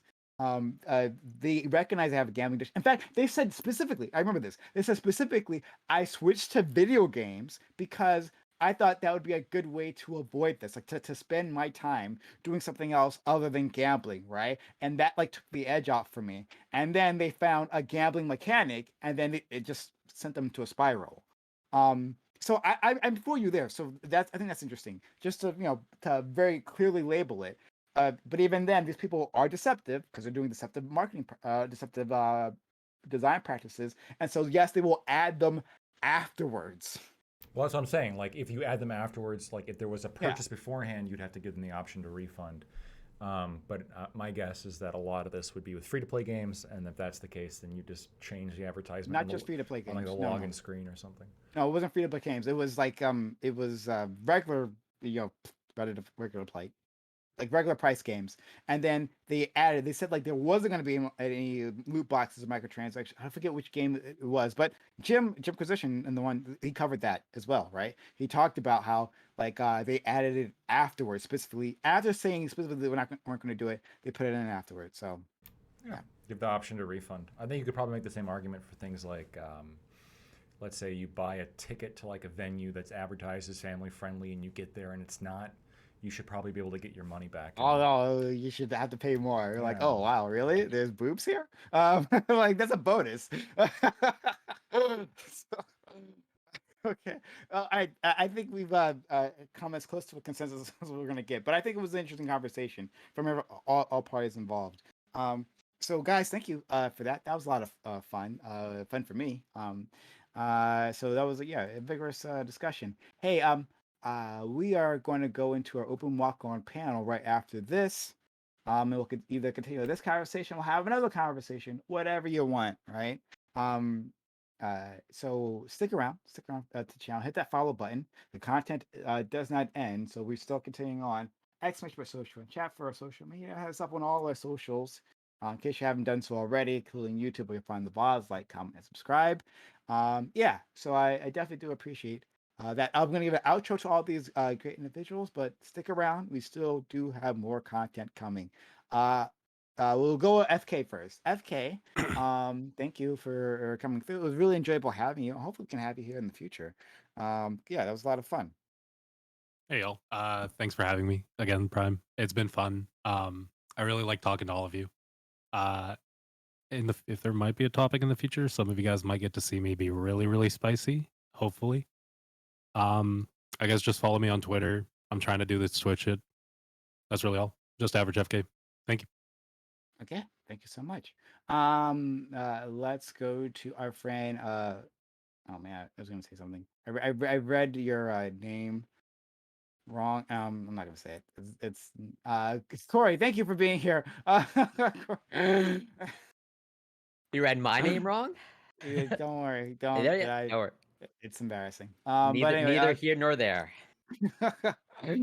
Corey, friend, thanks for being around. I always enjoy your presence here. Thanks so much. As always, thank you so much for inviting me. Never take it for granted being invited on the panels. Always grateful.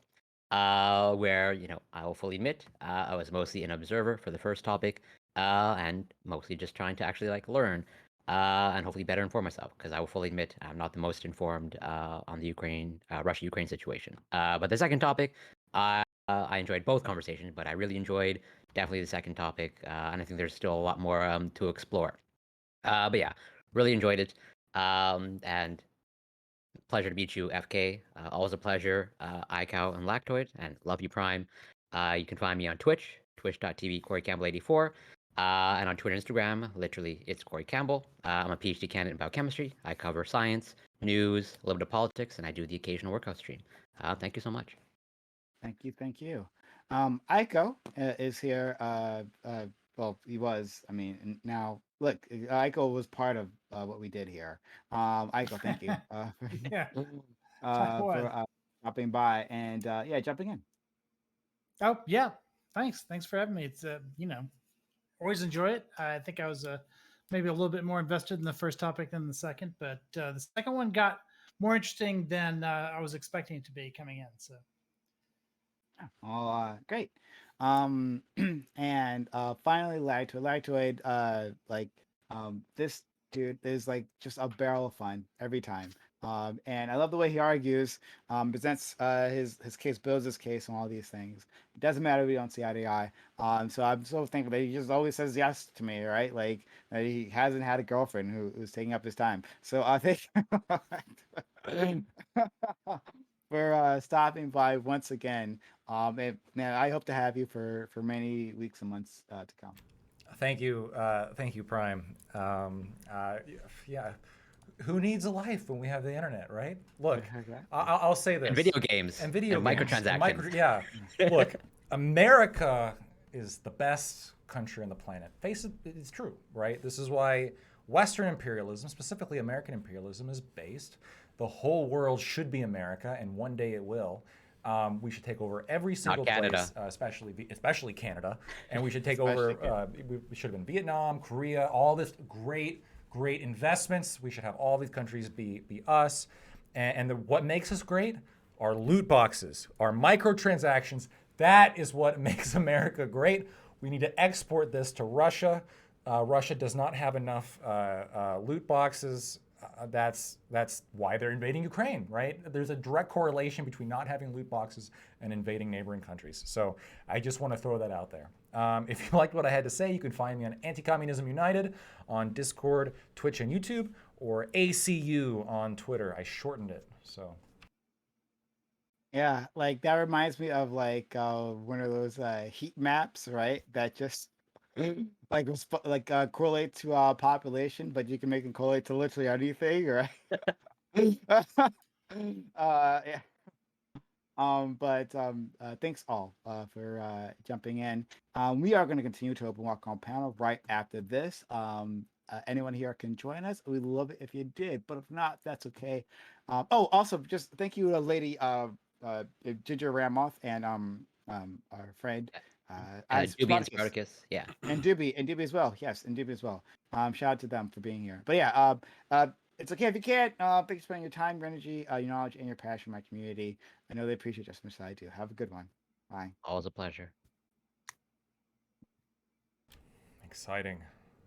Yeah, that's pretty good. Oh, again, I didn't participate much in the first topic. That was fun, y'all. Good shit. Yeah, pleasure to meet talking to you guys. Pleasure to meet you guys. Actually, I think I've talked to you, Lactoid, but in like Destiny server. Oh, really? You go in there a lot? Yeah. Like every once in a while. It's fun to like hop in when they're yelling. Yeah, my takes on here are much less incorrect, incendiary, I would say, than my takes on Destiny's Discord. I don't know how much you've heard. I stand on you fully with the American shit. 100%. That whole American Empire thing, easy. Like, easy. No, the left is becoming a lot more imperialist lately, and it's great. If only you fuckers were that way during Vietnam. What? I grew up on that shit. I loved American imperialism. Me growing up, I was like, listen, I grew up, I used to be fiscally conservative, socially liberal.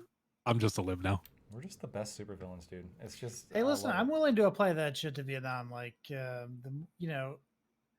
think it's pretty clear that domino theory had a lot more going for it than it seems if you're just someone who's learning about it in history class for the first time. Like, it sounds kind of dumb, but like, I mean, what happens if you don't have any resistance to an empire that wants to constantly expand?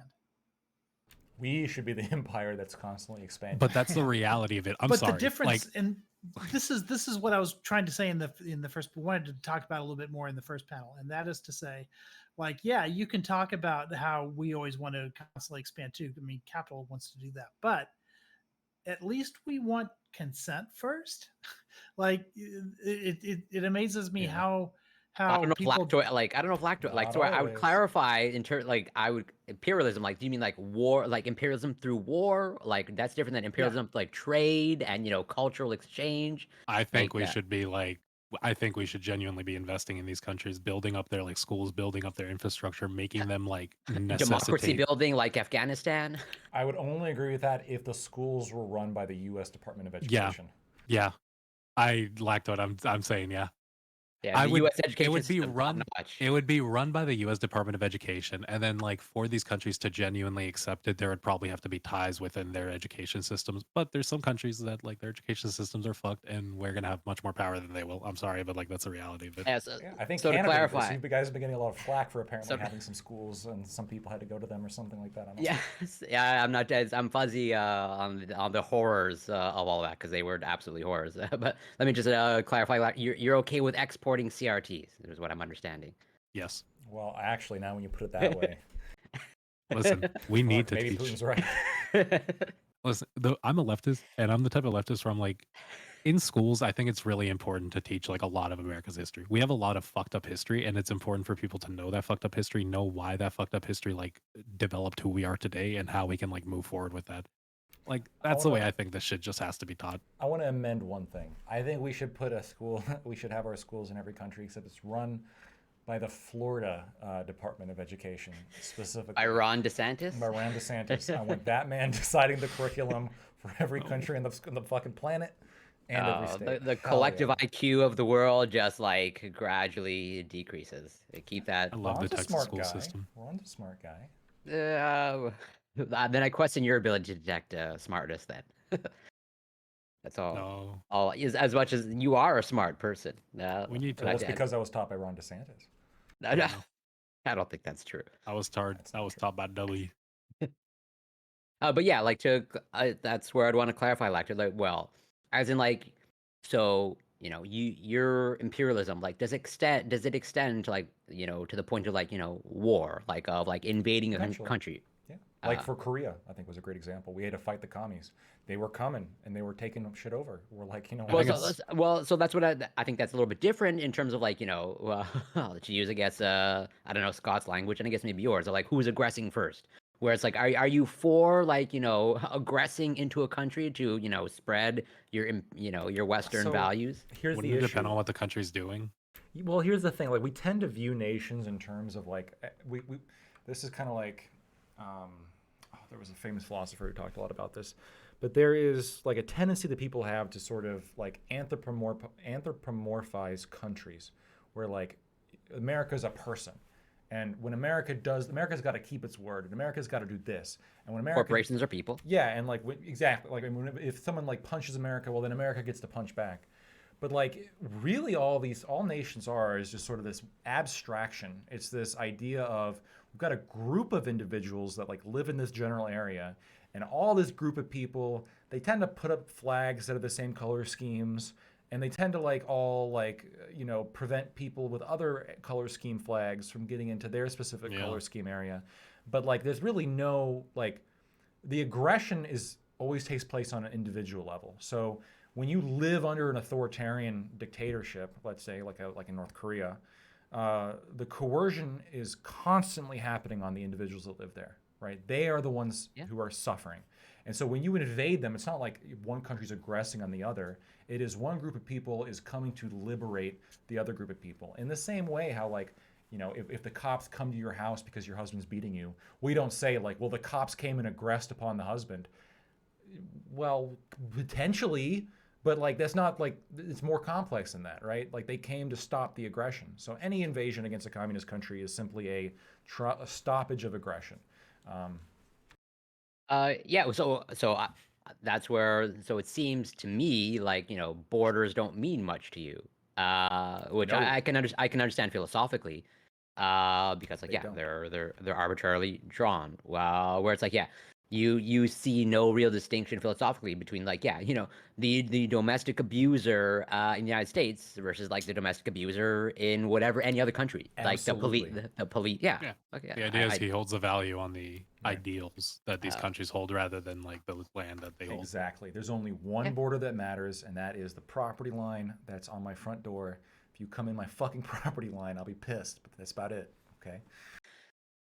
Fair enough. Unless, well, you're engaging in some whatever not good behavior, then there's the right to. Yeah, if I'm like hurting somebody or something like that. Yeah, but I don't. I'm not accusing I you of don't any. hurt- No, don't hurt I know. Yeah, no, I know that. I liberate people. I liberate their minds on Twitch. That's debatable. Well, yeah, one. But I take your Corey, I'll be honest. I really, really like that you got my Lego, the whole Lego analogy and the Pokemon cards and everything like that. Like That was that was a very interesting thing to observe. yeah, I saw you nodding. And the I whole time, sensed and I your was like, frustration. it was a beautiful thing, and I was like, like at least Corey gets it. Corey's I understanding. where I'm disagreed coming- with those. Yeah, you can disagree with it. but I just so happy. will fully admit I'm stupid, but I'm not that stupid. I can understand some concepts every now and again. I am, however, happy, Lactoid, you understood what I was talking about at the end when we were talking to Prime. The motocross thing you brought up. Oh yeah. No, you were on board. Yeah. Again, more. Look, you can find allies anywhere. It's just you speak truth until people recognize it and then they join you. I think you might be muted, iCow, if you're speaking. Sorry. Except among communists. You can't find allies among communists. Yeah, you can for a while. I think Lactoid kind of views me as a or like some communistic tendencies. Well, communism is anything left of Bernie. So his own username, implies that you cannot find. Well, hold on. My name is Anti-Communism United, not Anti-Communist United. Anything. The idea of this project. Well, it's ACU now, so it could be. Look, the idea is here's the idea, right? Like communism is a specific brand of ideology, and just like sin or other forms of diseases, you can purge people of them with a sufficient quantity of antibiotics or truth, and so that's what we're trying to do. Fair enough. Because there's a person So you can find common cause with Jack then. Yeah, absolutely. I can find common cause with any communist. I'm sure I could find common cause on something. There's nobody. I've never met anybody who hasn't been right about at least one thing, and we usually try to. I'm sure most people. Yeah, you could try to build off most that. people. But... There is some common ground between me and Lactoid. I think in terms of we're both MGTOW. Huge. Yeah, absolutely. You were just telling me the other day about Andrew Tate. You were really you're part of Hustlers University, I think, Corey. You were that was the secret. You were trying to get me to join. You're sending me affiliate links or something. I forget what that was. I told you all those things in confidence. Does the MGTOW community still do anything? I haven't seen like anything from them. MGTOW is interesting. Look. The MGTOW is divided into two groups. Okay, there's the genuine MGTOW who are good people. I think they're genuinely good people. This idea of, you know what, like I'm gonna swear off relationships. Focus on you, King. Focus on me, absolutely, right? That's a good person. And then you have the other group of MGTOW, which are we're incels and we don't want to say it. That's what it is. Okay, those are the two groups. It's very important to draw. We hate women. We don't want to say it. There needs to be a wedge drawn between the two because the fundamental ideology is completely different, right? One is like an intrinsic, like kind of focus, and the other one is an extrinsic focus. Yeah, I've been in Doobie and I, or you can ask Doobie because him and I used to like go around, and there was like incel communities. There was one big server we hopped into, and we knew the guy who like I guess ran the server, and it's wild when you see the actual incels talking. That shit's crazy, bro. Yeah, they're crazy. I mean, I will be honest. I believe incels are a fundamentally leftist ideology, but I do. I treat them. I treat them with even. So here, I'll expand it. Right. Incels are just economic, like leftists, like economically, but for sex. Right. They're not getting something, And this like very small group of people is getting a whole bunch of it, and they're very upset by that. They feel entitled to They it. feel entitled to it simply by virtue of existing, right? Like if you replace sex with any other commodity, leftist. Housing, for example, right? Healthcare. Healthcare. Fair. Do you think incels can make valid points? Yeah, again, like you can have people. So I think one point that incels make all the time that I think is very valid is the predatory nature of sex work, and I think this was something where Prime was somewhat right in that you have people's entire existence is to manipulate something about you to try to like get you to do something that is bad for you, and so while microtransactions I don't think are a huge issue, and again I think they should be legal because adults should be able to do whatever they want. I think tobacco companies are a great allegory for sex work, right? You are, or drug dealers, right? You are selling something to somebody that not only are you draining them of their finances, but the product itself is simply not good for your future development, and you're spending more time doing this than you are actually improving yourself. And this is, I think, kind of where like, there's like a hyper pro sex work view, and there's like a negative sex work view, but the negative sex work view tends to be focused on the woman. I think that the incels are somewhat right in the one respect where they say, well, sex work can be predatory against the men as well. Now they're again, just like broken clock, right? Twice a day, right? Even the Nazis were against smoking and shit, right? You can have bad people who are right occasionally. I think this is the case where incels are right to criticize sex work. I just think that like they have a lack of self-reflection, and their policy prescriptions are just complete trash. Like it's fucking insane. Like, no, she should sleep with. No, fuck you. Fucking. So I don't then care about sex work. Doesn't my doesn't my sort of VR example hold a little more water then in terms of like it seems like you recognize, especially like now the combination of VR and sex work or like isn't so if you put let's say certain elements of sex work as predatory, like wouldn't also, and shouldn't that there be maybe like a warning or some sort of caveat? I mean, yeah. So if it's predatory and it's like not good for the person's future well-being, I'm in favor of just banning it for children. When it comes to adults, because I don't believe in paternalizing people into making decisions that I think is best for them, by doing that, I'm assuming that I own them, or at least I have some kind of providence over their decision making, which I don't think I have, because a fundamental assumption here is that, again, of libertarianism is self-sovereignty. This idea that you own yourself, and part of ownership is you get to make decisions for yourself. With the warning, I mean, I was never super against the warnings. Like if you just put a warning on the front, it's like, hey, this is linked with bad things. Here are the studies showing that it's linked with bad things. I'm fine with that, right? And if you want to put on the back of every cigarette pack, here's a website that'll, show you the dangers of smoking or something along these lines, right? I don't think that that's necessarily an issue. But like you go a whole step further when you say, no, you can't even sell this, right? Like, because now what you're doing is you're not saying there needs to be some level of transparency between two people who are making a consensual transaction. You're saying they can't even make the transaction at all, which is, again, why I'm vehemently against the illegalization of sex work and drugs, even though I think that it's all bad. I would never recommend somebody do drugs. I would never recommend somebody pay for OnlyFans or prostitutes or anything like that. I think people should instead focus, like I think we talked about, Corey, right? People should be focusing their time and effort on things that are genuinely good for them. And that's the only advice I can give them. I can't make them do things that are good for them, and I also recognize that I always don't do the best things, but I should. If I was better, I would. And yeah, I don't necessarily disagree with anything that you said. And like, I think there's a lot more to unpack there. And like, yeah, I would want to have a future conversation because like the other conversation we had, I think there's just like so much more to explore. Covered ground. Yeah. I mean, Pardon me? I got you on board. We covered your ground. I got you on board with Andrew Tate, and Joe Rogan. Yeah, you were really into Joe Rogan for a little bit. Yeah. You're just it's your lawyer side, just the siren song of Lactoid. I can't.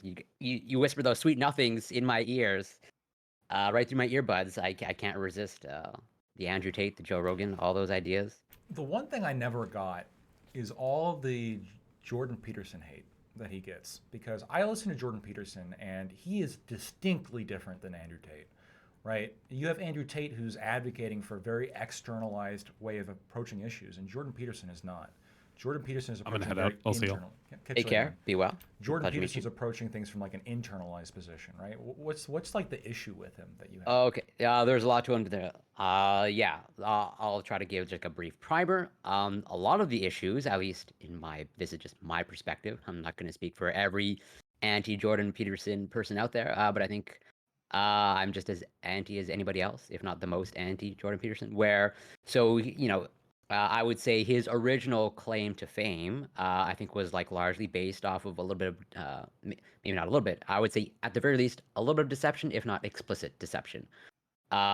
Where his whole spiel originally, in terms of like, I can't remember the bill, but like the bill where Canada was passing, as he framed it, Canada was like passing legislation that would result in compelled speech, or like if you say a certain thing, it would result in basically it's anti-free speech, and that would result in people going to jail if someone uses the improper pronouns. Is pretty much like how he framed it, and that like that was explicitly a lie. That was explicitly a lie, even according to like the Canadian Bar Association, where it's like, yeah, the way the changes to the charter and gender discrimination was like absolutely only in the most niche sense of the most extreme interpretation could it lead to any sort of What bill was basically that? C16. yeah, Yeah, Bill C16. C16. There's even a whole it's a joke, but there's a whole Reddit community devoted to like still no one arrested as a result of Bill C16, or no, still no one arrested as a result of misgendering someone or using the improper pronouns. And also I would say his whole the way he covers the science when it comes to the, let's say, the gender disparity in STEM, I would say he explicitly misinterprets the science, and I would say it's either he lies about it or he's he's incompetent at interpreting research, one or the other. And the same thing when it comes to, I would say, let's say, his not to downplay anyone's struggle with addiction. That's not the angle that I'm coming with, but more the way he explains his recovery from the benzodiazepines. He is either let's say explicitly lying, or again an incompetent psychologist. Where if you listen to some of his interviews, like some of the rationale that he gives for him unfortunately getting addicted to benzodiazepines is like he didn't know any better. It's like, oh, he just didn't know that they were addictive. They were prescribed by his family doctor. Conveniently enough, Jordan Peterson went to a university that I'm very familiar with. That's actually located not that far from me. Like, he spent time in Quebec, Canada. He went to McGill University. He did his postdoc. He did his postdoc explicitly at, if I remember correctly, and I'm like almost 100% sure, because I've been to this place. It's the Montreal Douglas Hospital. That is explicitly a psychiatric hospital devoted to the treatment of mental illness and psychiatric patients. They literally have a brain bank that I have visited. And it's a little bit strange where he has this background, and also he has done research on alcohol addiction. One of the treatments that you can use to help people recover from alcohol addiction is benzodiazepines. And so it's a little bit strange where if he's framing it as he didn't know that benzodiazepines were addictive. And if you I've done some of the research. If you look, the research showing that there's at the very least some addictive properties of benzodiazepines goes back to like the 80s. I like literally made a tweet about it, where like there's quite an abundance of research showing that, like starting like the 80s, early 80s, maybe even like mid 70s, like evidence is coming out like, yeah, benzodiazepines, they might not be there might be some issues with them, and so for him to say like 20 years later that he just didn't know, I think is like highly problematic. And I would say he's lying, but he may just be incompetent. I would say both are bad. Perhaps. There's a lot of claims here, and obviously I'm not going to be able to address all of them. But the very first one, I'm going to read something that I've just brought up, which is about C16. Jordan Peterson, a professor of psychology at the University of Toronto, criticized the bill, saying it would compel speech. Peterson argued the law would classify the failure to use preferred pronouns of transgender people as hate speech, according to legal experts, including law professors Brenda Crossman of the University of Toronto and Kyle Kirkup at the University of Ottawa. Not using preferred pronouns would not meet legal standards for the criminal code offense of promoting hatred. According to Crossman, the same law professor mentioned before, accidental misuse of a pronoun would be unlikely to constitute discrimination under the Canadian Human Rights Act. But, quote, repeatedly, consistently refusing to use a person's chosen pronoun, quote, might. Consistently refusing to use a person's chosen pronoun, I mean, that does sound like compelled speech at that point, right? Like, yeah, but what he was predicting was that lots of people would be in prison as a result. Right, prosecuted. Like they're breaking the law. Right. Yeah, so his prediction was 6 years. Definitely, there have been zero people. There's been nothing, right? But like the prediction here is, so this is like kind of goes into, this is like a concept of, there's a concept in law of like the chilling effect, which is if you make something illegal, even if you don't, like people don't go to prison for it, the fact that it's illegal and the fact that there's the potential consequences leads towards like some element of coercion, right? At least some element of pressure on you to follow a specific law. One example of this is like anti-sodomy laws, where in the United States, especially the later portions of the 20th century, there was a couple times in which they were enforced, but the enforcement was very rare. Like right now in a lot of like in Middle Eastern countries, it's illegal to be gay and they can kill you. Technically it's against like the death penalty, but like they haven't killed somebody since like 2008 or something along these lines. Jordan Peterson here, when he's saying that like he predicts this will lead to compelled speech, I don't think that, like, perhaps he's wrong on like the prediction of how like how draconian this would be enforced, but can we agree that like if the law professor here is saying that refusing to call somebody a pronoun could constitute discrimination under C-16, that his criticism of it being compelling speech, like that criticism isn't necessarily all that far off. Go ahead, Aiko. I was just gonna say I just don't mind if that kind of speak. I think I even seem to remember an interview with him where he said, "Okay, well, only a jerk would actually do that." Yes, he said that. So so in other words, so what he's saying is, okay, some people might not be assholes when they otherwise could be assholes. In his own, using his own sort of vernacular there, like I just don't see that as being that big of a deal. I don't think so, and this is different again because Canada doesn't have like a First Amendment like we do, so it's like a different analysis. Right. But like in the United States, for example, under the First Amendment, I very strongly would defend someone's right to be a dick, just flat out. Like, right. like Yes. I'm not. You can be a dick in this country, but and in Canada too. Sure. Well, Yeah, and to in some Canada extent too. in Canada, apparently. You Well, still apparently can. enough of one, because if you're that much of a dick, then your speech probably isn't all that chillable to begin with. So the fact that we can't find anyone in the whole country who isn't willing to become the cause celeb by going to jail for a night is so that he could call somebody a man who doesn't want to be called a man. And that still hasn't happened. Like there are people who seek celebrity for shit like that all the time. Yeah, it's easy martyrdom. Easy way to Yeah. martyrdom. Well, in November Like, 2017 at Wilfrid Laurier University. oh, you're gonna go the Lindsay Shepherd, yeah. Lindsay. That doesn't apply. what do you think about that first of one? all, Well, how many days in jail did Lindsay Shepherd? Well, she didn't go to Or was jail. it but zero. was No, supposed to- that's a totally But separate she was case reprimanded by faculty who told her that she may have violated from a BC's lecture that she was giving. Bill C-16. Yeah, this is that yeah. chilling effect, right? Like you're showing something, and then your faculties, you might be breaking the law here. No, but that's not, that's a separate issue from the Bill C-16, where like yes, Lindsay Shepherd, if I remember correctly, like I read it, like this is I think goes back like 4 or 5 years now. 5 years. But like yeah, I'm pretty familiar with the case, and I would say she's like has since gone off the rails, at least in my opinion. But like yes, so she was reprimanded based off a lecture that she was giving, and I can't remember the exact content of the lecture. I think she was covering something like She showed just, a like, video of his critique. yeah, exactly. So she wasn't like covering anything about pronouns. She was just like whatever, showed some Jordan Peterson content, and I think she was opening up a discussion. I think about pronouns and language. I think she's in communications or something like that, or English, something to that effect.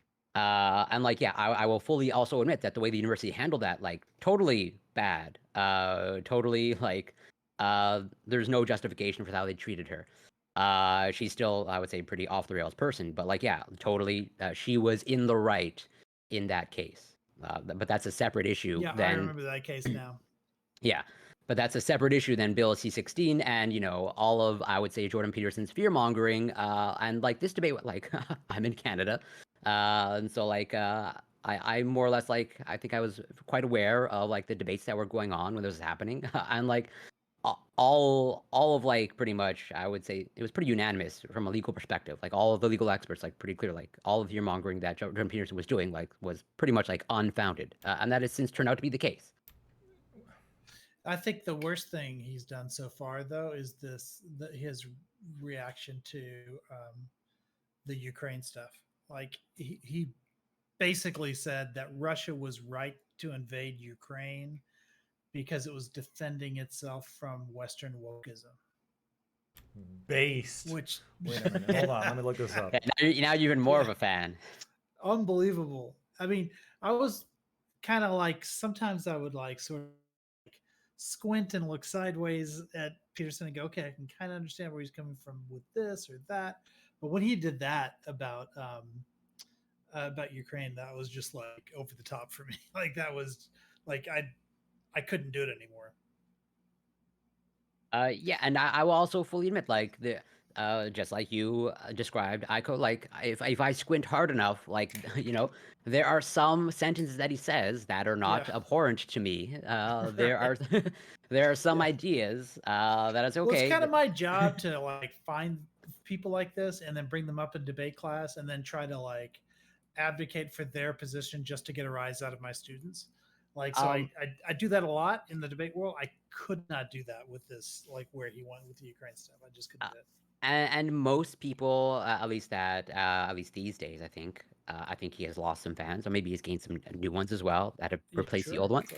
But like, and some people will attest to like how much he has helped them, especially like his books. You know, 12. Even though I would say his. I've tried to read his at least his first book, or rather, you know, his first whatever, Popular 12, who's like pretty. I would say he's a pretty awful writer. But like, you know, and listen, sure, 12 Rules for Life, like, yeah, like the clean your room advice. I mean, that's not bad. Yeah, advice to give young kids. You know, pretty much what I'm saying. Like, I would agree with it. That's good advice. I would say you can get that from so many other sources that you don't need all that baggage. Like, you can get all the same messaging. I would say even better messaging, and you don't have all of the crap that you have to sift through. It's like, you know, if you dig through enough crap, you'll eventually find something good. But I'd rather you just go dig through something else that is largely good, and you get more good stuff, and no baggage associated with it. Right. Yeah, I don't know. I guess I'm just not seeing I'm not seeing a lot of what he said that's like, I guess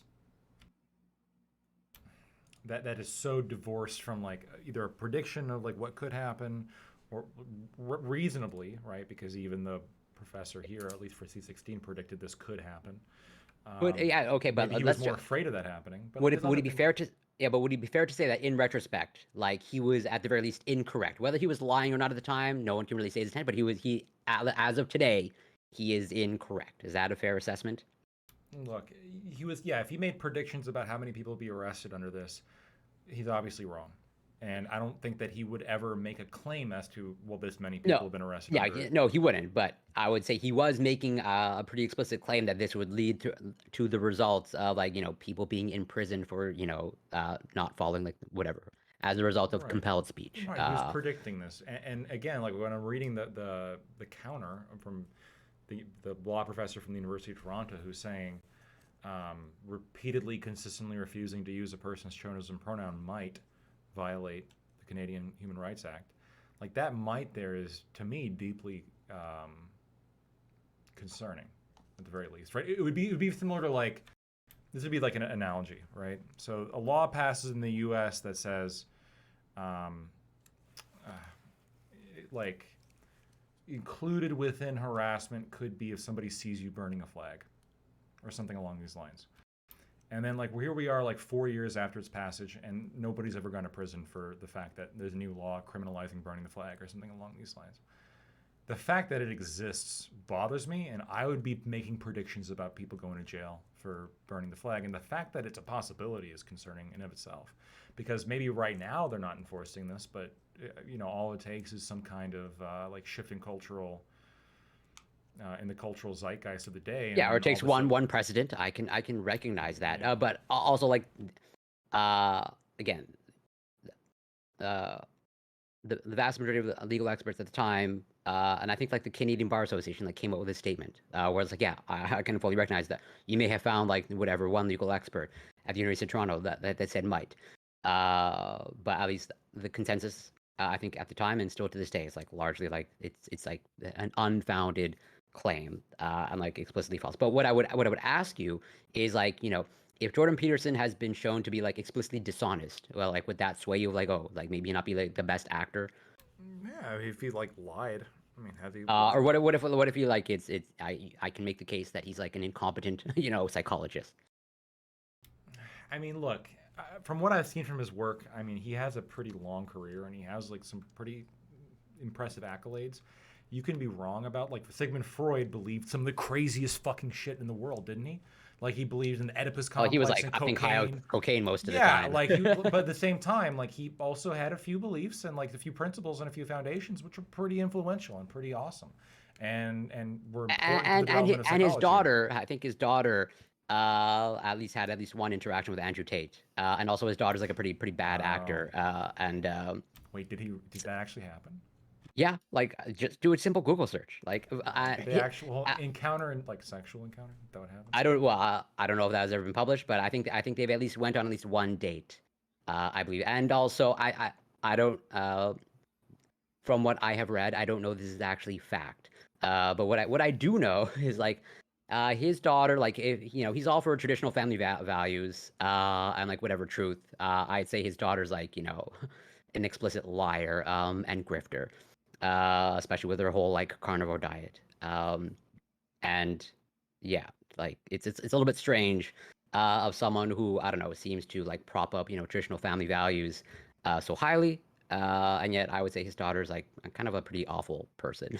Also, there seems to be a big difference between him 10 years ago and him today. Like, he's really sort of kind of like shifted off to the loony bin in recent years, and I think it has to do maybe with people who support him versus the people who criticize him. And I think that's kind of pushed him in certain directions where he was a lot more careful about the way he worded things, you know, years ago than he is now. And there were things he said in the past that I really liked. Like, you know, the way he used to talk about religion was pretty close to the way I approach religion today. But I mean, none of that seems to apply anymore in terms of the rhetoric that he's putting out there. Yeah, again, they're like if you go back 10, 15 years, like there are some nuggets. And I will totally would love to have like a full conversation with you to like go like again, he's either like explicitly lying or he's like just an incompetent academic. Like that case, I will gladly make that case for sure. You're free to make the case, and hey, we're not going to criminalize you doing it either. So I gotta go though. Really great talking to you guys. Awesome. Likewise, always a pleasure. Always Yeah, a y'all pleasure. too. Take care. Be well, everyone.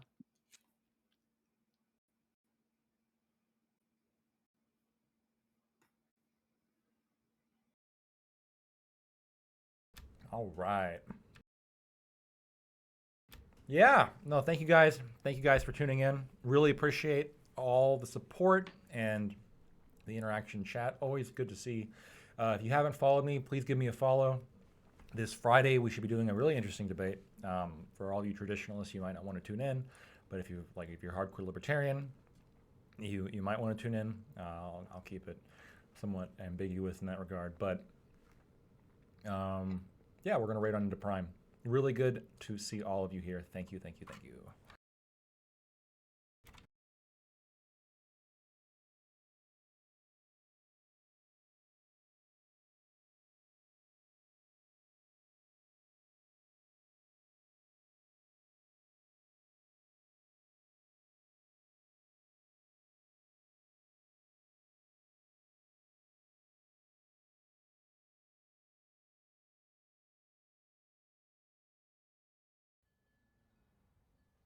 Don't do your taxes.